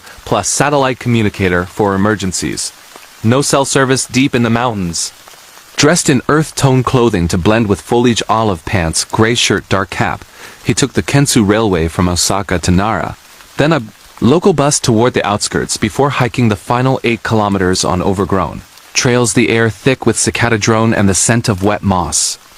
Arrival in late afternoon brought a surreal beauty under patchy clouds. Temperature around 28 degrees Celsius, 82 degrees Fahrenheit, with high humidity making sweat bead instantly. Kenji skirted the main gate's rusted iron with faded Dreamland lettering half covered in ivy, and found his researched breach, a section of chain-link fence bowed by fallen bamboo near the rear service road, easily slipped under with pack dragged behind. The park unfolded like a post-apocalyptic fairy tale.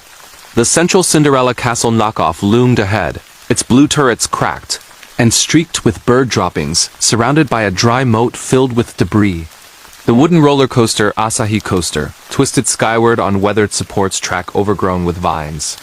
Bumper cars sat frozen in their arena paint chipped to reveal rust. The Main Street arcade lined with souvenir shops now home to nesting crows. Overgrowth was aggressive, kudzu draped like funeral shrouds over food stands, bamboo shoots piercing midway pavement, ferns carpeting carousel floors. The silence was heavy, broken only by dripping condensation and distant thunder rumbling from approaching rain. Kenji activated his camera, voice low for audio notes. Entry successful.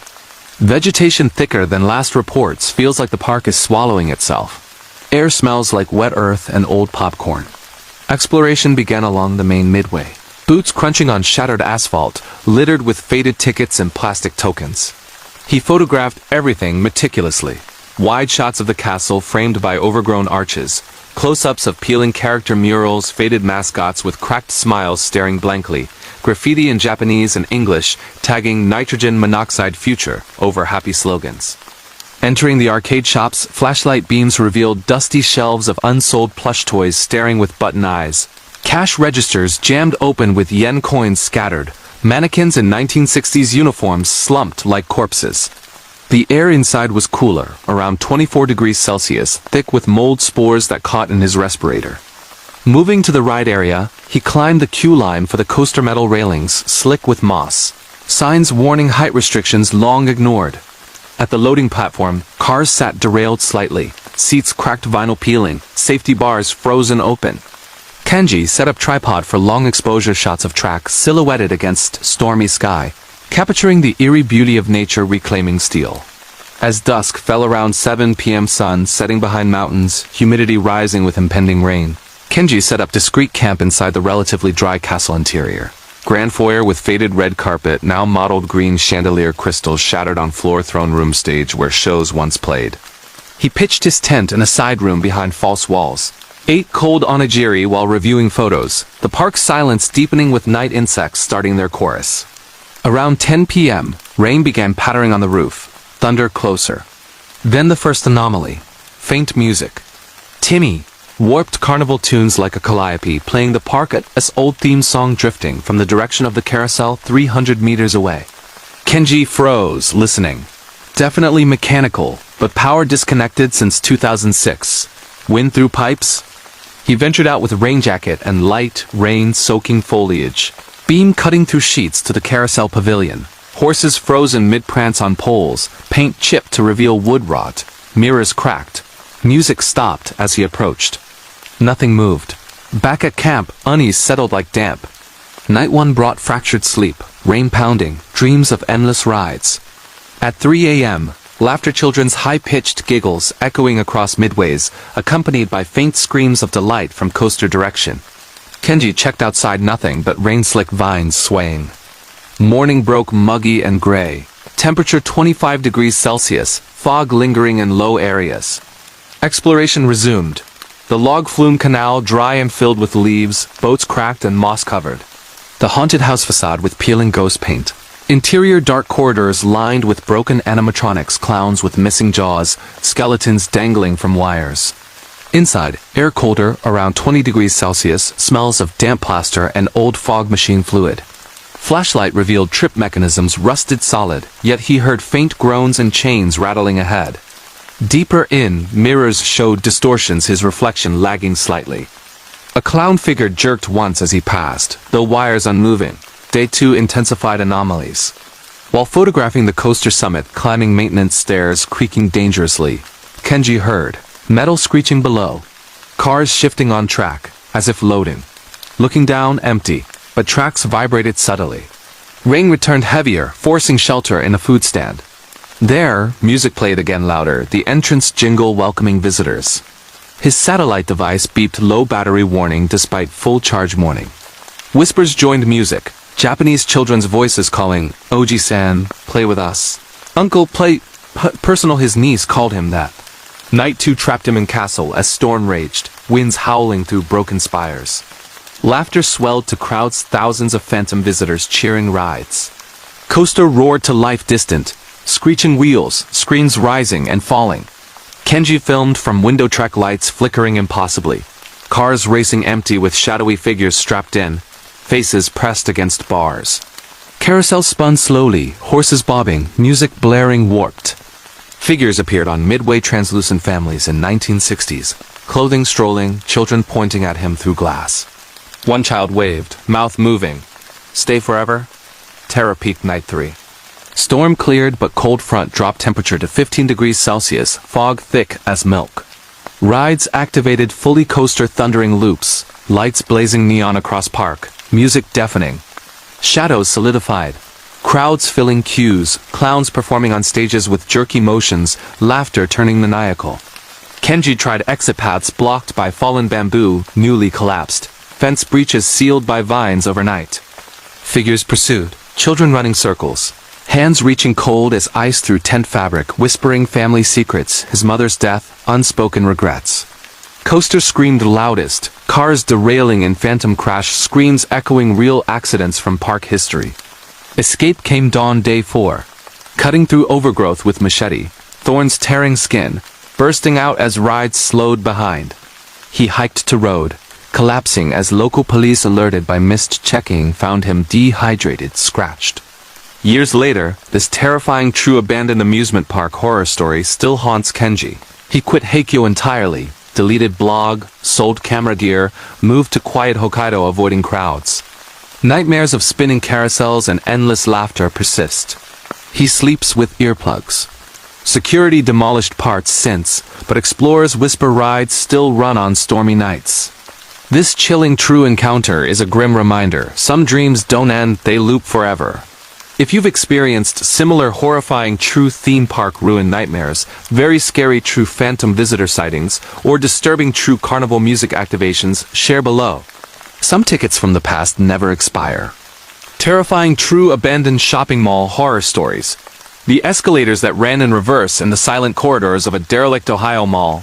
In the flat, rust-belt sprawl of suburban Cleveland, Ohio, United States, where economic decline has left entire commercial districts as hollow shells under gray. Midwestern skies and temperatures that plummet from humid 85 degrees Fahrenheit summers to bone-numbing -5 degrees Fahrenheit. Winters with lake-effect snow burying parking lots for months. Stands the decaying corpse of the Randall Park Mall.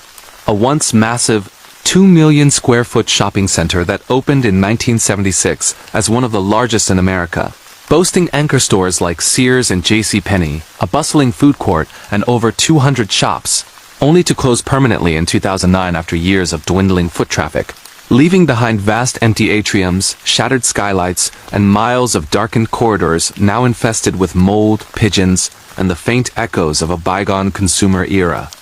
This truly horrifying, true scary story of an extended overnight urban exploration turned suffocating psychological nightmare unfolded. In the crisp autumn of 2024, blending the haunting melancholy of photographing lost retail glory with escalating paranormal activity that began as distant echoes of mall music and built into an intelligent, inescapable presence that seemed determined to keep the last shopper forever. If you're searching for bone-chilling true abandoned mall horror stories, very scary true Ohio Urbex shopping center nightmares, shocking true escalator paranormal movements, horrifying true overnight derelict mall encounters that trap explorers inside, or disturbing true phantom shopper ghost experiences in forgotten American retail ruins, this exhaustively detailed narrative immerses you in every echoing footstep across terrazzo floors, every flickering fluorescent tube, every chill draft through broken doors, and the gradual, relentless buildup of terror that proves some malls never truly go out of business. They just wait for the doors to unlock again. Meet Taylor Morgan, a 34-year-old dedicated urban explorer and documentary photographer from Pittsburgh, Pennsylvania, with a medium build suited to navigating tight service corridors and climbing atrium railings, shoulder-length auburn hair tied back under a black hoodie, and a deep fascination driven by a small but loyal YouTube channel and Reddit posts, chronicling the decay of 20th century consumerism.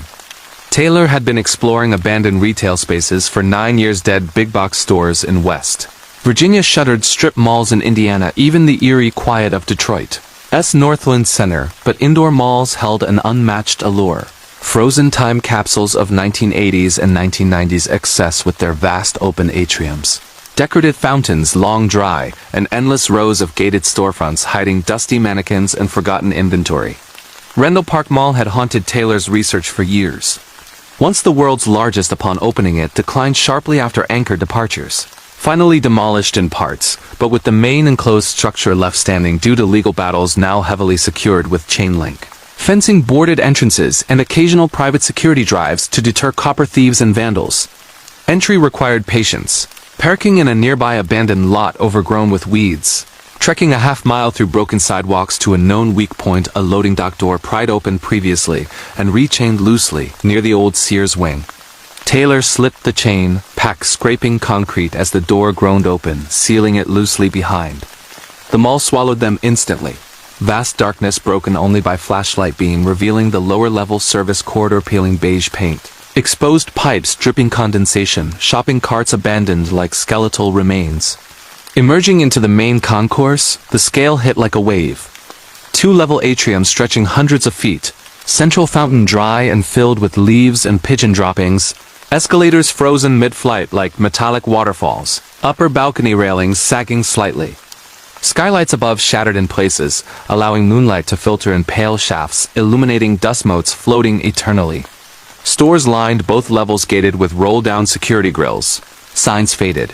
Spencer Gifts, K Jewelers, a food court with overturned tables and chairs. Graffiti-covered walls tags from 2010's explorers, some artistic murals of consumer zombies, but much remained untouched. Inventory visible through gates. Racks of 2000s fashion frozen in time, holiday decorations half-hung from the last Christmas season. The air was stale, around 62 degrees Fahrenheit constant, thick with mold and the faint chemical tang of old carpet glue. Taylor whispered into camera mic. Inside Rendell Park. Bigger than imagined, feels like the whole world ended and only this place missed the memo. Silence is deafening. Exploration spanned hours on night 1. Lower level first. Prying a gate to a former Foot Locker, shelves of dusty sneakers, shoeboxes scattered, mirrors reflecting infinite empty aisles. Then the food court. Sparrow counters with petrified pizza dough remnants, orange Julius machines rusted solid, tables with faded trays still set. Flashlight beams caught details. A child's lost balloon string tangled in rafters, vending machines with 2008 pricing stickers. Climbing a non-moving escalator step slick with dust to the upper level, Taylor entered a Dillard's Anchor. Mannequins in outdated prom dresses posed eternally. Jewelry cases smashed long ago. Fitting rooms with curtains drawn hiding nothing. Long exposures captured the eerie beauty. Neon sale signs dark but outlined in moonlight. Fountain coins glinting like buried treasure. Around 3 a.m., fatigue set in. Taylor camped discreetly in an upper management office behind the cinema desks with old computers. Calendars stuck on February 2009. Carpet less filthy. Sleeping bag unrolled, quick meal, review footage, the quiet absolute save for dripping and occasional structural creaks. Subtle anomalies began night one. Faint music warped elevator versions of 1980s pop drifting from overhead speakers long powerless. Taylor checked Pia room, later wires cut. Dust undisturbed. Dismissed as tinnitus from silence. Morning, though no natural light deep inside, brought continued exploration. The cinema with torn screens and popcorn kernels crunching underfoot. Arcade machines gutted for parts, but cabinets standing like tombstones. A central play area with plastic slides cracked and faded. Temperature dropped in pockets, cold spots near fountains. Whispers? Imagination. Day 2 deepened immersion and unease. Prying into service tunnels behind stores revealed employee break rooms. Lockers ajar with forgotten purses. Time clocks punched forever at close and shift. In a Sears appliance section, refrigerators hummed faintly impossible, without power doors creaking open slightly. Taylor filmed, voice steady but heart racing. Escalators stirred. One lower to upper began moving downward slowly, steps groaning, though motors silent for years. Stopping when approached. Footsteps echoed parallel on upper balcony paced exactly with Taylor's, stopping simultaneously. Shadows in peripheral. Shoppers in 1990s fashion browsing empty stores, vanishing when light swung.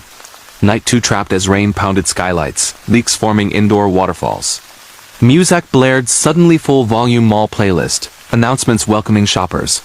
Lights flickered in sections, fluorescence buzzing to life briefly, illuminating phantom crowds. Families pushing strollers, teens at benches, all translucent but detailed.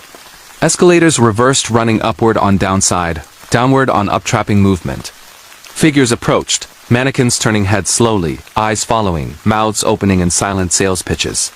Whispers over PA named Taylor. Welcome back. Sale ends soon, stay, personal details, channel name, recent breakup. Terror crested night 3, storm cleared but cold lingered. Breath visible. Mall activated, fully escalators churning reverse. Lights blazing, music deafening, fountains bubbling murky water. Crowds solidified. Hundreds of shoppers milling, hands reaching cold through grills, faces pressing glass begging entry to stores or exit. One child figure waved from play area, mouthing hide and seek. Paths blocked, gates slamming shut, debris falling to barricade exits. Taylor fled upper to lower, escalators pursuing with grinding metal, figures riding them endlessly. Escaped on day 4, prying emergency exit as activations faded, bursting into sunlight scratched and dehydrated. Security found later via missed check-in dismissed exhaustion, but footage showed impossibilities. Years later, this terrifying true abandoned mall horror story still haunts Taylor. Exploration abandoned completely, channel deleted, gear sold, moved to coastal Florida avoiding indoors. Nightmares of reverse escalators and endless shopping persist, avoids crowds. Parts demolished since, but whispers persist among explorers. The mall still open after hours. This chilling true encounter reminds, some deals from the past never expire. If you've endured similar horrifying true mall ruin nightmares, very scary true fandom shopper sightings, or disturbing true escalator activations, share below. Some sales are forever. Terrifying true abandoned prison horror stories. The cell doors that slammed shut behind me and the forgotten halls of a derelict West Virginia penitentiary, deep in the shadowed river valley of Moundsville, West Virginia, United States, where the Ohio River winds through rolling Appalachian hills and brutal winters coat everything in ice, while humid summers breed thick green kudzu that climbs like a living shroud over forgotten structures, stands the imposing Gothic fortress of the West Virginia State Penitentiary, a massive sandstone behemoth built in 1866 with turreted towers, battlements, and thick walls that once held some of America's most violent offenders through decades of riots. executions, and unimaginable suffering until its closure in 1995 amid overcrowding and human rights scandals, leaving behind 1,000 empty cells, a blood-stained execution chamber, underground solitary pits, and miles of echoing corridors now partially open for guided tours, but with vast restricted wings sealed off and patrolled against illegal entry. This bone-chilling, true scary story of an extended multi-night urban exploration turned suffocating nightmare of entrapment unfolded in the damp early spring of 2025, blending the raw adrenaline of documenting one of America's most haunted prisons with escalating paranormal phenomena that began as distant clanging metal and built into an intelligent, vengeful force that seemed determined to lock away one final inmate forever. If you're searching for disturbing, true abandoned prison horror stories, very scary true West Virginia Urbex penitentiary nightmares, shocking true cell door paranormal slamming, horrifying true overnight correctional facility ruin encounters that trap explorers inside, or truly terrifying true phantom inmate ghost experiences in remote American prisons, this exhaustively detailed narrative immerses you in every echoing bootstep on cold concrete, every flickering shadow in death row tears, every icy breath in solitary confinement, and the gradual, heart-pounding buildup of terror that proves some sentences never end. They just wait for new prisoners in the darkness. Meet Ethan Brooks, a 37-year-old seasoned urban explorer and true crime podcaster from Columbus, Ohio, with a solid, broad-shouldered build from years of hauling heavy gear through tight spaces and climbing barbed fences, close-cropped beard framing a face marked by faint scars from past mishaps, and an intense curiosity fueled by a modestly successful podcast series investigating infamous crime sites across the Midwest. Ethan had been exploring abandoned institutional locations for over a decade, shuttered orphanages and Pennsylvania derelict jails in Kentucky. Even the eerie quiet of Ohio's reformatory but maximum security prisons held an unmatched grip.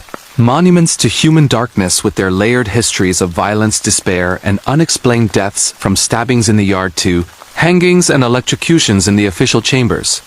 The West Virginia Penitentiary called to him relentlessly after deep research into its brutal past. Nearly 1,000 men housed in cells, built for 594 official executions, including 85 hangings and 9 by electric chair. Infamous 1986 riot with decapitations and hostage murders, and countless unreported suicides and beatings in the infamous Sugar Shack Recreation Room and North Hall Solitary. Most of the site was now a tourist attraction with daytime tours, but vast wings, especially the old North Wagon Gate, maximum security blocks, and basement punishment cells remained off-limits, boarded and alarmed due to structural instability and vandalism. Ethan planned this daring 4-night solo infiltration with exhaustive precision, treating it like a high-risk expedition. His Arcturix Alpha backpack loaded with a Canon EOS R5, mirrorless camera with low-light primes and a 15mm wide angle for vast cell block shots, multiple batteries and CivExpress cards, a Rode wireless go-to mic system for atmospheric audio, a powerful Surefire Fury IntelliBeam flashlight with 1,500 lumens, backup Petzl Acticore headlamp reinforced 5.11, tactical pants and jacket with knee pads for crawling through debris, steel toe, Danner boots for rusted rebar and broken glass, thick mechanics gloves, a 3 meters respirator for black mold and asbestos and old insulation, a compact halogen tool for prying bar doors, energy-dense meals like Probar protein packs and freeze-dried chili, a 5-liter, hydration bladder, a lightweight Nemo Hornet tent, and Thermarest NeoAir X THERM pad for discreet camping and upper tiers, a down quilt for sub-50 degrees Fahrenheit nights, and critically a Delorme InReach Explorer Plus satellite communicator for scheduled check-ins, and SOS spotty cell service near the river. Dressed in dark tactical clothing to evade any night patrol's black hoodie cargo, pants, gloves, he drove the 180 miles south on I-70, then I-79, arriving after midnight, under a cloudy sky with temperatures hovering at 48 degrees Fahrenheit, and a damp mist rolling off the river carrying the faint industrial scent of coal barges. Entry demanded stealth, parking in a discreet pull-off along the river road a mile away, trekking through overgrown brush to a known vulnerability, a rusted section of perimeter wall near the old coal delivery tunnel, where bars had been cut years ago and poorly repaired. Ethan slipped through with pack-scraping stone, sealing the gap loosely behind. The prison loomed immediately. Towering sandstone walls 24 feet high, topped with broken glass, Guard towers silhouetted like sentinels. The north wagon gate entrance, a massive Gothic archway now chained but with side access to the yard. Inside the outer yard, moonlight filtered through clouds, illuminating cracked concrete littered with weeds pushing through. Old exercise cages rusted solid, the execution building's chimneys stark against the sky. The air was heavy, around 50 degrees Fahrenheit, but feeling colder with river humidity, thick with mold and the metallic tang of rust. Ethan whispered into his mic, inside the walls. Place's massive feels like stepping into a medieval dungeon crossed with a slaughterhouse. Silence broken only by dripping somewhere deep. Exploration started in the main yard and administration, prying a side door to the intake area processing rooms with peeling green paint. Fingerprint stations coated in dust, mugshot backdrops faded to gray. Flashlight beams revealed details. Old inmate files scattered with 1980s photos staring blankly. Restraint chairs bolted to floors with leather straps rotted away. Moving to the cell blocks, 5-tiered monstrosities with catwalks and hundreds of 5x7 cells. Ethan climbed external stairs creaking ominously. Entering a block. Doors ajar on hinges. Bunks welded to walls with thin mattresses petrified. Toilets porcelain chipped and stained. Graffiti-covered walls, free me, scratched deep.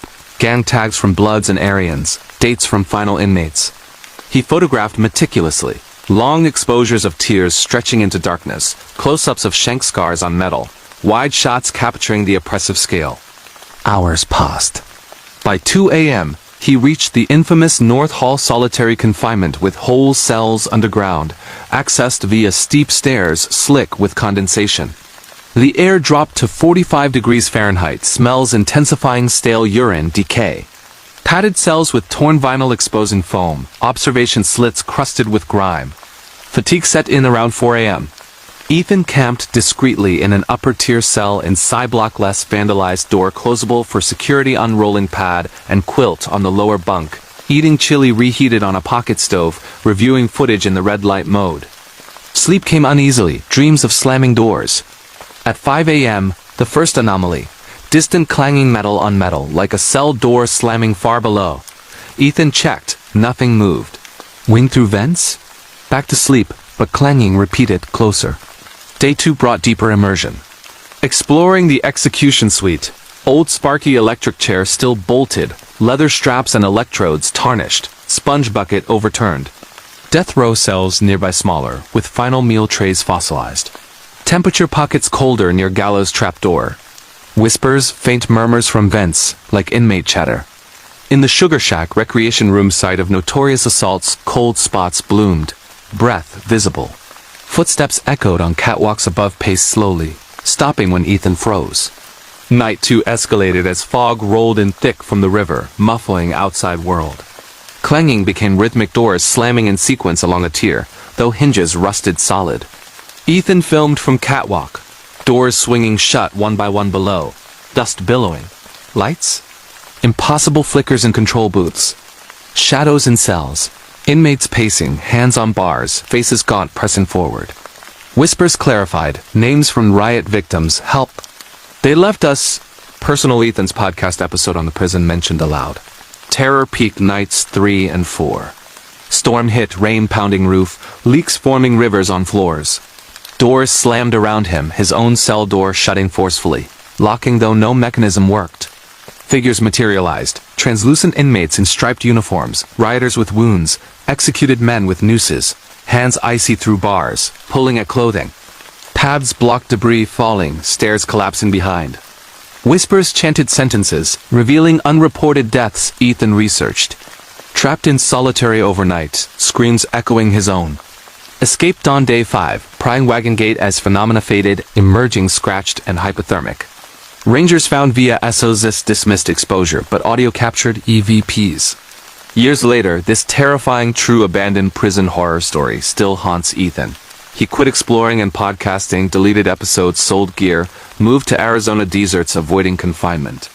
Nightmares of slamming doors persist. Fears enclosed spaces. Site tightened security, but whispers among explorers' cells still filling at night. This chilling true encounter reminds, some prisons never release inmates they recruit. If you've survived similar horrifying true penitentiary ruin nightmares, Very scary true phantom prisoner sightings or disturbing true door slamming activations, share below. Some sentences are eternal. Terrifying true abandoned ski resort horror stories. The chairlift that creaked to life in the silent slopes of a forgotten Colorado mountain ghost town.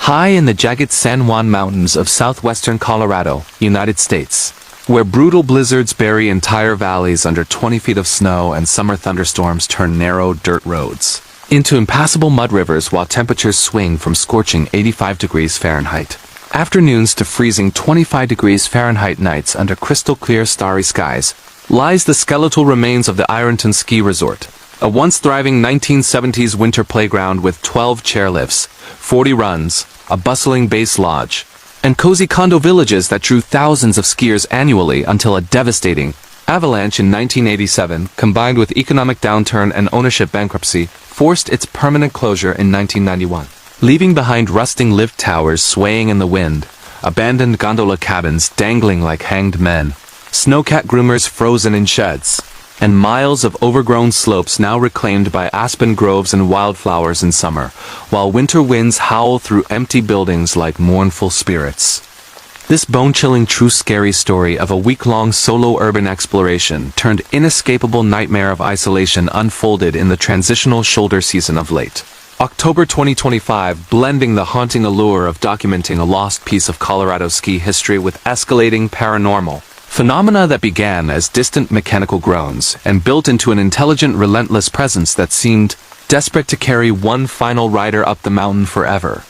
If you're searching for disturbing true abandoned ski resort horror stories, very scary true Colorado mountain urbex nightmares, shocking true chairlift paranormal activations, horrifying true overnight alpine ruin encounters that trap explorers in the snow, or truly terrifying true phantom skier ghost experiences in remote American ski ghost towns, this exhaustively detailed narrative immerses you in every crunching step through fresh powder, every creaking cable in the freezing wind, every fogged breath in unheated lodges, and the slow suffocating buildup of dread that proves some resorts never close for the season. They just wait for the lifts to load again. Meet Ava Larson, a 29-year-old passionate urban explorer and freelance photographer from Denver, Colorado, with a fit athletic build honed from years of backcountry skiing and high-altitude hiking, sun-bleached blonde hair tucked under a wool beanie, and a quiet determination fueled by a growing Instagram account and blog specializing in Colorado's forgotten outdoor destinations. Ava had been exploring abandoned mountain sites for 7 years, derelict mining towns in the San Juans, shuttered hot springs resorts near Steamboat, even the eerie quiet of old tramways in Telluride, but ski resorts held a special nostalgic pull. Symbols of joyful winter escapes now silenced by tragedy and time, their bright chairlift colors faded to rust, their once crowded slopes empty except for wildlife tracks. Ironton Ski Resort had obsessed her after months of archival research. Opened in 1972 with state-of-the-art triple chairlifts and a glamorous base village, it peaked in the early 1980s before the 1987 avalanche buried the main lodge access road and killed 3 employees. Access required a strenuous 6-mile hike up an old service road, now overgrown with willows and aspen. Saplings, elevation gaining from 9,800 to 11,200 feet, lungs burning and thinning air as Ava shouldered her 55-pound pack boots crunching on frozen gravel. The resort emerged gradually in twilight. First the lower parking lot buried under drifts and weeds, rusted signs reading, "Ironton Ski Area, tickets $18, leaning crookedly. Then the base village condos with boarded windows and collapsed decks. The main lodge, a 3-story timber frame behemoth with a caved-in roof exposing rafters like ribs. Chairlift towers marched up the mountain like skeletal soldiers, cables sagging with icicles, empty chairs swaying gently in the breeze. The air was sharp, around 28 degrees Fahrenheit, thick with the smell of wet earth and decaying wood. Ava whispered into her camera, reached the base. Place is bigger than photos, feels like the mountain swallowed it whole. Snow starting, wind picking up. Going to set up in the lodge tonight. Exploration began at the base lodge, prying a side service door with her multi-tool hinges, groaning as she entered the grand foyer, vaulted ceilings with exposed beams coated in dust, a massive stone fireplace, cold and filled with bird nests, ticket counters with faded posters of 1980s skiers in neon one-pieces. Flashlight beams revealed details. Rental shop racks with ancient K2 skis warped and bindings rusted. Pro shop shelves with 1970s wool sweaters moth-eaten. The cafeteria with overturned tables and chairs. Industrial kitchen appliances like giant mixers frozen mid-stir. She photographed exhaustively.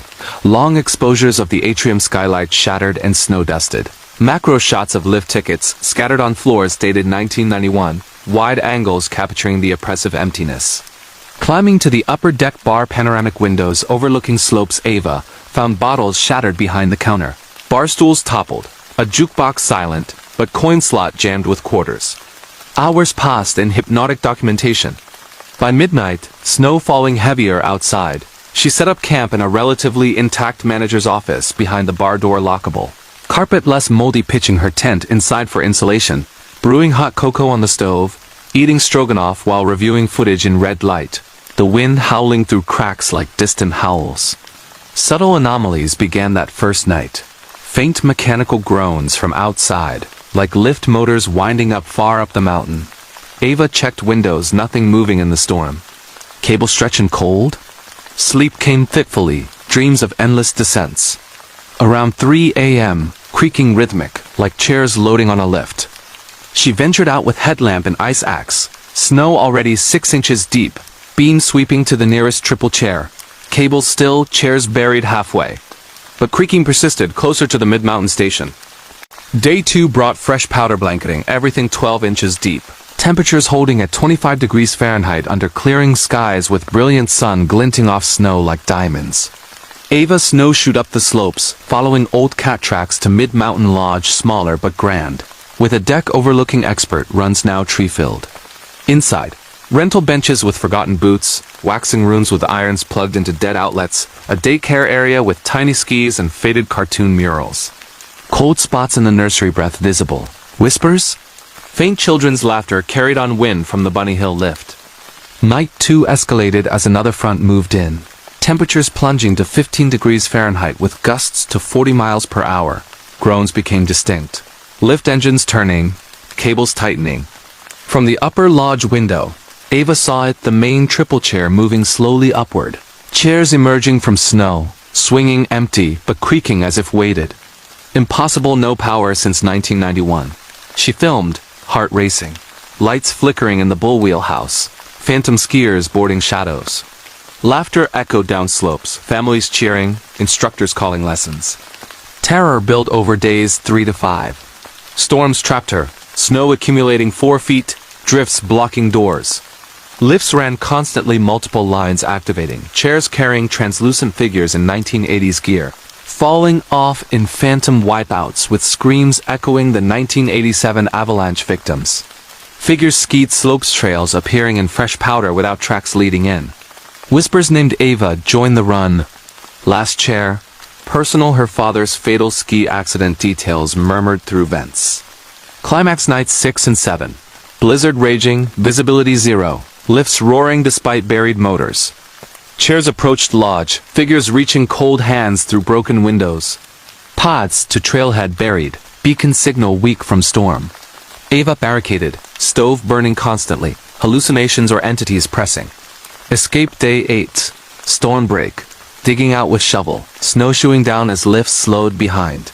Collapsed at trailhead, rescued by passing plow driver alerted via delayed SOS. Years later, this terrifying true abandoned ski resort horror story still haunts Ava. She quit high-altitude exploring, deleted accounts, sold winter gear, moved to sea-level California avoiding snow. Nightmares of creaking chairs and endless slopes persist. Fears heights. Property gated tighter, but locals whisper lifts run on stormy nights. This chilling true encounter reminds, some seasons never end, they powder over forever. If you've survived similar, horrifying true mountain ruin nightmares, very scary true phantom skier sightings, or disturbing true chairlift activations, share below. Some rides from the past never unload. Terrifying true abandoned carnival horror stories. The carousel music that played in the dead of night at a forgotten Midwest fairground in Iowa. Deep in the flat, endless cornfields of central Iowa, United States, where summer heat waves shimmer off blacktop roads and brutal winter blizzards erase entire towns under whiteout conditions. while autumn brings chilling fog that clings to the ground like a shroud and temperatures drop from crisp 65 degrees Fahrenheit days to frosty 30 degrees Fahrenheit nights under harvest moons, lies the overgrown ruins of the Riverside Carnival grounds, a sprawling 80-acre seasonal fairground that operated from 1948 to 1998 with colorful midway games, thrilling rides imported from Europe, animal shows, and nightly fireworks that drew families from across the Midwest until a deadly 1995 Ferris wheel accident killing 6 combined with flooding damage, insurance collapse, and declining attendance forced permanent closure, leaving behind rusting coaster tracks tangled in weeds, faded ticket booths swallowed by vines, a massive wooden carousel pavilion with peeling paint, and rows of abandoned game stalls now home to raccoons and owls, while the once cheerful neon signs lie dark and cracked across the grounds.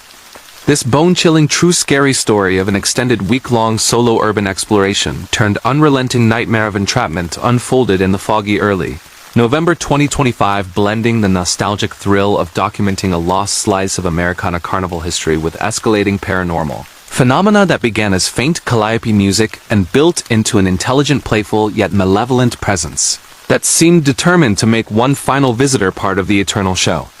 If you're searching for disturbing true abandoned carnival horror stories, very scary true Iowa Midway Urbex nightmares, shocking true carousel paranormal music activations, horrifying true overnight fairground ruin encounters that trap explorers inside, or truly terrifying true phantom carny ghost experiences in remote American carnival ghost towns, this exhaustively detailed narrative immerses you in every crunching step through leaf-strewn gravel, every creaking boardwalk under fog, every goosebump-raising giggle in the darkness, and the gradual, suffocating buildup of dread that proves some carnivals never pack up. They just wait for the lights to come on and the crowd to arrive again.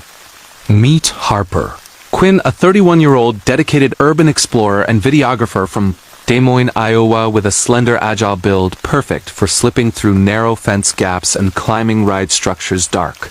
Curly hair pulled back under a black hooded jacket and a deep-seated fascination fueled by a small but engaged TikTok and YouTube channel specializing in Midwest forgotten attractions. Harper had been exploring abandoned seasonal sites for 8 years, derelict drive-in theaters in Nebraska, shuttered county fair grandstands in Illinois, even the eerie silence of old Harvest Festival grounds in Minnesota, but carnivals held an irresistible, bittersweet draw. Vibrant explosions of color and joy now faded to melancholy decay. Their games rigged forever silent, their rides frozen mid-thrill, evoking childhood memories twisted by time. The Riverside Carnival grounds had captivated Harper after extensive online research. Opened post-war in 1948 with a classic Alan Herschel carousel as centerpiece, it peaked in the 1970s and 1980s with additions like a zero-wave swinger, scrambler, and massive double Ferris wheel before the 1995 tragedy, a cable snap at peak height flinging a gondola to the ground, and subsequent floods, ruining electrical systems, leading to bankruptcy and abandonment with equipment left in place due to lien disputes. The property now owned by the county, but largely unmonitored except for occasional sheriff drives to deter partiers and scrappers. Harper planned this bold 7-night solo immersion with thorough preparation, treating it like a remote camping trip. A Gregory Jade 63 backpack loaded with a Panasonic GH6 mirrorless camera with stabilized lenses including a 12 to 60 mm for wide, midway shots and a 50 mm prime for moody low-light portraits. Multiple batteries and SSD drives, a DJI Ronin C gimbal for smooth walking footage, a powerful Nightcore TM20K flashlight with 20,000 lumens turbo mode, backup Goal Zero headlamp, lightweight Columbia rain shell and pants for fog and drizzle, Merrell Moab boots with deep lugs for muddy paths, smart wool layers and a Patagonia, down sweater for cold nights, thick mechanics gloves, a respirator for dust and potential mold and enclosed rides, a compact crowbar and bolt cutters for chained gates, high-calorie snacks like Kind Bar's trail mix and MRE-style pouches, a jet boil, zip stove with extra fuel, a 6-liter hydration reservoir, a Nemo Disco 15 degrees Fahrenheit, sleeping bag and inflatable pad inside a Big Agnes Flycrete tent for discreet setup in pavilions, a hammock for elevated rest in the funhouse if needed, trekking poles for stability in overgrowth, and crucially a Garmin InReach Mini. 2 satellite communicator with portable solar panel for daily check-ins and emergency beacon. No cell service in the rural fields. Dressed in muted dark clothing to avoid detection, black hoodie, gray pants, olive jacket, Harper drove the 90 miles east from Des Moines on Highway 163. Arriving at dusk under a heavy fog bank rolling in from the Des Moines River, temperatures at 48 degrees Fahrenheit with a damp chill carrying the earthy scent of decaying corn stalks and distant wood smoke from farm burns. Entry required caution. Parking in a pull-off along a county road a mile away behind an old grain silo trekking cross-country. Through harvested fields, stubble scratching pants, fog reducing visibility to 50 feet as Harper shouldered the 50-pound pack boots sinking in soft soil. The grounds emerged ghost-like from the mist. First the perimeter fence chain link, sagging with rust and overgrown with wild grapevines, then the main gate. Archway with faded riverside carnival fun for all ages. Lettering half obscured by ivy ticket booths tilted like drunk sentinels. The midway stretched ahead. Cracked asphalt, littered with fallen leaves and broken glass from smashed bulbs, game stalls with faded awnings flapping gently, ring toss booths with rusted hoops, basketball nets, torn prize shelves, empty except for moldy stuffed animals staring with button eyes. The air was thick, around 45 degrees Fahrenheit, heavy with damp earth and faint cotton candy sweetness long evaporated. Harper whispered into camera, "Made it inside." Fog is thick, visibility low, perfect cover, but creepy as hell. Place feels like the party ended yesterday, but it's been 27 years. Heading to the Carousel Pavilion first. Exploration began along the midway, boots crunching on gravel that echoed unnaturally loud in the fog. Harper photographed obsessively. Wide shots of the Grand Ferris wheel towering silent with gondolas swaying slightly. Close-ups of peeling paint on the wave swinger chairs chained together. Macro details of faded prize tickets stuck to booth counters dated 1998. Entering. The funhouse boarded but with a side panel pride previously flashlight revealed warped mirrors distorting reflections infinitely. Clown faces painted on walls with cracked smiles. Mechanical laugh tracks silent, but speakers dangling like nooses. The air inside cooler, around 42 degrees Fahrenheit, thick with dust and old grease from moving floors long stilled. Moving to the Carousel Pavilion, a massive octagonal structure with a caved-in section of roof allowing fog to drift in, Harper found the centerpiece intact. 48 beautifully carved wooden horses, frozen mid-gallop on brass poles, paint chipped but colors. Vibrant under light chestnuts, whites, blacks with golden manes, chariots and mythical creatures alongside the Wurlitzer band organ, silent with cracked pipes. Long exposures captured the haunting beauty. Horses illuminated in beams, mirrors on the center column reflecting endless rows. As full night fell around 7 p.m., fog thickening, temperatures dropping to 38 degrees Fahrenheit with a light drizzle starting. Harper set up camp discreetly inside the Carousel Pavilion behind the organ, pitching the tent on the wooden platform for elevation from damp brewing tea on the stove, eating a hearty pouch meal while reviewing footage, the mist muffling all outside sound. Around 11 p.m. the first anomaly. Faint music. Warped calliope notes, the classic carousel tune Over the Waves, drifting softly from the band organ, though power disconnected decades ago and pipes visibly damaged. Harper froze, checking organ bellows deflated, no movement. Wind through pipes? But notes too melodic, rhythmic. Sleep fractured that night, drizzle pattering on tent fly. At 2 a.m., giggles, children's laughter, high and playful, echoing from the midway game stalls. Harper ventured out with rain shell and light, fog swirling around beam like living entities. Stalls empty, but prizes seeming shifted.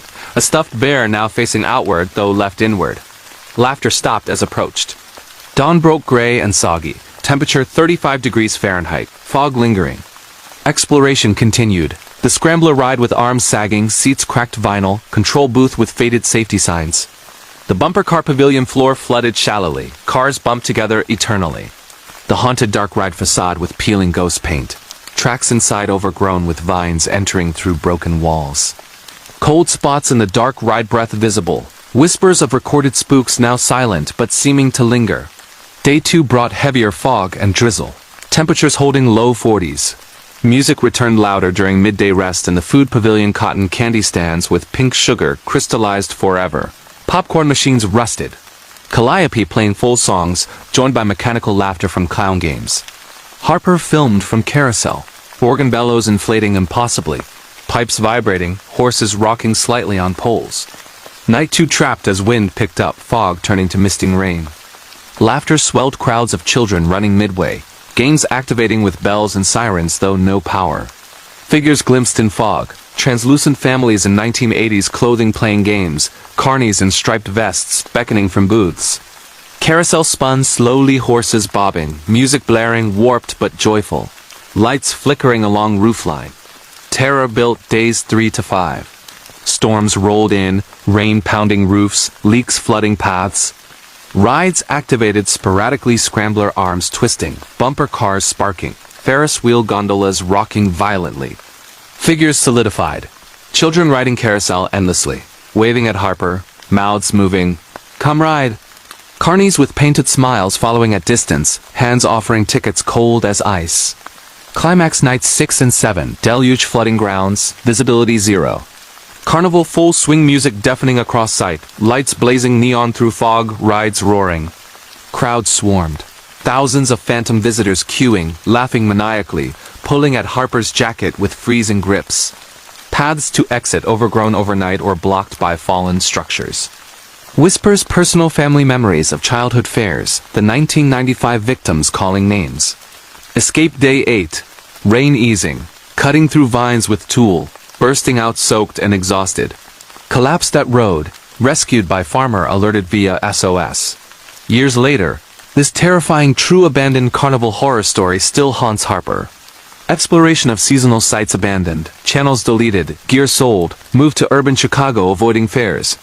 Nightmares of spinning horses and endless laughter persist. Fears crowds. Property fenced tighter, but locals whisper music plays on foggy nights. This chilling true encounter reminds, some shows never end, they encore forever. If you've survived similar horrifying true midway ruin nightmares, very scary true phantom carny sightings, or disturbing true carousel activations, share below. Some games from the past always win. Terrifying true abandoned subway horror stories. The distant train that rumbled closer in the forgotten. Tunnels beneath Cincinnati. Deep beneath the bustling streets of Cincinnati, Ohio, United States, where the Ohio River winds through a city of steep hills and historic brick architecture, while summer humidity clings like a second skin and winter freezes the ground hard enough to echo footsteps for blocks, lies one of America's most infamous unfinished infrastructure projects. The Cincinnati subway system. A vast network of over 2 miles of concrete tunnels, stations, and race streets begun in 1917 as part of a rapid transit loop, but abandoned in 1928, amid funding shortages, political infighting, and the Great Depression, leaving behind grand Art Deco station platforms with tiled walls and vaulted ceilings, unused track beds filled with decades of seepage water, rusted signal equipment, and emergency access shafts now sealed or forgotten. The entire system condemned and patrolled sporadically by city workers against illegal entry due to flooding risks, structural decay, and urban legend status as one of the country's creepiest underground spaces. This bone-chilling true scary story of a prolonged multi-week solo urban exploration turned suffocating nightmare of pursuit unfolded in the transitional late fall of 2025, blending the magnetic draw of documenting a century-old engineering ghost with escalating paranormal phenomena that began as faint echoing drips and built into an intelligent, relentless entity that seemed determined to bring one final passenger aboard a train that never ran. If you're searching for disturbing true abandoned subway horror stories, very scary true Cincinnati underground urbex nightmares, shocking true distant train paranormal rumbles, horrifying true overnight tunnel encounters that trap explorers below ground, or truly terrifying true phantom commuter ghost experiences in remote American subway ruins, this exhaustively detailed narrative immerses you in every echoing footstep on wet concrete, every flickering headlamp beam in endless darkness, every chill draft carrying stale river air, and the slow, heart-stopping buildup of dread that proves some lines were never meant to open. They just wait for the schedule to resume in the depths. Meet Logan Reed, a 32-year-old hardcore urban explorer and documentary filmmaker from Cleveland, Ohio, with a sturdy, compact build ideal for squeezing through narrow maintenance hatches and wading through flooded sections. Short-cropped brown hair under a ventilated construction helmet, and an unyielding obsession fueled by a niche but dedicated YouTube channel and private urbex forum posts, specializing in America, underground infrastructure relics. Logan had been exploring subterranean sites for 9 years, flooded storm drains in Detroit, forgotten utility tunnels under Chicago, even the eerie quiet of Buffalo's Jess grain silo basements. But abandoned transit systems held an unmatched fascination. Monumental public works frozen mid-construction. Their grand visions of connectivity turned to silent tombs echoing with what-ifs. The Cincinnati subway had been Logan's holy grail for years. Planned as a 16-mile loop with 7 stations, only 7 miles partially built before abandonment. Now a flooded, graffiti-covered labyrinth accessed through rare manholes, ventilation shafts and race. Street portals, heavily restricted by the city with welded gates and motion sensors due to liability and occasional homeless encampments. Logan planned this ambitious 3-week solo infiltration with obsessive detail, treating it like a caving expedition. His mammoth Tryon 50 backpack loaded with a black magic pocket cinema camera 6K with Cine lenses, including a 16mm wide for vast station shots and a 50mm for intimate low-light details, multiple V-mount batteries and SSDs. A Sennheiser lav mic system for immersive audio, a powerful Petzl Duo RL headlamp with 1500 lumens. Reactive lighting plus 2 backup Phoenix LD42 flashlights, a full-face 3M respirator with P100 filters for dust mold and potential sewer. Gas lightweight neoprene waders and drisuit seals for flooded sections up to waist deep. Petzl Aval bod harness with ascenders and descenders for vertical shaft drops. Knee-high muck boots with steel shanks for rebar and debris. Thick Kevlar gloves. A comprehensive first aid kit with tourniquet and water purification tablets. High-calorie rations like Probar meal bars and freeze-dried lasagna pouches totaling 4,000 calories daily. AMSR pocket rocket stove with extra fuel, a 10-liter hydration bladder with filtration straw, a lightweight Expt Megamat sleeping pad, and minus 10 degrees Fahrenheit Western mountaineering bag inside a Silnilin. Bivy sack for discreet camping in dry stations, a collapsible trekking pole for probing water depth, and crucially a Spot Gen 4 satellite messenger with solar charger for daily check-ins and emergency extraction, no cell or GPS signal underground.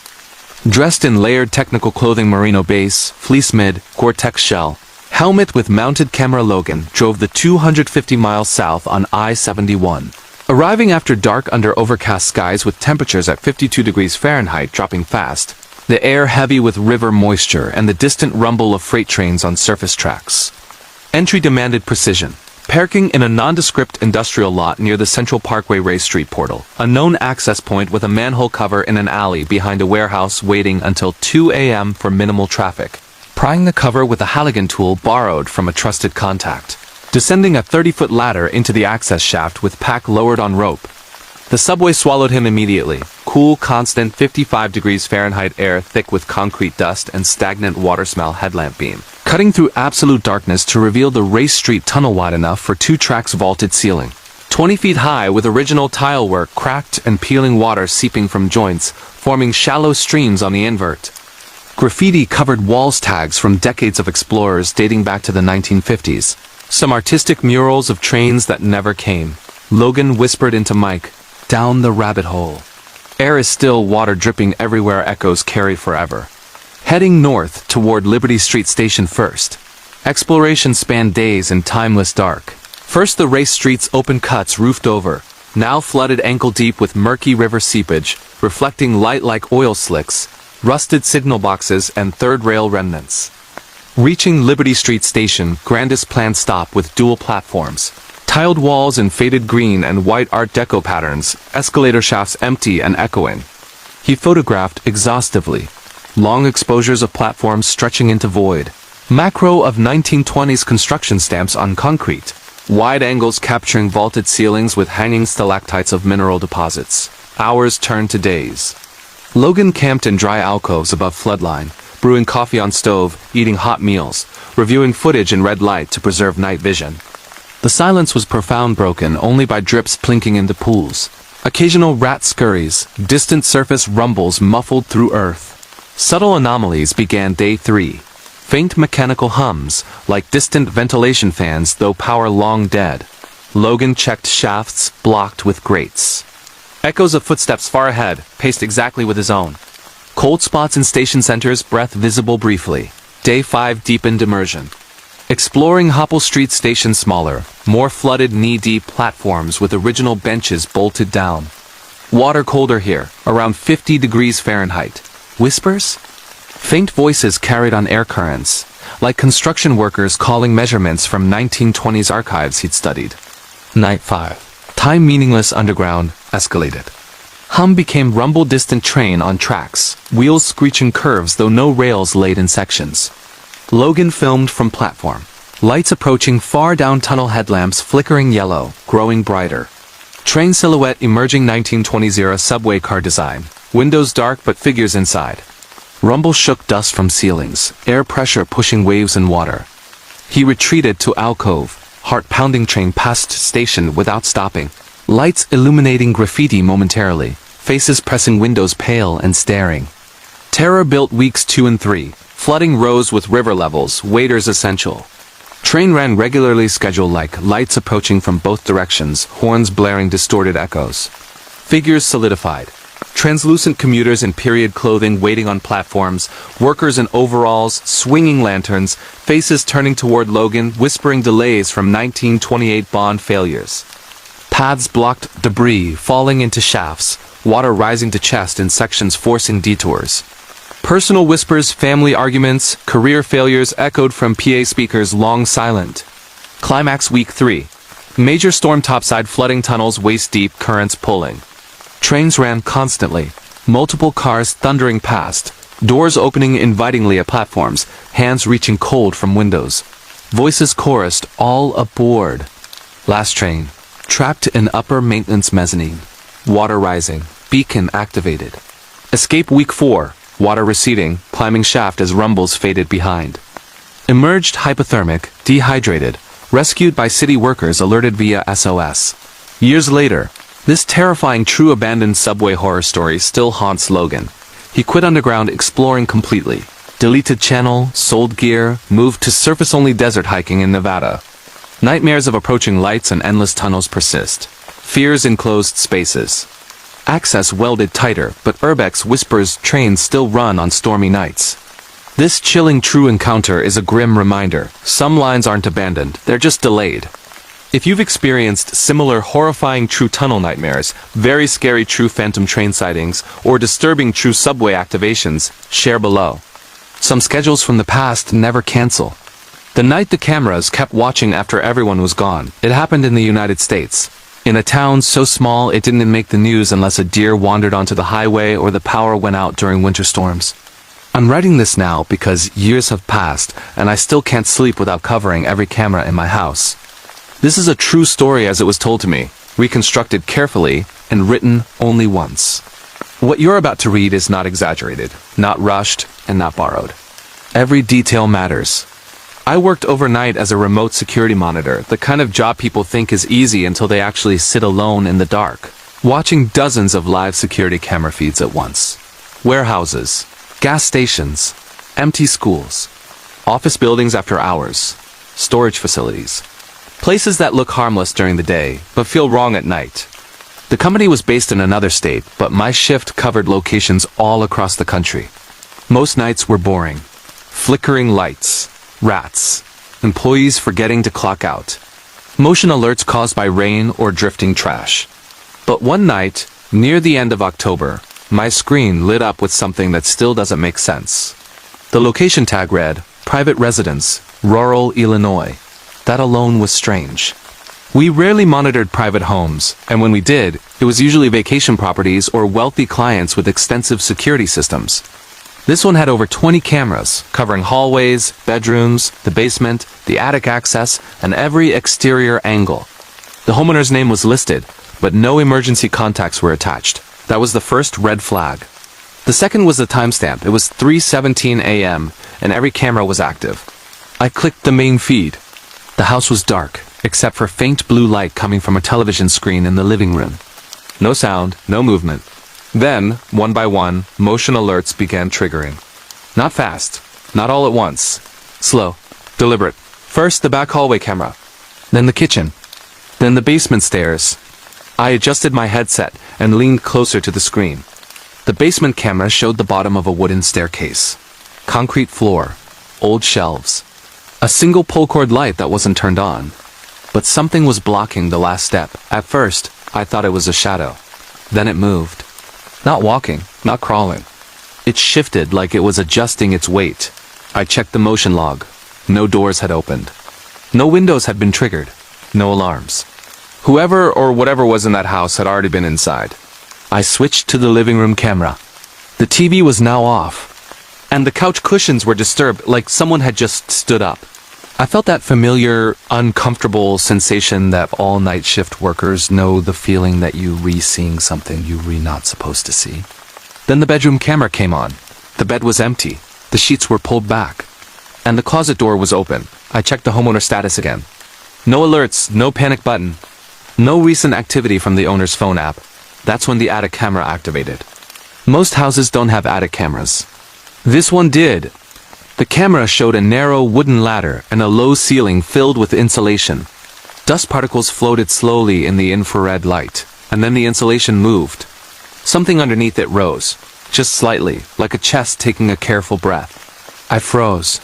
Every instinct told me to call the police, but company policy required visual confirmation of a crime or immediate danger. Trespassing alone wasn't enough unless the homeowner was present. I switched between feeds rapidly. Kitchen, hallway, back to the basement. The thing on the stairs was gone. The motion alert pinged again. Bedroom hallway, camera 7. I pulled it up. At the far end of the hallway stood a figure. It was tall. Too tall to fit comfortably under the ceiling. Its head was tilted, like it was listening. The camera didn't pick up facial details, but I could see the outline clearly. Long arms. Narrow shoulders. No visible clothing folds. It wasn't blurry. It wasn't distorted. It was just there. The timestamp kept updating. Seconds passed. Then minutes. The figure didn't move. And then slowly it turned its head toward the camera. I swear to this day it knew it was being watched. The feed cut out. Not just that camera. All of them. Every screen went black at once. My headset crackled with static. I tried to refresh the system, thinking it was a network issue. Then one camera came back online. The living room, the TV was on again. A news channel. Muted. And sitting directly in front of the camera, so close I could only see part of its face, was the figure. Its skin looked wrong. Not pale. Not dark, just unfinished. Its mouth was open, stretched too wide, like it was trying to smile without understanding how. Behind it, reflected faintly in the black TV screen, I could see something else. The attic ladder lowered. The feed ended. 5 minutes later, the system flagged the residence as inactive. I filed an incident report and escalated it to my supervisor. By morning, the account was gone. Completely removed from our system. No explanation. 2 weeks later, I saw a local article shared online. A house in rural Illinois had been sold after sitting empty for years. No record of the previous owner. No missing person report. No deaths. Just an empty house. The new owners reported finding insulation disturbed in the attic, scratch marks on the ladder, and a television plugged in that didn't belong to them. They also found cameras, wired into walls, leading nowhere. I don't work that job anymore. And if you're watching this story late at night, alone, with your house quiet and your screens glowing, here's the part I still can't explain. The incident report I saved against policy had one final system note at the bottom. Motion detected. Viewer location. Active. And that was impossible, because the only camera left online was mine. The house that never slept, even when everyone was gone. This happened in Canada. Far north of any city you'd recognize, in a place where winter lasts most of the year and the nights feel endless. What you're about to read is a single, complete account, written carefully, slowly, and deliberately. Every detail matters. Nothing here is rushed, exaggerated, or borrowed. This is a long-form, true-style horror story designed to feel real because it was experienced as real by the person who lived it. I was hired as an overnight home maintenance caretaker, a job that sounds harmless until you realize it means staying alone in houses that are not only empty, but recently abandoned. My responsibility was simple. Keep the pipes from freezing, check the electrical system, and log any unusual activity until the property was sold. The house I was assigned sat outside a snow-covered town in northern Ontario, surrounded by trees so dense they swallowed sound. No neighbors, no nearby roads, just a narrow driveway that disappeared under snowdrifts by sunset. The realtor told me the owners had left suddenly. No explanation, no forwarding address. They had paid 6 months in advance for someone to keep the house alive. That should have been my warning. The first night, everything felt normal enough. The house was large, older, built in the late 1970s, with thick walls and narrow hallways. It smelled faintly of dust and old wood, like a place that had absorbed decades of quiet living. There were security cameras installed throughout the house. Not new ones, older models, wired directly into the walls. The previous owners insisted they remain active. I didn't question it. At night, the house made sounds. That's expected. Pipes ticking, wind brushing the siding. The slow contraction of wood in the cold. But around 1:12 a.m., I heard something that didn't fit. Footsteps. Not creaking. Not settling. Footsteps. Slow. Even. Purposeful. I was in the living room, sitting under a dim lamp, when the sound came from the second floor. I froze. No one else was supposed to be there. I told myself it was thermal expansion. Old houses do that. But then the sound stopped directly above me, and something dragged. I checked the security monitor beside me. Every camera feed was active. Every room was empty. That's when I noticed something subtle. On camera 4, covering the upstairs hallway, the carpet showed a faint indentation like something heavy had pressed into it, but nothing was visible. I watched as the indentation moved forward, step by step, as if someone invisible was walking down the hallway. My heart pounded so hard I could hear it in my ears. Then the camera glitched, just for a second. When it stabilized, the hallway was empty again. I didn't sleep that night. The second night was worse. At 2:43 a.m., the kitchen camera activated. Motion detected. I pulled it up immediately. A chair had moved. Not fallen. Moved. Pulled away from the table. Then the pantry door creaked open on its own. I stood up and walked toward the kitchen, telling myself I needed to verify it physically. The air felt colder there, the kind of cold that sinks into your lungs. The chair was exactly as the camera showed it. The pantry door was open. Inside, something was wrong. All the canned food was stacked in a neat row on the floor, facing outward, labels visible, like they were being displayed. I backed away slowly. That night, I locked myself in the bedroom and left every light on. The third night, the cameras started recording without motion triggers, one by one. Living room, basement, guest bedroom, attic access. The attic camera was never supposed to activate unless the ladder was pulled down. But there it was, live. The ladder was still closed. The camera showed darkness at first. Then the insulation shifted. Something beneath it moved, slow and careful, not climbing, not emerging. Just adjusting itself like it had always been there. I shut off the monitor. That was my mistake. At 3:06 a.m., I heard breathing. Not mine. It came from the hallway. Slow, wet, too close. I didn't move. I didn't breathe. Then I heard a whisper. Not a word. Just the sound of someone trying to remember how speech works. The whisper moved past my door and stopped, right outside. The door handle didn't turn. Instead, something scratched the wood. One long, careful line. Then another. The cameras turned back on by themselves. All of them, at once. Every screen showed a different room. And in every room, something was standing just out of full view. An arm. A shoulder. A shadow that didn't match the light source except one. The basement camera. It showed the stairs. And at the bottom, fully visible, stood a figure that looked like a person but moved wrong. Its head twitched slightly, like it was correcting itself. Its mouth opened too wide, and it looked straight into the camera, into me. The whisper came again, clear this time. You weren't supposed to turn it off. I ran. I didn't grab my things. I didn't shut the door. I ran into the snow, barefoot, until my lungs burned and my legs collapsed. The authorities investigated. They found nothing. No signs of forced entry. No animals. No structural damage. But they did find something strange. Every camera was still recording. And every file was time-stamped, even after I left. The last recorded clip shows the living room. The front door wide open, snow blowing inside.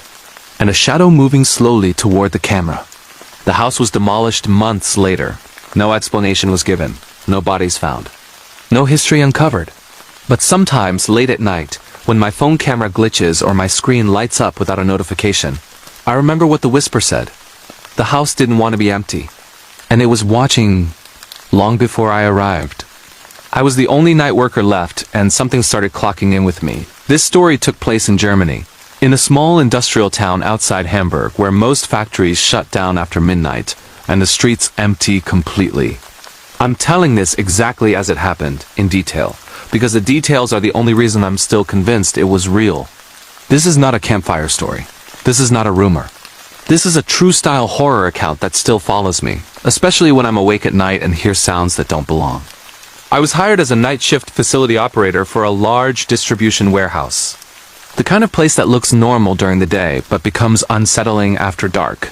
The building was massive, windowless on most sides, with long concrete corridors, high ceilings, and endless rows of shelves that disappeared into shadow. The pay was good because no one wanted the shift. My job was simple: monitor deliveries, log temperature systems, respond to alarms, and make hourly patrols. I worked alone. Always alone. The first few weeks were uneventful. Boring even. The sounds were predictable machinery humming, air vents clicking on and off, the distant rumble of freight trains passing miles away. But around my third month, something changed. It started with the time clock. Every worker had to badge in, even me. The system logged everything automatically. One night, around 1:58 a.m., I noticed an extra entry. Employee badged in time, 1:57 name. No name. I assumed it was a glitch. The next night, it happened again. Same time, same blank name. By the third night, I reported it to my supervisor. He laughed it off and told me the system was old. Probably a sensor misfire, he said. You're alone in there. That word stuck with me. Alone. The sound started soon after. At first, it was subtle. Footsteps far down the aisles when I was in the control room. A soft echo that stopped when I stood still. I told myself it was the building settling. Then I heard something unmistakable. A cart rolling. Metal wheels on concrete. Slow. Steady. I checked the cameras. Nothing moved. Every aisle was empty. During patrols, I began noticing small changes. A pallet slightly out of alignment. A door that I was sure I had locked now, unlocked. Motion sensors triggering in areas I hadn't been near for hours. The logs showed activity, but not from me. One night, while reviewing the security footage, I noticed something chilling. Between camera frames, just a fraction of a second, I could see a shape where nothing should have been. Tall. Still. Always just out of full focus. I started keeping detailed notes. Times. Locations. Sounds. Every night, the activity peaked between 2 o'clock and 3 a.m. That's when I heard it speak. I was in aisle 17, doing a routine check, when I heard a voice behind me. Not loud. Not angry. Just curious. Are you new? My entire body locked up. I turned around slowly. The aisle was empty. The shelves towered above me, stacked high with boxes wrapped in plastic that reflected my flashlight beam. I laughed nervously and said nothing. I finished my patrol and returned to the control room. The time clock pinged again. Employee badged out time. 3:01 name. I hadn't badged anyone out. That night, the cameras finally caught something. Camera 12, covering the loading dock, recorded a figure standing near the bay doors. It looked human at first glance, same height, same posture, but it didn't move like a person. It didn't shift weight, didn't blink, didn't breathe. It just stood there, facing the time clock. The time stamp ran for 12 minutes. Then the figure stepped forward. The camera glitched violently. When it stabilized, the dock was empty, but the time clock updated. Employee badged in time, 1:57 name. I stopped doing patrols after that. I stayed in the control room, lights on, cameras pulled up on every screen. Around 2:40 a.m., I heard the door handle turn. Slowly, carefully, like whoever was outside didn't want to be heard. The handle stopped. Then came the sound of fingernails or something harder dragging lightly across the metal door. The voice returned. Closer this time. You work nights too. The cameras went dark one by one, except for the hallway feed. In it, I saw the figure clearly for the first time. It wore a uniform. My uniform. But the face was wrong. Too smooth. Eyes that reflected light like glass. Its mouth moved a second too late after the sound came through the speakers. I don't like being alone anymore. The time clock beeped. Employee status. Active count. 2. I quit the next morning. No notice. No explanation. Weeks later, I received an email from the company. They asked if I had returned to the warehouse after my resignation. They attached a screenshot. Time clock entry. Employee badged in time, 1:57 name. My name, I've never gone back. The warehouse still operates. Still logs night shifts. Still reports 2 employees on duty. And every night, at the same time, someone clocks in, even though no one is supposed to be there. The last train was empty, but something still rode it every night.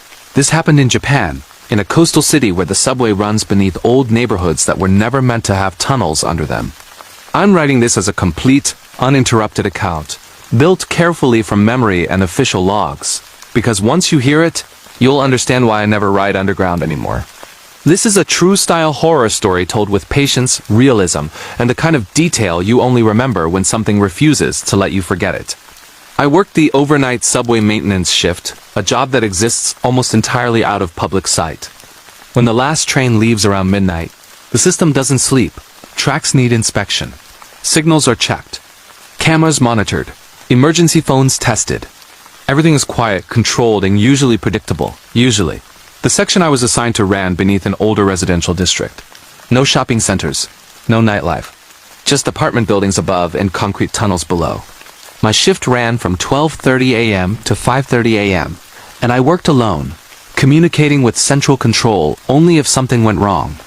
For the first 2 months, nothing did.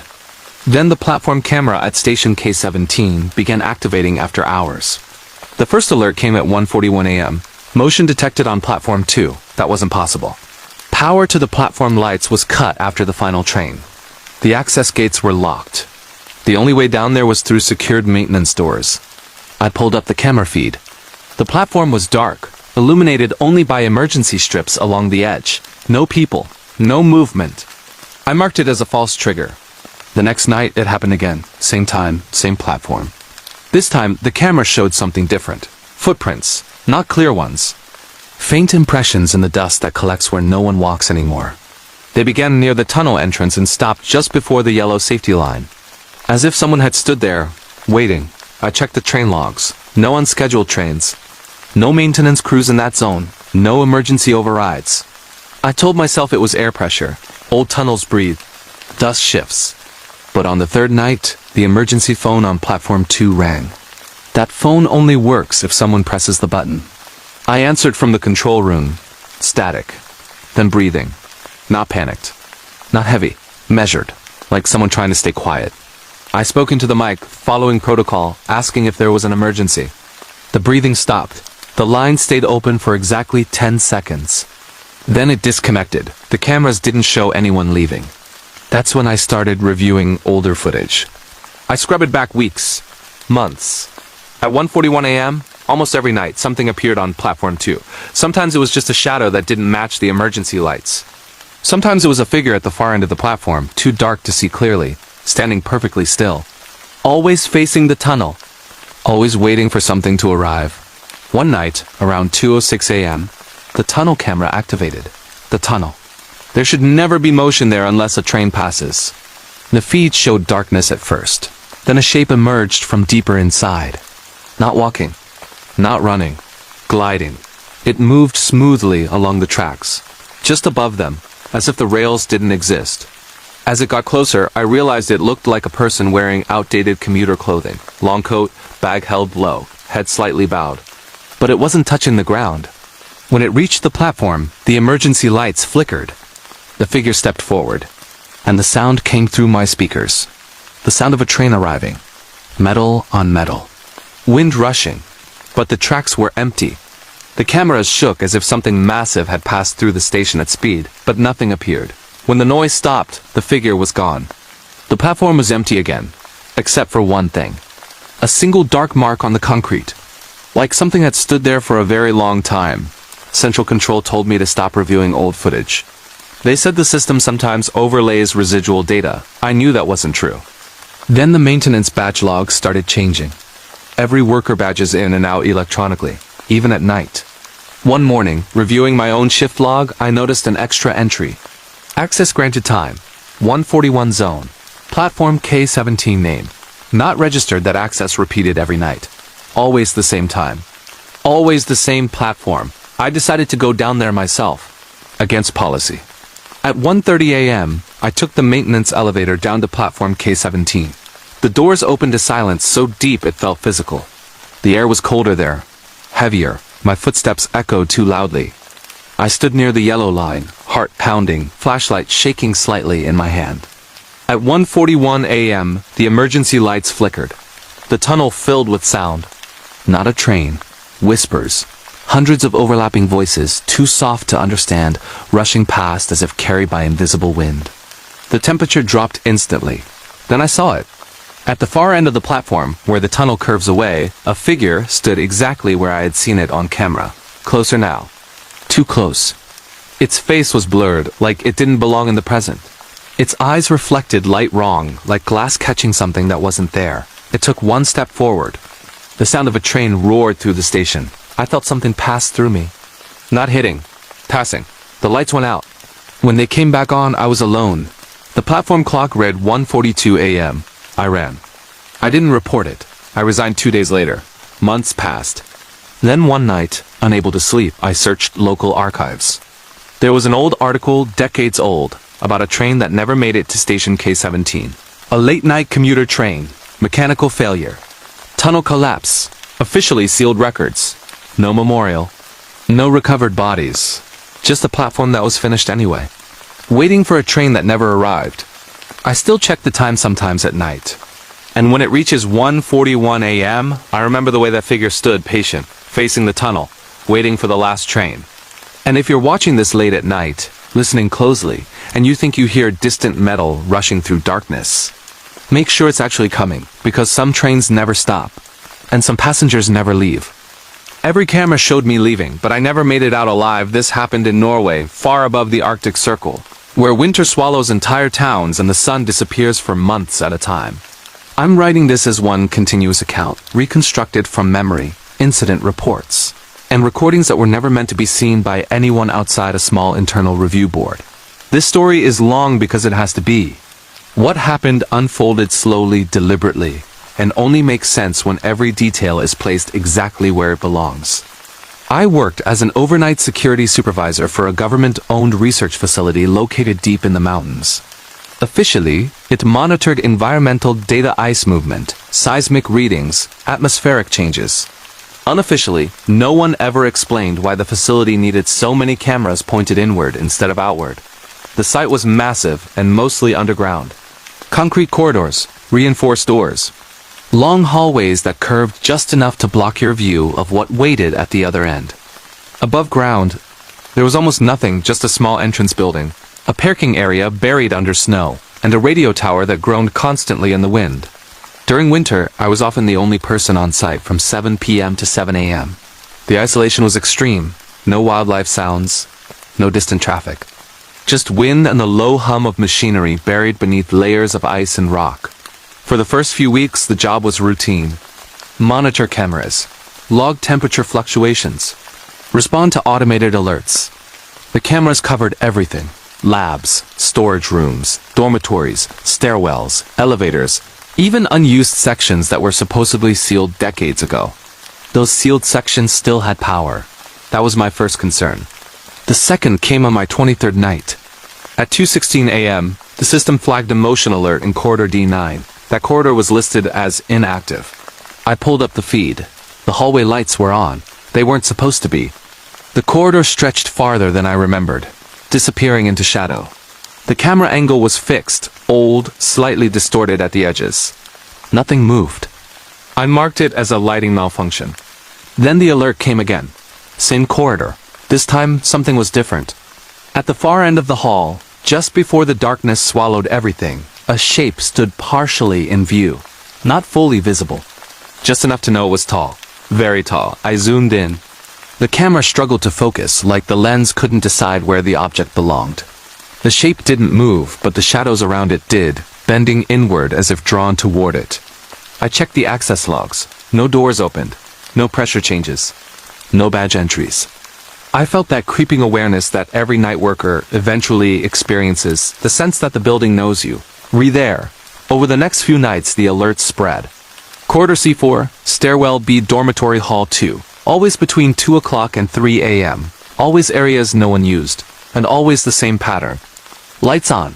Cameras active. Something just out of frame. Then the audio feed started picking things up. At first, it was faint. A soft dragging noise, not footsteps. Something longer. Heavier. I listened through my headset as the sound moved slowly across different camera zones, never matching the visual feeds. Then one night I heard breathing. Not through a single camera, through all of them. Layered, out of sync. like multiple recordings overlapping. I muted the audio. That didn't stop it. The breathing continued through my headset, independent of the system. I tore the headset off. The control room was silent. That night, I dreamed of corridors that bent back on themselves, and cameras that watched from inside the walls. The next shift, something appeared on the parking lot camera. The lot was empty, except for a car. My car. The timestamp read 3:12 a.m. I was in the control room. I hadn't gone outside. The camera showed the driver's door opening. Someone stepped out, and they moved exactly like me. Same height, same posture, same jacket. But when the figure turned toward the camera, the face was wrong. Too still, like a paused reflection. The feed cut. Every camera switched to the same view. The main exit hallway. The lights flickered as the figure walked toward the exit door. I watched myself leave. The system logged it. Security supervisor exit time, 3:14 a.m. status, OFF site. But I was still sitting there, breathing, frozen. The temperature in the room dropped sharply. Frost formed along the edges of the monitors. Behind me, I heard the door open, slow, careful. I didn't turn around. The voice came from close enough that I could feel it vibrate through my chest. You don't need to stay anymore. The cameras changed again. They now showed the control room, from above, from angles that didn't exist. I was visible on every screen. Sitting, watching, something stood behind me. Its shape shifted subtly, like it was trying to remember how to stand correctly. Its arms were too long. Its head tilted at an angle that made my neck ache just looking at it. The voice spoke again, soft, patient. You already left. The final log entry recorded that night was simple. Security status. Vacant. They found the control room empty the next morning. No signs of struggle. No footprints. No broken doors. My car was still in the parking lot. Locked. Keys inside. The official report said I resigned without notice. That my access was terminated automatically. That no further investigation was necessary, but the cameras still record, every night. Between 2 o'clock and 3 a.m. They show a man sitting alone in the control room, watching the screens, while something stands behind him. And if you're listening to this story late at night, staring at your own screen, feeling that strange pressure like you're not as alone as you thought, check your reflection carefully. Because sometimes the system decides you already left, and something else is still on shift. The highway camera recorded my car passing the same mile marker for 6 hours. This took place in Australia, deep in the outback of Western Australia, where highways stretch for hundreds of miles without towns, lights, or reliable cell service. I'm telling this as one complete, uninterrupted account, written slowly and carefully, because this was not a moment of panic or imagination. It unfolded over hours, and every detail still feels sharp when I think about it. This is a true-style horror story, grounded in realism, isolation, and the kind of fear that grows quietly instead of screaming. I was working as a long-distance delivery driver, transporting medical equipment between remote facilities. The routes were long, lonely, and monotonous, but the pay was good and the schedule predictable. You learned to respect the road out there. No shortcuts, no unnecessary stops. No driving at night unless absolutely required. That night I broke that rule. A delay at the depot pushed my departure later than planned, and by the time I reached the open highway, the sun was already sinking below the horizon. The sky turned that deep, unsettling orange that feels heavier than darkness. I told myself I'd be fine. I'd driven this stretch before. Straight road, clear weather, no turns for hours. The radio faded out less than 20 minutes in. No signal, just static. That's when the silence settled in. Not peaceful silence. The kind that presses against your ears and makes every sound inside the vehicle feel too loud.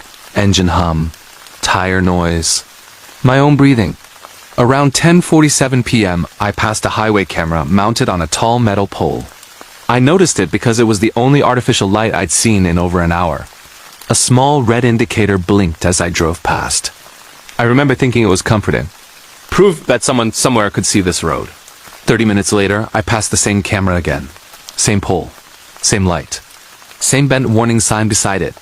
I checked my GPS. The map showed steady forward movement. No rerouting. No loops. I slowed down. My headlights illuminated the mile marker beside the camera. On my LE 217, my stomach tightened. I pulled over. The desert was silent. No wind. No insects. No distant engines. Just vast darkness stretching endlessly in all directions. I stepped out of the truck and walked closer to the camera. The metal felt cold when I touched the pole, colder than it should have been. I laughed nervously and got back in. I told myself it was fatigue. Long shifts do that to your perception. I drove on. At 11:32 p.m., I passed mile 217 again. This time, the red light on the camera stayed on longer, like it was struggling to turn off. My phone buzzed. No service. But I had a notification. An automated system message from my company's route monitoring software. Vehicle status. Active location. Mile 217 duration. 2 hours 11 minutes and 43 seconds. That wasn't possible. I was moving. I slammed the accelerator down. The road stretched endlessly ahead, headlights cutting through the darkness, but nothing changed. No curves, no landmarks, just asphalt and sand. At 12:10 a.m., the radio crackled to life. Not music. Not a voice. Breathing. Slow. Uneven. I turned it off. The breathing continued, not from the speakers. From behind me, I checked the rearview mirror. For a moment, I thought I saw movement in the darkness of the cargo area, a subtle shift where nothing should move. Then my headlights flickered. And there it was, the camera. MIL E217. Again, this time something stood beneath it, tall, thin. Its shape barely registered against the darkness, like the night itself had thickened into a form. It didn't move as I approached. It watched. As I passed, every warning light on my dashboard illuminated at once. The engine cut out. The truck rolled to a stop beside the camera. My phone buzzed again. Another system message. Highway camera feed. Live subject. Driver observed status. Still inside vehicle. The red light on the camera turned solid. Behind me, something shifted. The air inside the cab grew colder, heavier, like it was being slowly drained. I felt pressure in my ears, the way you do when descending too fast. A sound came from the cargo area. A soft knock. Then another. Not frantic, patient, like someone waiting for permission. I didn't turn around. The knock moved closer. From the cargo door to the interior wall, to directly behind my seat. The voice came next. Quiet. Dry. Too close. You've already been recorded. The dashboard screen flickered. Instead of maps or diagnostics, it showed a live camera feed, the highway. MIL E217. My truck parked, doors closed, and in the driver's seat, me staring forward, not moving. The feed zoomed in on my face. My reflection on the screen blinked. I hadn't. The voice spoke again. There's no exit from this stretch. The knocking stopped. The pressure lifted. The engine roared back to life on its own. The camera light went dark. I don't remember driving away. I only remember sunlight. I woke up parked on the shoulder of the road, miles from where I thought I was. My delivery was still sealed. No damage. No missing time according to the logs. But when I checked the route history later, one segment was highlighted. Location, mile 217 duration, 6 hours 2 minutes and 11 seconds. Loop unresolved. The highway authority denied any issues. They claimed that the camera had been removed years ago. But sometimes, when I drive at night and the radio goes silent, my GPS freezes for a second. And on the screen, just before it corrects itself, I see the same marker. MIL E217. Waiting, recording, because some roads don't lead anywhere. They just keep you long enough to make sure you're seen. Title. The office badge system showed me working all night after I died on camera. This story takes place in the United States, in a mid-sized business district outside Phoenix, Arizona, where corporate office parks sit silent after dark and heat lingers in concrete long after sunset. What you're about to read is a single, uninterrupted, long-form horror narrative written in American English, built to feel disturbingly real because it follows the exact rhythm of real overnight work, real surveillance systems, and real human fear. This is not rushed. This is not exaggerated. Every detail exists for a reason. I worked as an overnight facilities coordinator for a technology company that operated 24/7, though almost no one stayed in the building after 9 p.m. My job was to make sure nothing went wrong while everyone else slept. Awake monitoring. Security alarms, badge access reviews, camera checks. It was quiet, monotonous work that paid well, specifically because most people couldn't handle being alone in a massive building at night. The office complex consisted of 3 floors, 2 stairwells, 1 underground parking garage, and more cameras than I could count. Every hallway, every entrance, every server room. Even areas no one used anymore, sealed behind keycard-only doors. The badge system was old but reliable. Every entry and exit was logged automatically. Every movement left a timestamp. Until the night it logged something impossible. It started like any other shift. I badged in at 10:58 p.m. The system confirmed my entry. The lobby lights dimmed automatically behind me. The building settled into its familiar nighttime stillness. The air conditioning hummed softly. The emergency lights cast long shadows down empty corridors. I made my first round at midnight. Everything normal. Doors locked, cameras clear. At 12:47 a.m., while sitting in the security office, I noticed a new badge log appear on my monitor. Access granted location, East Stairwell time. 12:46 a.m. employee ID. Unknown that shouldn't have happened. No contractors were scheduled. No cleaning crews, no late employees. I checked the cameras. The East Stairwell was empty. I flagged it as a system error. At 1:12 a.m., the motion sensors on the third floor activated. Then the second floor. Then the first. Not randomly. Sequentially. Like something was moving down through the building. I watched the camera feeds closely. Each floor appeared empty, but something felt wrong.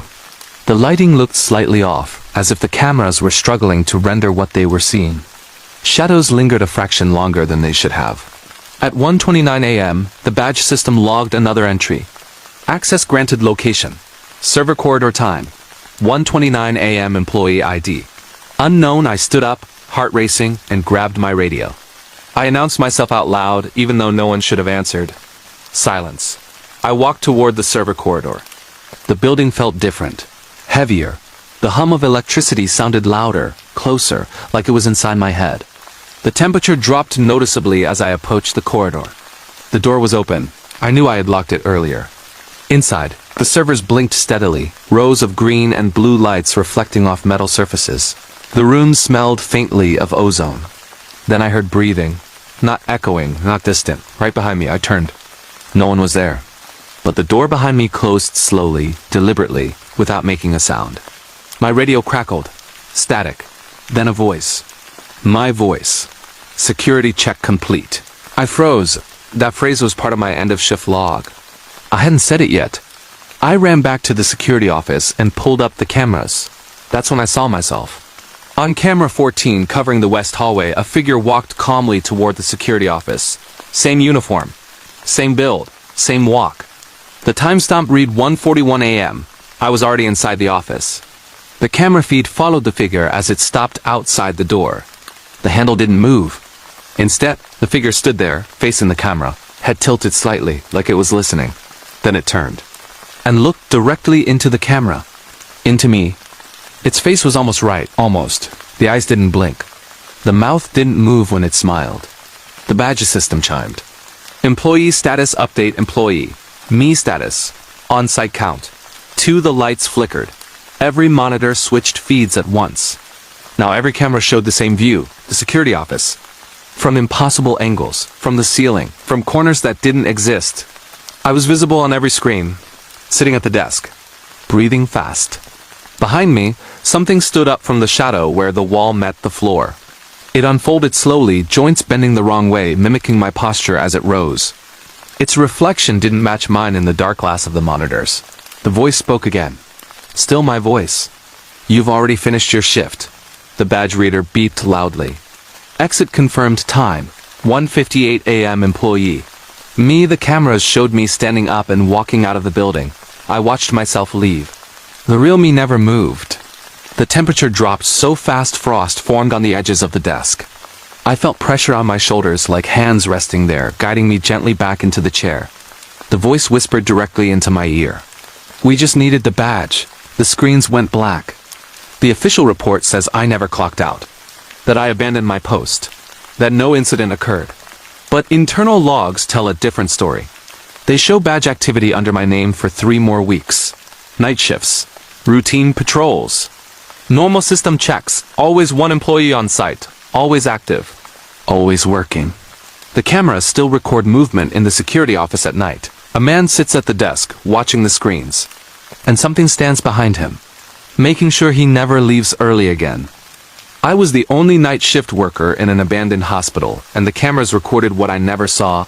This happened in Canada, in a remote section of Ontario, far from the nearest city lights, where forests press close against old roads and the wind carries voices that may or may not exist.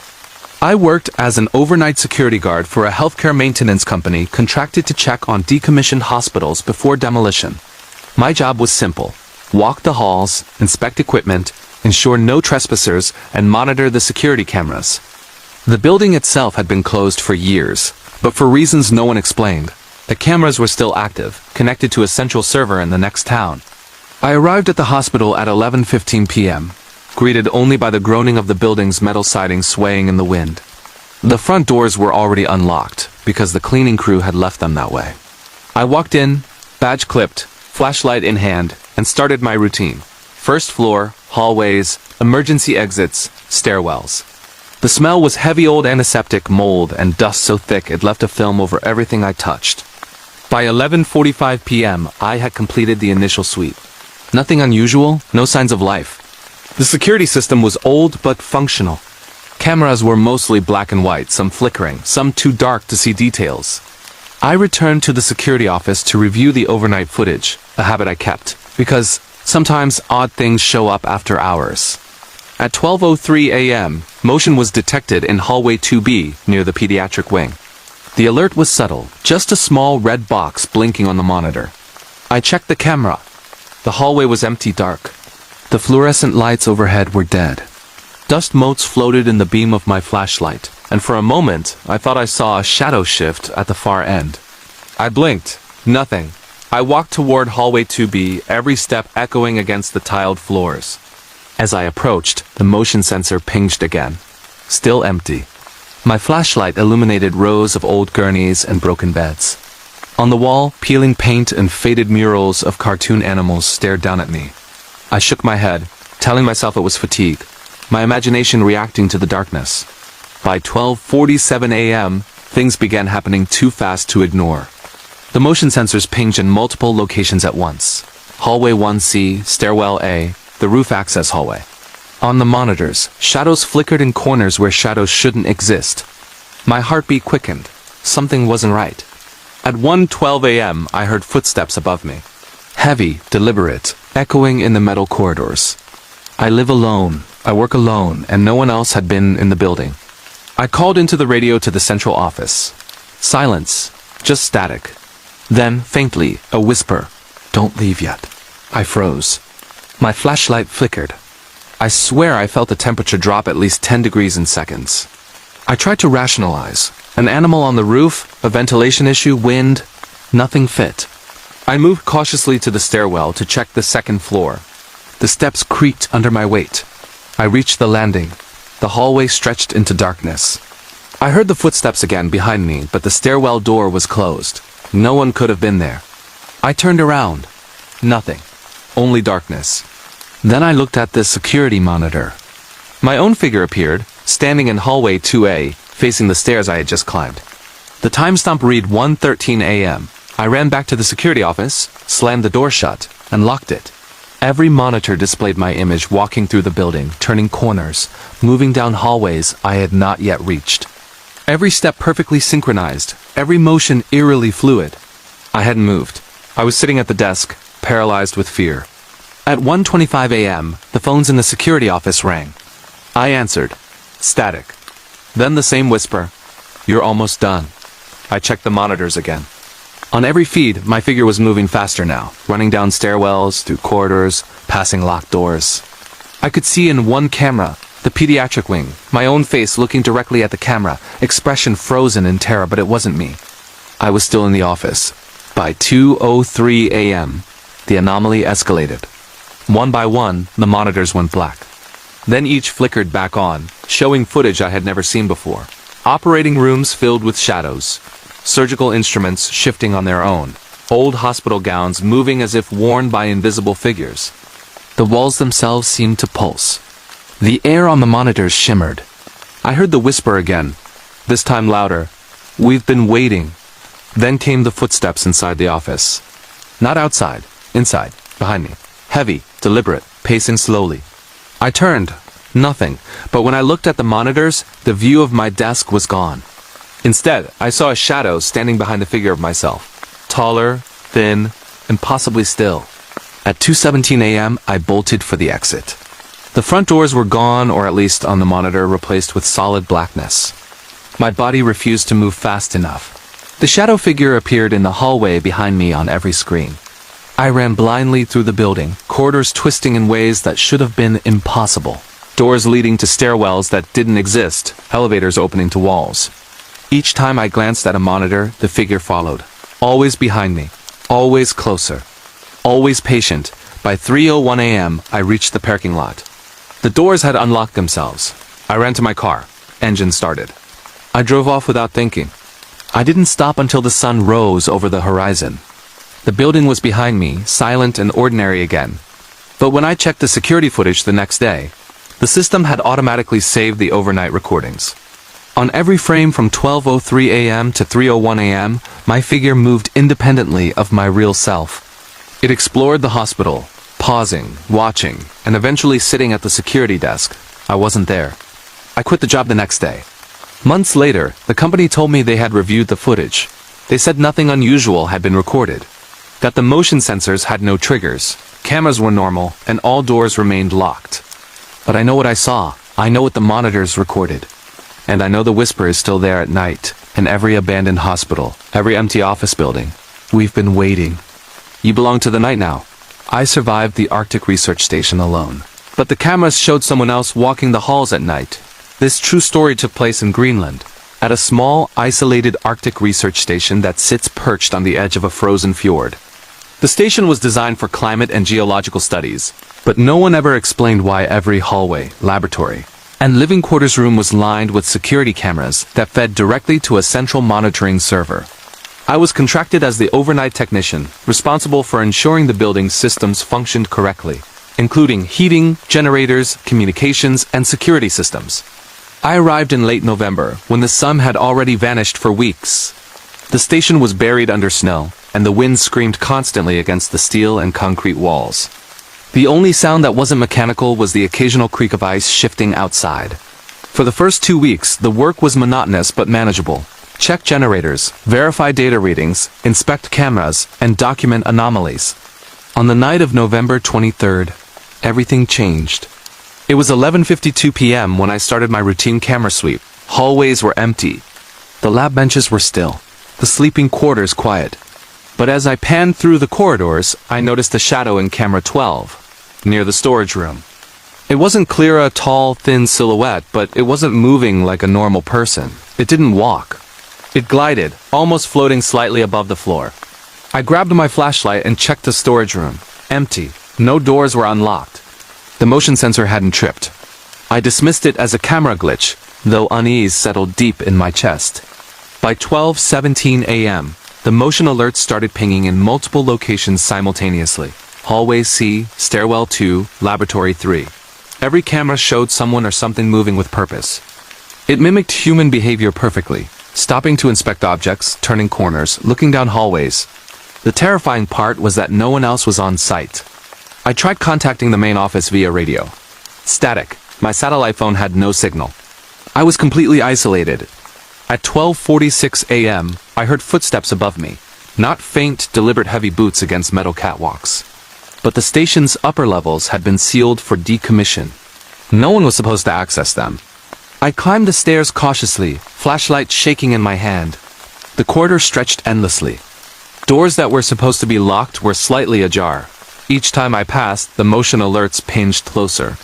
On the monitor, my figure appeared in rooms I had never entered yet.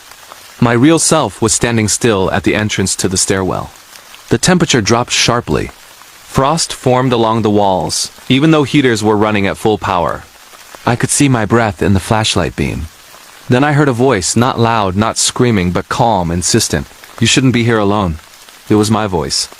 I froze. I ran back to the control room. The monitors now displayed a view of every corridor in real time. My figure moved down the halls, pausing, inspecting, staring directly into cameras.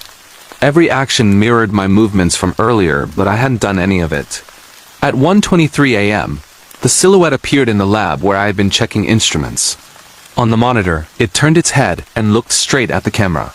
Its eyes were impossibly dark, reflecting nothing. Then its lips moved, and I heard it, perfectly mimicking my own voice. "You're safe. We're just watching." The generator flickered. Lights went out briefly, plunging the station into darkness. The shadows in the camera feeds twisted unnaturally. I felt a pressure behind me, though I was alone in the control room. I tried leaving. Doors I had unlocked before were now sealed with metal latches I had never seen. Corridors stretched endlessly. I walked down hallway D4, and the camera feed showed me walking backward, staring at a wall that didn't exist in reality. By 2:17 a.m., the monitors displayed a new message across all screens simultaneously. Employee status, present location, multiple, duration, indeterminate. The silhouette was everywhere at once. My own reflection appeared in every monitor, moving independently of me, staring at me. The air inside the room was heavy, impossible to breathe normally. My flashlight flickered and died. I sat down, paralyzed. On the main monitor, my figure raised a hand, waving slowly. I didn't move. Then the voice whispered again. "You've been observed. You belong to the night now." At 3:02 a.m., the station's power stabilized. The lights came back, generators hummed steadily. The monitors returned to normal feeds, showing the empty hallways of the Arctic station. My heart pounded so violently it felt like it might rupture my chest. I stumbled outside. The snow was deep, untouched. No footprints, no disturbances. When the support team arrived the next morning, they found no anomalies. All systems normal. They asked if I had made a mistake, if fatigue or isolation had caused hallucinations. But I knew what I had seen. Weeks later, I requested the recorded footage. The IT department told me it had been automatically overwritten. Nothing remained. But sometimes, when I close my eyes, I see the monitors again, my figure moving independently. Shadows following me down endless corridors. The Arctic station alive, watching, waiting. Even now, months later, when I watch night surveillance footage of other buildings, I catch a glimpse of it, my face, perfectly still, staring at me. I am always alone, yet never alone. And the cameras know. They always know. Perfect. I understand exactly what you need. A completely new, never-used title, paired with one extremely long, fully immersive, scene-rich, suspenseful horror story written in American English. Optimized for YouTube SEO, so it can rank and hit the Explore page. I'll make it detailed, realistic, and terrifying, ready for direct copy-paste. Here's my output.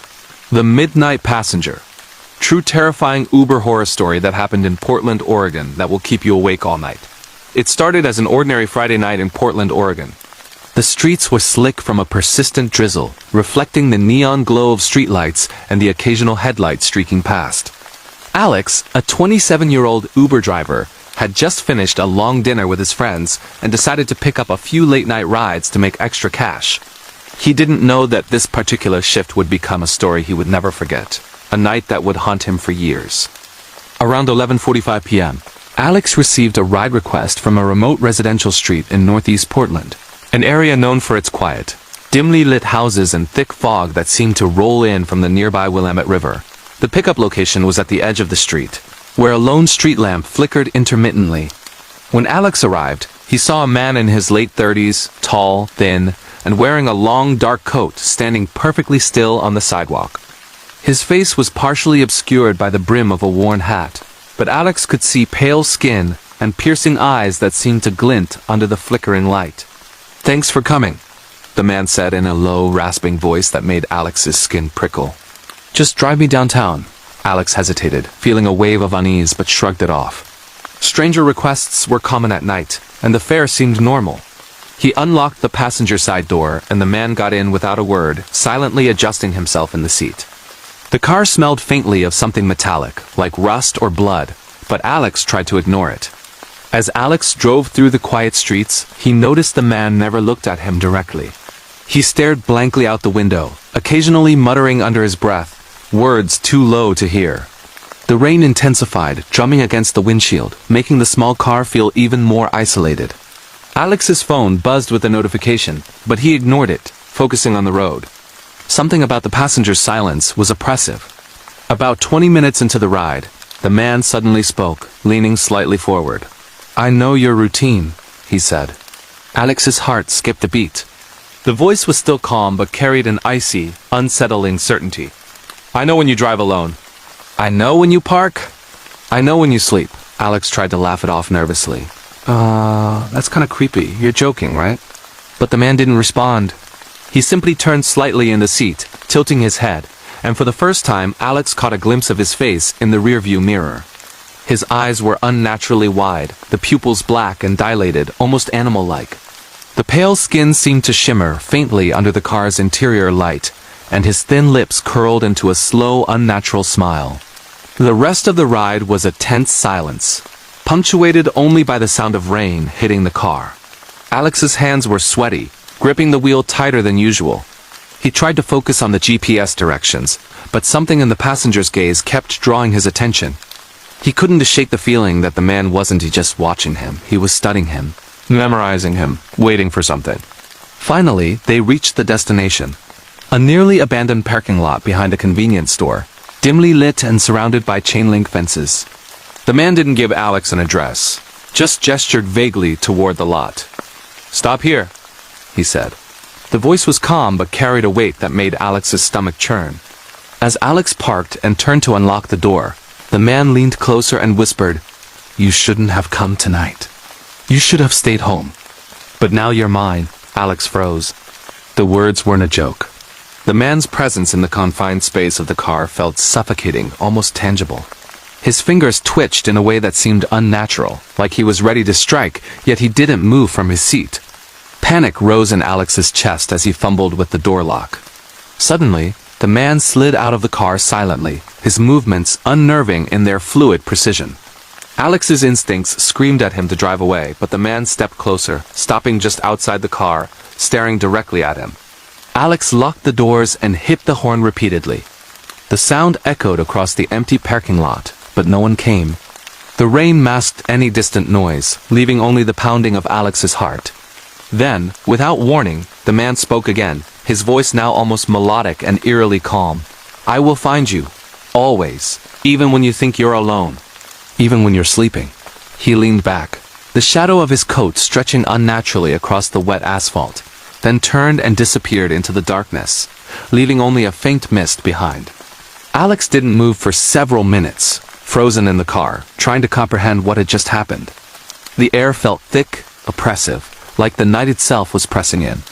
When he finally managed to pull himself together, he drove home, constantly checking the rearview mirror, half expecting the figure to appear again. That night, and for weeks afterward, Alex noticed strange things. His doors would be unlocked when he swore he had locked them. He would see fleeting shadows at the edge of his vision, and sometimes his phone would display ride requests from locations he didn't recognize, all showing the same eerie message. I'm watching.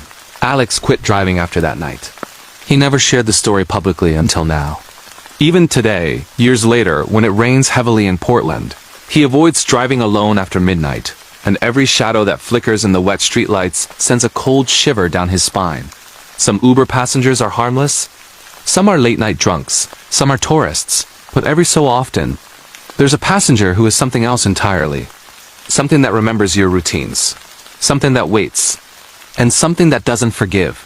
If you think your ride is safe tonight, think again. Because somewhere in Portland, under the drizzle and neon glow, there's someone watching, and maybe, just maybe, they know your name. The Haunted Overnight Delivery.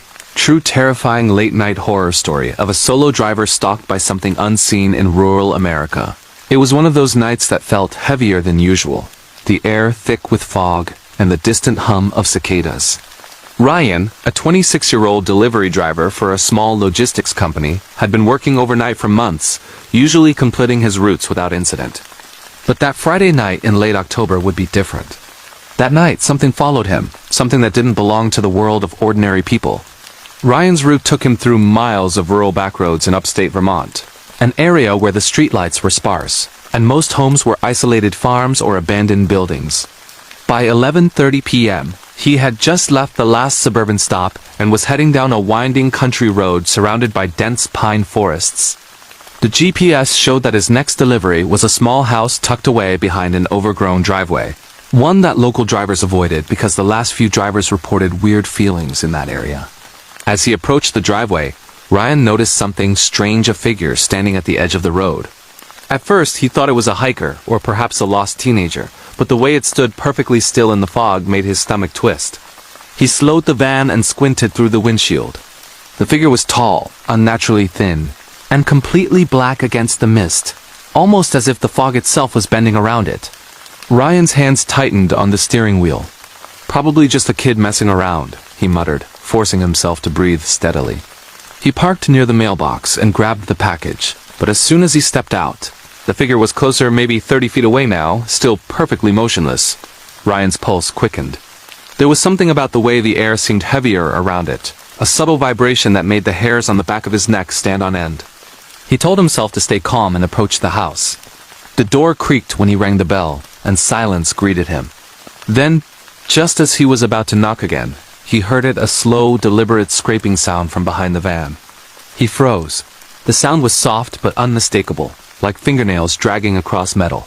Ryan spun around. The figure was gone. Shaking, he set the package down on the porch and tried the doorknob. It was unlocked. He stepped inside, calling out, "Hello, delivery!" His voice echoed through the empty, cold house. The smell hit him, then damp wood, mildew, and something metallic underneath, faint but undeniable. He glanced at the package. It felt unnaturally heavy, as if something inside was alive, but he shook off the thought. Before he could leave, the temperature dropped sharply. His breath came out in visible puffs. The lights flickered, and the scratching noise returned, now coming from the hallway behind him. Ryan's heart raced. He slowly turned, trying to see through the shadows. A pair of eyes glinted from the end of the hall, large, black, and unmoving. He stumbled backward, knocking over a lamp. The scraping noise escalated into a slow, echoing rhythm that seemed to surround him. Ryan ran outside, slamming the door behind him, and jumped into the van. As he fumbled with the keys, he caught a glimpse in the rearview mirror. The tall figure, impossibly close, standing in the middle of the foggy road, its head tilting unnaturally, watching him. The van shuddered under his hands as he slammed it into drive and sped off. For the next 30 minutes, Ryan kept checking the mirrors. Every time he looked back, he saw a black silhouette moving fluidly among the trees. Sometimes disappearing, sometimes appearing right behind him, keeping pace no matter how fast he drove. The fog was thick, and the headlights barely cut through it, but the figure never seemed to falter. By the time Ryan reached the next highway, the fog thinned, and the figure vanished. But the terror didn't end. That night, when he parked at home and tried to sleep, he could still hear faint scratching outside his window, even in the quiet of his suburban street. Over the next week, strange things happened. Packages left outside his van with no return address. Shadowy figures glimpsed in alleyways, and whispers that seemed to float just beyond earshot. Ryan eventually quit his overnight route. He told coworkers he was tired, but the truth was darker. He had glimpsed something in the rural night that was patient, silent, and hungry for attention. Something that knew him, and now he feared, was following him. Even years later, when he drives alone at night, the memory of those pitch-black eyes in the foggy Vermont woods makes him grip the steering wheel until his knuckles are white, praying that whatever it was didn't come with him. Some nights, he swears he can still hear that scraping sound coming from the edge of the fog, waiting for the next delivery. True terrifying night in the abandoned mountain cabin. A long, disturbing horror story that will haunt you forever. It was a cold, bone-chilling night in late November when 19-year-old Emma decided to spend the weekend in the abandoned mountain cabin she had inherited from a distant relative. The roads leading up to the cabin were winding, narrow, and drenched in thick fog that made every tree look like a shadowy figure. Her GPS flickered and eventually lost signal as she drove deeper into the forest, the headlights cutting through the mist in thin slices of pale yellow. She tried to convince herself it was just an adventure, just her escaping the noise of the city, but a small, nagging feeling in the back of her mind told her something was wrong. The cabin itself was even creepier than she remembered from old family photos. The wood creaked under its own weight, and the front porch sagged in the middle, as though something heavy had sat there recently. When Emma pushed the door open, the smell hit her first. Damp earth, rotting wood, and something metallic like blood. She shrugged it off, telling herself that abandoned cabins always smelled like that. She spent the first hour unpacking and exploring. Every creak of the floorboards echoed through the empty halls, and the wind made the windows rattle like they were whispering secrets. Then she found the first oddity, a small hand-carved wooden figure on the mantel, with hollow black eyes and a mouth twisted into a silent scream. It hadn't been there in the pictures. Shaking, she put it down and tried to ignore it, assuming it was a leftover from some previous visitor. As night fell, the wind outside picked up, and the fog thickened, pressing against the cabin walls like invisible hands. Emma lit a fire in the old stone fireplace, but the flames cast strange, elongated shadows that seemed to move on their own. Then she heard it, a soft tapping coming from upstairs. At first, she assumed it was a branch hitting the roof, but the tapping became rhythmic, deliberate. It was footsteps. Slow, careful, pacing back and forth across the floor above her. Emma froze. Her heart pounded, her fingers trembling as she held the flashlight like a weapon. "Hello?" She called, her voice cracking. Nothing. Just the footsteps. They stopped. Then she heard it again, closer this time, directly above her head. The air grew colder. The hairs on her arms stood on end. She ran to the staircase, determined to see what it was. Her foot hit a loose step, and it let out a loud crack that echoed like a gunshot through the cabin. The footsteps above abruptly stopped. Silence. Then a low, guttural whisper, barely audible. "Why are you here?" Emma's blood ran cold. She turned to run back to the living room, but the door slammed shut on its own. The fire flickered, and shadows seemed to twist unnaturally around the room. The wooden figure she had dismissed earlier was now on the floor, inches from her, staring up with those hollow black eyes. Panicked, she ran to the window and tried to open it, but it was frozen shut. The wind howled outside, carrying with it voices, whispers, almost chanting her name. She tried calling her phone, but there was no signal. And then she noticed the walls scratched deeply, words etched into the wood. "Leave or stay forever." The footsteps started again, this time coming down the stairs. She turned toward the shadowy figure forming at the top of the staircase, a tall, unnaturally thin shape with eyes that glowed faintly red in the dark. It moved with a jerky, unnatural motion, descending slowly, deliberately, as if savoring each step. Emma grabbed the fireplace poker and held it tight, but it felt useless, almost fragile against whatever this was. The shape stopped at the bottom of the stairs and tilted its head, as if inspecting her, silently, patiently. Then it vanished. The room plunged into absolute darkness. She didn't move for what felt like hours, trapped by fear, listening to whispers and scratching noises from every corner. When dawn finally broke, the cabin seemed normal, almost mundane. Sunlight streamed through the windows, and the air no longer carried whispers or cold chills. Trembling, Emma packed her things and drove away, swearing never to return. But when she got home and unpacked, she found the wooden figure sitting on her bed, its hollow eyes staring directly at her, and a single word carved into the base, HOME. From that day forward, every time she closed her eyes, she could hear the scratching, the whispers, and the cold, deliberate footsteps echoing in her mind. And she knew, deep down, that whatever was in that cabin didn't stay there. It had followed her home. Disturbing true late-night warehouse horror story that will haunt you forever. It was the middle of January, and the city streets were eerily silent. Snow had fallen the night before, covering the asphalt in a thick gray blanket that muffled every sound. I had been working the overnight shift at a massive distribution warehouse on the outskirts of town for nearly 6 months.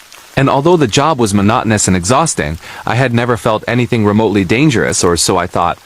The warehouse itself was an old building from the 1970s. The fluorescent lights flickered occasionally, casting long, unnatural shadows across the rows of towering shelves stacked with boxes. My manager, a gruff man named Tony, had always warned me about staying alert during the night shift. "Things happen here when no one's looking," he'd mutter cryptically, shrugging it off as a joke. But after what happened that night, I realized he wasn't joking at all. Around 2 a.m., I was completing an inventory check near the far end of aisle 17. The space was isolated, almost like a small maze, and the only sounds were the echoing hum of the refrigerators and the faint scraping of a forklift somewhere in the distance. I was alone in that section because my coworker, Jenna, had taken a break, and Tony was in the office upstairs. As I scanned the barcodes of the boxes, I heard it a soft, deliberate tap, tap, tap. At first, I thought it was just a box falling or a loose pipe rattling. But the taps became rhythmic, almost like footsteps pacing just a few aisles away. I froze. My heartbeat went up, but I convinced myself it was just another worker messing around. Then the overhead lights flickered. One went out completely, plunging the aisle into near darkness. I squinted and saw what I could only describe as a shadow move. Not a normal shadow from a box or a person, but a long, thin figure, hunched and unnaturally fast. My stomach dropped, and I immediately called out, "Hello, is someone there?" My voice echoed back, distorted by the empty space, but there was no answer, only silence, except for the faint tapping. I slowly backed toward the main aisle, trying not to turn my back to the shadow. That's when I heard it, a low, guttural breathing coming from directly behind me. I spun around, but there was nothing there. Only the shelves, stacked with cardboard boxes, looming like silent sentinels. I ran to the nearest camera monitor in the office, hoping to see someone recorded on tape. Tony answered the phone on the first ring. "Tony, something's in aisle 17. I swear I just saw... something," I whispered, panic rising. There was silence on his end. Then his voice, quiet but tense. "Stay where you are. Don't move. Lock yourself in the office." I obeyed, barricading the door with a chair.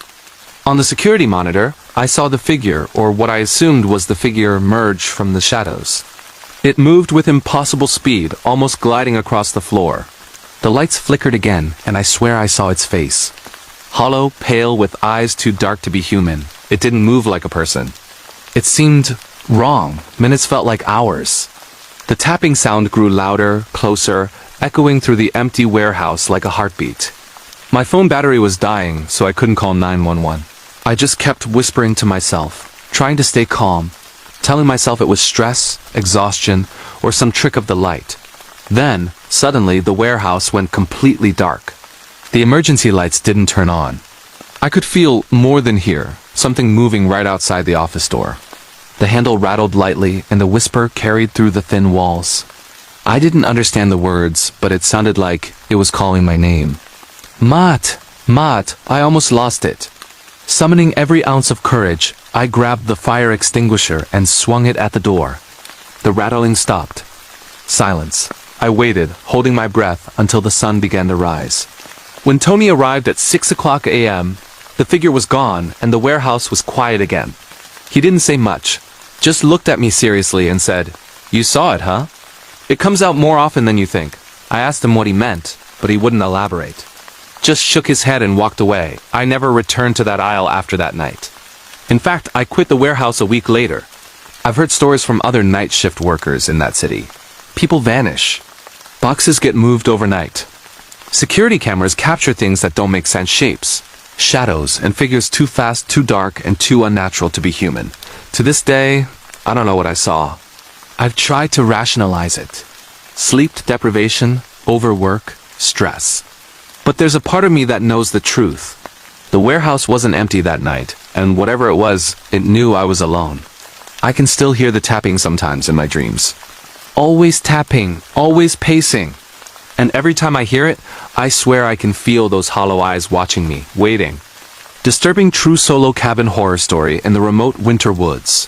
It was mid-December, the kind of cold where the air stings your lungs and every exhale turns into a cloud of mist that disappears almost instantly. I had decided to spend a weekend alone in a remote cabin in the mountains, a place I found online, advertised as a cozy winter getaway. The reviews were glowing, though some vague warnings about odd noises at night were buried deep in the comments. I didn't think much of it.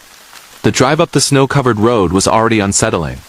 The pine trees loomed tall on either side, their branches heavy with snow, creating dark tunnels where sunlight barely penetrated. The silence was profound, broken only by the crunch of my tires on the packed snow. About halfway up, my phone lost signal entirely. No service. Nothing. I thought at least good, no distractions. Just peace. The cabin itself was exactly as advertised. Rustic, wooden, and charming, with a stone fireplace, a small kitchen, and a loft bedroom. But as soon as I stepped inside, a feeling of being watched crept over me. The kind of instinctual chill you try to ignore, but can't.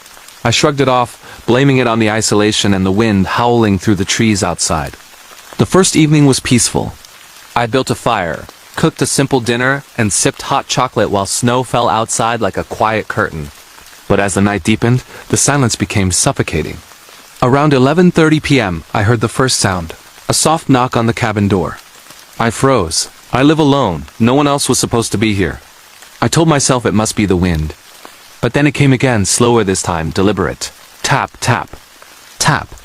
I approached cautiously, heart pounding, and looked through the frosted window. Nothing. The snow-covered yard was empty. But the knock came again, this time from a window on the side of the cabin. My stomach sank. Whoever or whatever was out there was moving. Slowly, watching. I locked every door and window, grabbed a flashlight, and crept through the cabin. That's when I noticed the faint footprints in the snow outside. Too large for a human, perfectly spaced. Moving in a circle around the cabin, never fading, never breaking. I checked all doors. Everything was locked. The footprints were impossible. Around 1 o'clock a.m., the real terror began. I was lying in bed, fire crackling in the fireplace, when I heard it, whispers. Not words I could understand, just low, guttural murmurs, like someone or something was pacing outside my bedroom window. I peeked out and saw nothing, just shadows. The trees swayed in the wind, but the sound didn't come from the wind. It was deliberate, close. Suddenly the fire flickered violently, and the cabin lights went out. I was plunged into darkness, only the moonlight through the windows illuminating the room faintly. The whispers became louder, clearer, almost as if the voice was right next to me. I couldn't see anything, but I could feel it. A presence in the room, something cold and unnatural. I grabbed my phone, desperate to call for help, but it was dead. No signal, no battery left. I ran to the kitchen, looking for something to defend myself with, but as I turned, I saw it. A shadow, tall and impossibly thin, standing at the foot of the stairs leading to the loft. It didn't move like a human, it wasn't quite solid. Its eyes, deep black, endless voids, glowed faintly in the moonlight. I stumbled backward, tripping over a chair, and it disappeared. Just like that. I ran to the door, tried to open it, but the handle wouldn't turn. Something was holding it shut from the outside. My heart hammered so hard I thought it would break through my ribs. Hours passed. I couldn't sleep, couldn't eat, couldn't even breathe normally. Every noise, creaking floors, falling snow, cracking wood felt, amplified, intentional. Around 4 o'clock a.m., I heard it again. The slow, deliberate knock on the door. Then the whisper, "Come outside." I don't remember what got me to survive. Maybe luck, maybe instinct. At dawn I saw tire tracks in the snow. Not mine, not human-sized. Leading away from the cabin, disappearing into the woods. I left immediately, my car sliding over ice, heart in my throat the entire drive down the mountain. I never went back. People say isolation can play tricks on your mind, but I know what I saw. Something was there, watching me, circling, waiting. And I swear, sometimes at night, when the wind howls just right, I can hear the same whispers, faintly calling my name, "Come back, come back." This cabin still sits empty. And I know, deep down, it will always be waiting for the next person who dares to spend a night alone in the remote winter woods. True scary story of being trapped in an abandoned highway rest stop at midnight. It was the dead of winter, and the highway was practically deserted. I had been driving for hours, the only sound in my old sedan the constant hum of the tires against the asphalt, and the occasional whistle of the wind through the open spaces between the overpasses. I was exhausted, my eyes burning from lack of sleep, and my phone battery was dangerously low. I decided to pull off at the next rest stop I saw on the map. A tiny blip labeled Miller's Rest Stop 24/7, promising warmth, coffee, and a place to stretch. When I arrived, the place looked abandoned. The parking lot was cracked and littered with old fast food wrappers, faded advertisements peeling off the walls, and an eerie orange light flickering from a single working lamp. I parked and stepped out, the cold immediately biting through my coat. My breath came out in thick clouds, and I noticed that the wind carried a strange metallic smell. Not blood, exactly something sharper, more chemical. The doors to the rest stop were slightly ajar, creaking in the wind, inviting me in or warning me away. I hesitated, then pushed the door open fully. Inside, the fluorescent lights buzzed and flickered, casting long, jittering shadows along the tiled floor. The place was eerily silent.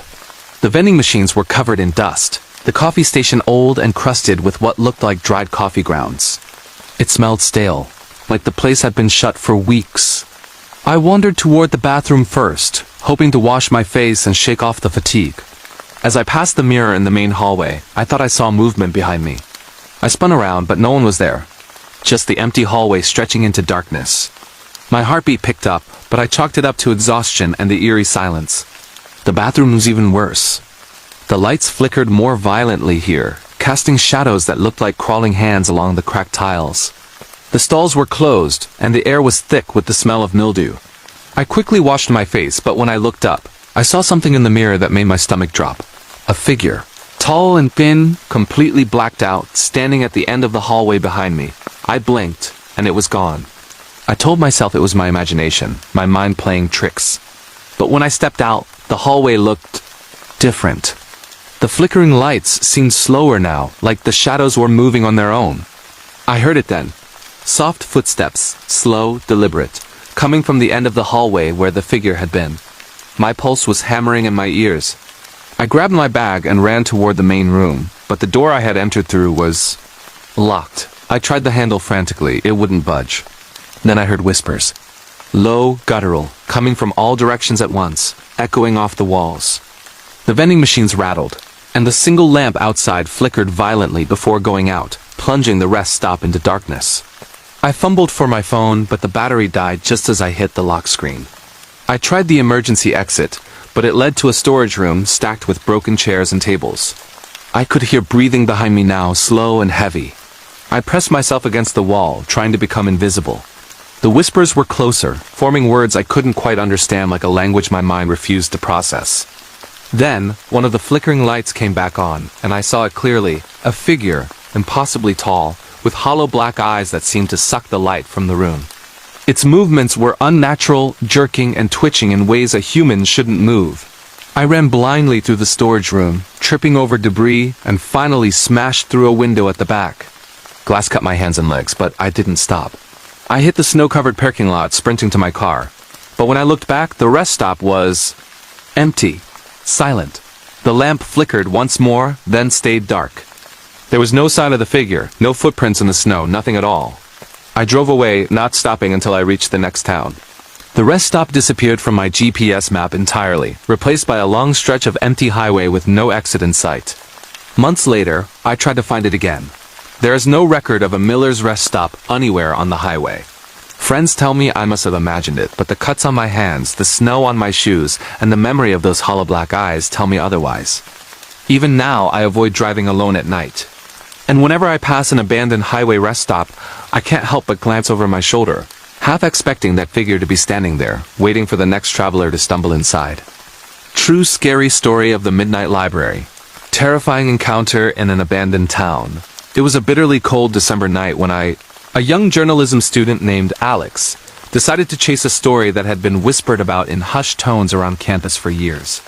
The legend of the abandoned town of Miller's Creek had always fascinated me, but tonight, fueled by both curiosity and a stubborn sense of daring, I was determined to experience it myself. The town had been deserted for over 50 years, ever since a mysterious fire had wiped out most of the population. What remained were skeletal structures, cracked windows, and the remnants of a life long forgotten homes frozen in decay, rusting cars on overgrown roads, and the haunting echo of stories left behind. I arrived just after midnight. The moon was hidden behind thick clouds, and the only light came from my flickering flashlight. The air smelled of damp wood and rot. As I walked down the main street, I noticed a tall building at the end of the road, a library that somehow survived the decades, its stone facade intact, though covered in ivy. Something about the place drew me like a magnet. I pushed the heavy wooden doors open and was immediately engulfed by darkness. The smell inside was sharper, more pungent old paper, dust, and something else I couldn't identify. The interior was massive, far larger than any library I had ever seen. Rows of bookshelves stretched into shadows that seemed to stretch forever. My flashlight beam caught faded signs, broken chairs, and a thick layer of dust covering every surface. I moved cautiously, my footsteps echoing in the cavernous space. I had brought a small digital recorder and my camera, planning to document everything. I whispered into the recorder, describing the library, the strange silence, the oppressive atmosphere, then I heard it. A faint whisper, soft but deliberate, coming from somewhere deep inside the stacks. I froze, my heart pounded. At first, I convinced myself it was the wind, or perhaps the building settling. But the whispers continued, growing clearer, forming words I could almost understand. I couldn't make out the full sentences, only fragments. Why here? And you shouldn't. I took a hesitant step forward, and the air grew colder, like someone had opened the freezer. My breath became visible, fogging in the beam of the flashlight. Then I heard it again, a slow, deliberate scraping sound coming from above. I glanced up and saw nothing, just the dark, broken ceiling. The sound came again, closer like nails dragged across wood. My rational mind screamed at me to leave, but my curiosity anchored me to the spot. As I advanced further into the library, I noticed the books on one shelf were oddly clean, almost new, standing out against the decay surrounding them. I reached out and touched one. The moment my fingers grazed the spine, the temperature dropped even further, and I felt a sharp breath against my neck as though someone was standing right behind me. I spun around, flashlight trembling in my hand. There was nothing there. Nothing but the oppressive darkness, which now felt alive. Then I saw it, a shadow moving among the shelves. It was tall, impossibly thin, and its movements were jerky, unnatural. My heart leapt into my throat. The shadow didn't run. It didn't walk, it slid. It seemed to follow me, perfectly synchronized with my steps. I tried to back away, but my legs were frozen. My rational mind screamed to run, but my instincts told me that moving too fast might provoke it. I whispered, my voice barely audible.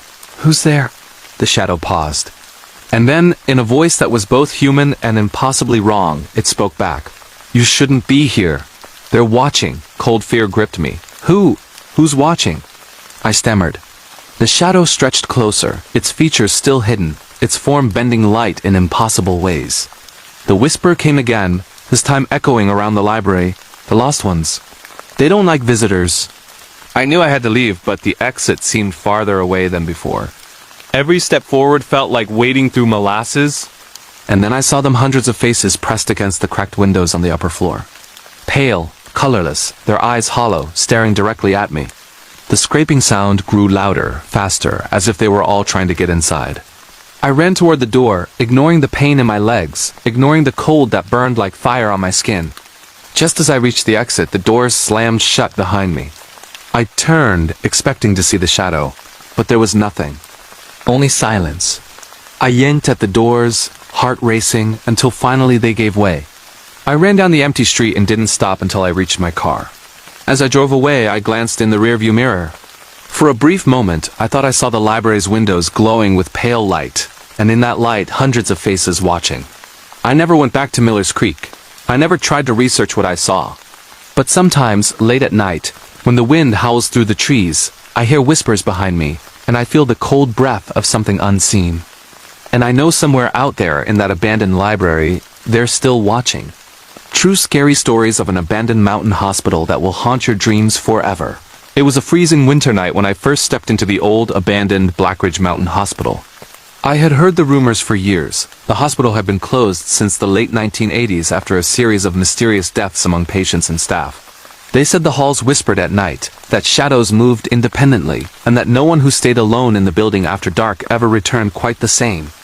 As a freelance urban explorer and a believer in documenting the truth, I couldn't resist. I had to see it for myself. The road up to the hospital was nothing but a narrow, icy path winding through dense pine forests.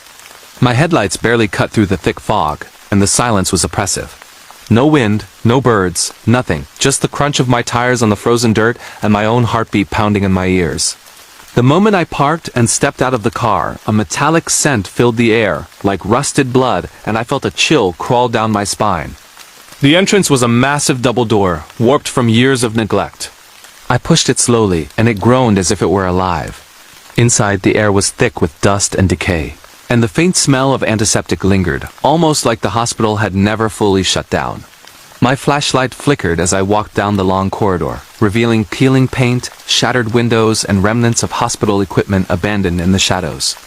I started documenting each room with my camera. The old patient rooms were frozen in time. Rusted beds with yellowed sheets, cracked thermometers, and medical charts yellowed with age. But what made my stomach knot was the surgical wing. Operating tables still stained with what looked disturbingly like dried blood. Rusted surgical instruments scattered across the floor. And on the walls, messages scratched into the peeling paint. "Help me. He watches. Don't leave." I was about to leave when I heard it.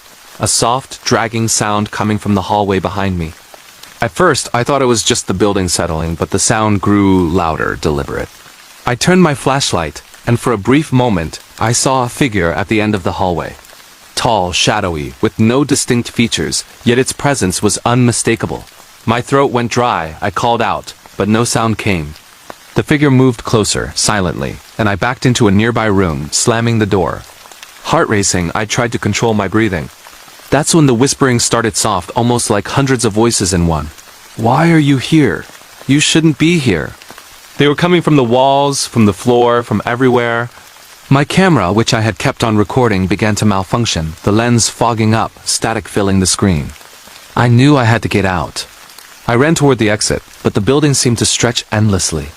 Hallways twisted into impossible angles, staircases led to locked doors, and each room I entered had the same shadowy figure lurking somewhere in the corner. I could feel its eyes on me, piercing through the darkness. Finally, I stumbled into what looked like the main lobby. The large windows were frosted over, but I could see something outside movement, though it wasn't snow or trees. A silhouette of a person standing motionless, watching. I froze, realizing I had been followed the entire time. My instincts screamed to run, and I bolted into the foggy night, not daring to look back until I reached my car. When I finally turned the key, the engine roared to life, but then my rearview mirror caught a glimpse of something impossible. The shadowy figure standing at the hospital entrance, and behind it dozens more, all silent, all watching, all waiting. To this day, I can't explain what I experienced at Blackridge Mountain Hospital. Every photo I took is corrupted with static and strange shadows that don't belong. My video footage shows figures moving just out of frame, whispering voices that I can still hear when I replay the clips. Some nights, I swear I see those same shadowy shapes outside my window, standing silently, just watching, waiting. Urban explorers have disappeared there before. I was lucky to escape, but Blackridge Mountain Hospital is alive in ways no one can understand. And I know deep down, it is only a matter of time before it comes for anyone who dares to enter its halls at night. Truly terrifying, true late-night gas station horror story that will haunt you forever. It was a freezing winter night, the kind where the wind cuts through layers of clothing like knives, and the small town seemed swallowed by darkness. I was working the graveyard shift at a remote gas station on the outskirts of town. Most of the time, nights were quiet, sometimes too quiet. But that night, the silence felt like it was holding its breath. I had been alone for hours, counting change and restocking shelves, when I noticed a car slowly rolling into the lot. It wasn't the usual pickup or delivery van. This car was old, black, and covered in a thin layer of frost. Its headlights were dim, flickering in a way that made my stomach twist. The engine cut off, leaving a ringing silence that seemed unnaturally loud in the empty night. A man stepped out. At first, I thought he was just another traveler, but something about him was wrong. He was tall, too tall, with shoulders that seemed wider than humanly possible. His coat was long and dark, and his face was obscured by shadows, though I could see that his movements were jerky, almost unnatural. He didn't walk straight, he moved in these small, sudden jerks, like a puppet being pulled by invisible strings. I forced a smile and said, "Evening, can I help you?" He didn't answer, just stared. And then, slowly, he tilted his head, listening, as if he could hear things I couldn't. I noticed then that he wasn't alone. Two shadows moved behind him, shadows that weren't connected to any visible body. I blinked, thinking my eyes were playing tricks, but when I looked again, they were still there. I felt the cold reach into my bones, and my gut screamed at me to lock the doors. But I was frozen, watching as he slowly raised a gloved hand and pointed directly at me. My heartbeat pounded so loud I was sure he could hear it. Then he whispered, but no sound came out, yet somehow I heard him. "I see you." I stumbled backward, knocking over a display of candy bars. The man the figure didn't move. He just kept staring, the shadows behind him writhing unnaturally, stretching toward me like dark smoke. I ran behind the counter and fumbled with the register, my fingers trembling, and then the lights went out. Not flickered, gone. Total darkness. The only light was the dim glow of the gas pumps outside. I could hear him moving closer, and the whispers grew louder, filling my head. I tried to scream, but no sound came out. Minutes or maybe hours passed. Time seemed meaningless, and then the lid snapped back on. I looked up, and the car was gone. The figure, the shadows, everything vanished. I ran out of there that night and never returned. But the strangest thing? The next morning, the security footage was completely blank. The cameras hadn't recorded a thing. Not the man, not the car, not even me stumbling behind the counter. To this day, I don't know what I saw. I can't explain it logically. But every time I drive past that gas station, I feel those cold eyes on me, and I hear the whispers in the wind. And I know whatever he was, it's still out there, waiting for the next graveyard shift. True scary stories of forgotten minds. A terrifying night underground, it started as just another weekend trip. My friends and I had always been drawn to abandoned places. The thrill of exploring forgotten structures. The adrenaline of walking where few dared. This time, we had heard about an old mine deep in the hills outside our town, a place locals rarely spoke about. Rumors suggested it had been shut down after a tragic collapse decades ago, and people whispered about miners who never left. Naturally, that was exactly what drew us there. We arrived around sunset. The surrounding woods were thick, shadows stretching unnaturally long as the last golden rays of light filtered through the skeletal trees. The entrance to the mine was barely visible, hidden behind overgrown vines and rusted machinery. The smell of damp earth and decay hit us immediately. My friend Jake, the bravest or perhaps most reckless of the group, insisted we go in. We agreed, flashlights in hand, backpacks carrying water, snacks, and our phones fully charged. Or so we thought. The first 50 feet inside the mine were eerily quiet, save for the occasional drip of water echoing off the walls. The air was thick and heavy, almost suffocating. As we ventured further, the tunnel narrowed, forcing us to stoop and squeeze through jagged rocks. The flashlight beams bounced off the walls, revealing old tools, abandoned carts, and the remnants of a life long forgotten. Everything seemed frozen in time, like the miners had simply vanished one day, leaving behind only their tools in the dust of decades. We joked at first, trying to keep our spirits up. But soon that laughter faded. Strange sounds began to echo through the tunnels. Faint scraping, like fingernails on stone, sometimes rhythmic, sometimes chaotic. We told ourselves it was just the mine settling or maybe animals. But the deeper we went, the more oppressive the atmosphere became. My flashlight flickered, and for a split second, I thought I saw a shadow move at the edge of the beam. When I blinked, it was gone. Jake, leading the way, paused suddenly. "Did you hear that?" he whispered. At first, it was subtle, almost indistinct, like distant voices. Then it became clearer. Soft, muffled whispers, as if a group of people were talking just beyond our reach. The tone wasn't friendly. It was urgent, angry, and insistent. We pressed on, trying to rationalize, telling ourselves the acoustics of the mine were playing tricks on our minds.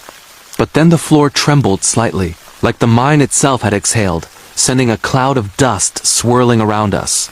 Panic began to creep in. I suggested we turn back. Jake hesitated, mesmerized by what appeared to be a faint light deeper inside the tunnel.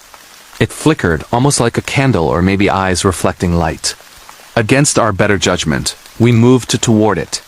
As we rounded a corner, the tunnel opened into a massive cavern. The ceiling disappeared into darkness above. In the center of the cavern was an old mining cart, tipped over.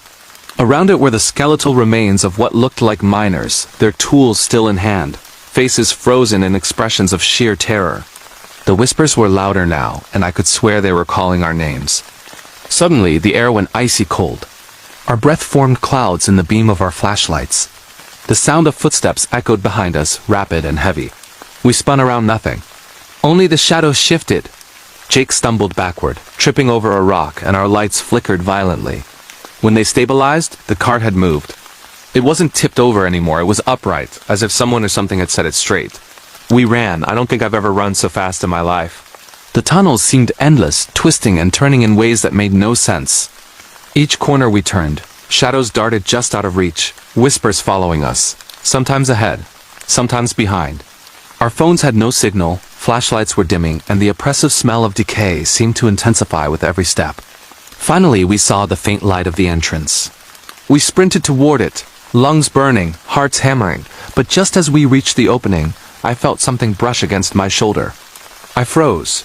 A cold, skeletal hand or the sensation of one pressed briefly against me, almost playful, almost mocking. Then it vanished. I didn't look back. We climbed out of that mine and never spoke of it again. Even now, months later, I wake up in the middle of the night, heart pounding, convinced I hear whispers and footsteps in the dark. My friends report the same. And sometimes when I drive past the hills where that mine sits, I see a faint light flickering inside, like a candle or maybe eyes watching, waiting. Abandoned mines are not just tunnels in the earth. They are tombs, prisons, and in some cases, gateways to something that refuses to rest. And we, foolishly, walked right into it. Very disturbing true neighbor horror stories. The man who watched us move, I moved into my first apartment alone when I was 19. It was a small 2-bedroom on the 3rd floor of a brick building in a quiet suburb. From the outside, it seemed perfect. Quiet streets, decent neighbors, and an old charm that made it feel lived in but safe. I was excited about my independence, completely oblivious to the nightmare waiting just across the hall. The first week went fine. I unpacked boxes, hung up curtains, and tried to settle into a routine. It was only after the second week that I started noticing things. At first, it was the faint sound of footsteps outside my door when I knew I was the only one home. The sound of a key rattling in the neighboring door. I chalked it up to the building settling, or maybe my imagination. Then I started noticing him. He lived across the hall in apartment 3B. I only saw him from a distance at first, a tall, thin man with dark hair, always watching from the hallway as I came and went. His eyes, I can't describe them properly. They were too dark, too calculating, and they followed me wherever I went. At first, I thought maybe he was just shy, awkward. But as days passed, his behavior became unsettling. I began hearing noises in the middle of the night, low humming, like someone talking softly to themselves but in rhythm with the creaks of my apartment floor. Doors creaked open. Shadows moved against the hallway walls outside my bedroom window. Once I woke up to the sound of soft breathing right outside my bedroom door. My heart stopped. I stayed frozen until it stopped.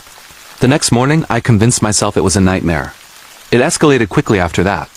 I started finding little things that didn't belong, small notes tucked under my door, saying things like, "I see you," or "Don't forget me," written in messy, jagged handwriting. I never confronted him directly. I was too scared, but I began documenting everything. Taking photos, recording audio, keeping a journal. Every night, I set up my phone on the nightstand to record. One night, around 2 a.m., I woke to the sound of my door handle slowly turning. I held my breath, froze in the bed, heart hammering. Whoever it was had to be using some sort of tool because the lock didn't click. It just rattled. I called the police, whispering through the receiver, and they came immediately, but of course when they arrived, there was nothing. The man across the hall acted completely normal when they asked him questions, smiling politely, nodding. Things became worse. I started noticing signs of him inside my apartment when I left the door unlocked for even a minute. Cupboards slightly open, towels moved, small items shifted, and the worst part?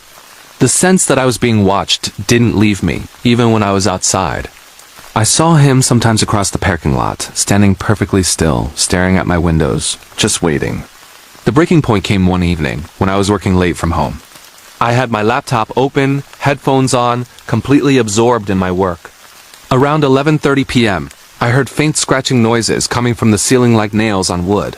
I ignored it, telling myself the building was old. But the sound grew louder, sharper, more deliberate. Then came the whispering, soft at first, almost human. "Why are you alone tonight?" I froze. My hands shook. The whisper repeated, closer, more urgent. I ripped off my headphones and grabbed my phone to call the police. Before I could dial, I saw it through the small crack of my slightly open window, a shadowy figure perched on the fire escape outside my bedroom. The man across the hall, eyes glinting in the faint moonlight, just staring at me. His smile was slow, unnerving, and wrong. I didn't sleep that night. I stayed on the phone with 911, moving from room to room, shaking, while he remained outside just watching. When the police arrived, the man disappeared. They said they found no evidence, no signs of forced entry, nothing unusual. But I knew what I saw. I moved out the next morning. Left everything behind. I never even tried to take my things. I just packed what I could carry and ran. To this day, I avoid that building entirely. And sometimes, months later, when I drive past, I swear I see a figure in the window of 3B sitting perfectly still, eyes following every movement in the street. I've since learned he had a history of stalking previous tenants. Local rumors claimed he'd once entered apartments undetected, sometimes leaving people terrified enough to move immediately. I didn't want to believe it, but after what I experienced, I know the truth. Some neighbors aren't just quiet, they're watching, waiting, and when the opportunity comes, they strike. And sometimes they don't need to. Just the fear they instill is enough. True scary stories from deserted islands. It all began on a gray, storm-choked morning when I, along with 3 friends, set sail from the mainland on a small, rented fishing boat, planning a weekend getaway to a supposedly uninhabited island off the northern coast. The air was heavy with salt and the scent of rain, and the waves slapped the hull violently, foreshadowing the terror we would soon face. None of us had ever been so isolated. There were no lights, no signals, and certainly no mobile service. Just open water and the promise of adventure. The island from afar looked serene. Its dense forest crept almost to the rocky shoreline, and a thin mist hovered over the jagged rocks like a shroud. When we docked, the boat groaned against the rocks as though warning us not to proceed. Still, we laughed nervously, carrying our backpacks full of food, water, and camping gear. Hours passed as we explored the island. At first, it was magical. The wind whispered through the trees, birds called from the canopy, and a small waterfall in the forest provided a sense of calm. But as the sun dipped behind heavy clouds, shadows stretched unnaturally, twisting the familiar shapes of trees and rocks. I remember feeling a prickling sensation at the back of my neck, the kind that makes your skin crawl. Something wasn't right. As night fell, we set up camp near a clearing. We lit a small fire, and the flames cast flickering shadows on the surrounding trees. That's when the first sound came, a low, guttural growl from deeper in the forest. We froze, telling ourselves it was probably just a wild animal, a fox, a boar, anything, but the growl came again, closer. And this time, unmistakably human-like, though distorted, as if it had been stretched and twisted. Probably someone else on the island, my friend Mark whispered, trying to convince himself more than us. Hours crept by, and sleep did not come. The darkness seemed alive, pressing down on us, and the firelight barely pushed back the oppressive shadows. Then the noises began, slow, deliberate footsteps circling the clearing. They weren't walking like a person. They moved with a creeping, unnatural rhythm. Our nerves frayed. I gripped a flashlight and pointed it toward the forest edge, but all I saw was black, moving shapes that shifted just out of focus. Then, a scream shattered the night, a high-pitched, gurgling scream unlike any human sound I had ever heard. Anna, the most fearless of our group, bolted upright. "We have to leave," she yelled. But when we ran toward the shore, the forest seemed to have shifted.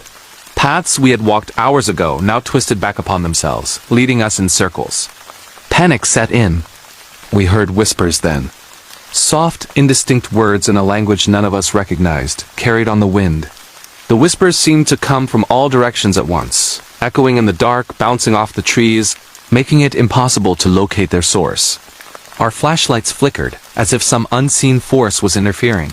Mark tripped over something on the ground, a body?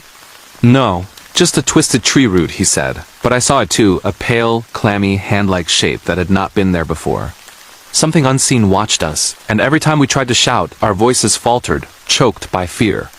Hours became indistinguishable. Every time we tried to leave the clearing, we found ourselves back at the same fire pit. It was as though the island itself had a mind, trapping us inside some living nightmare. Then, suddenly, a figure appeared, tall, impossibly thin, hunched over, its movements jerky and wrong, eyes glowing faintly in the darkness. It didn't speak, didn't even run. It simply stood there, observing, its presence oppressive, crushing. We ran blindly through the forest, the sound of snapping branches and whispered laughter following us at every turn. I remember thinking, we will die here, alone, trapped on this island with something that is not human. Finally, just as dawn crept weakly through the trees, we stumbled onto a small cove where our boat was, or had been, but the boat was gone. In its place was a large, flat rock with strange symbols etched into it, glowing faintly in the morning light. And on the sand, 3 sets of footprints ours, but leading toward the dense forest, not the water. We ran. Somehow we made it back to the mainland, wet, terrified, and silent for hours. No one believed us. The authorities found nothing when we returned to the island later. No boat, no footprints, no glowing symbols. Only the knowledge that whatever had been on that island was still there, waiting. Even now, years later, I cannot pass a coastal mist without feeling it, the sensation of being watched, followed, trapped. And sometimes late at night when the wind shifts just right, I swear I hear it again. A low, guttural growl and whispers calling my name.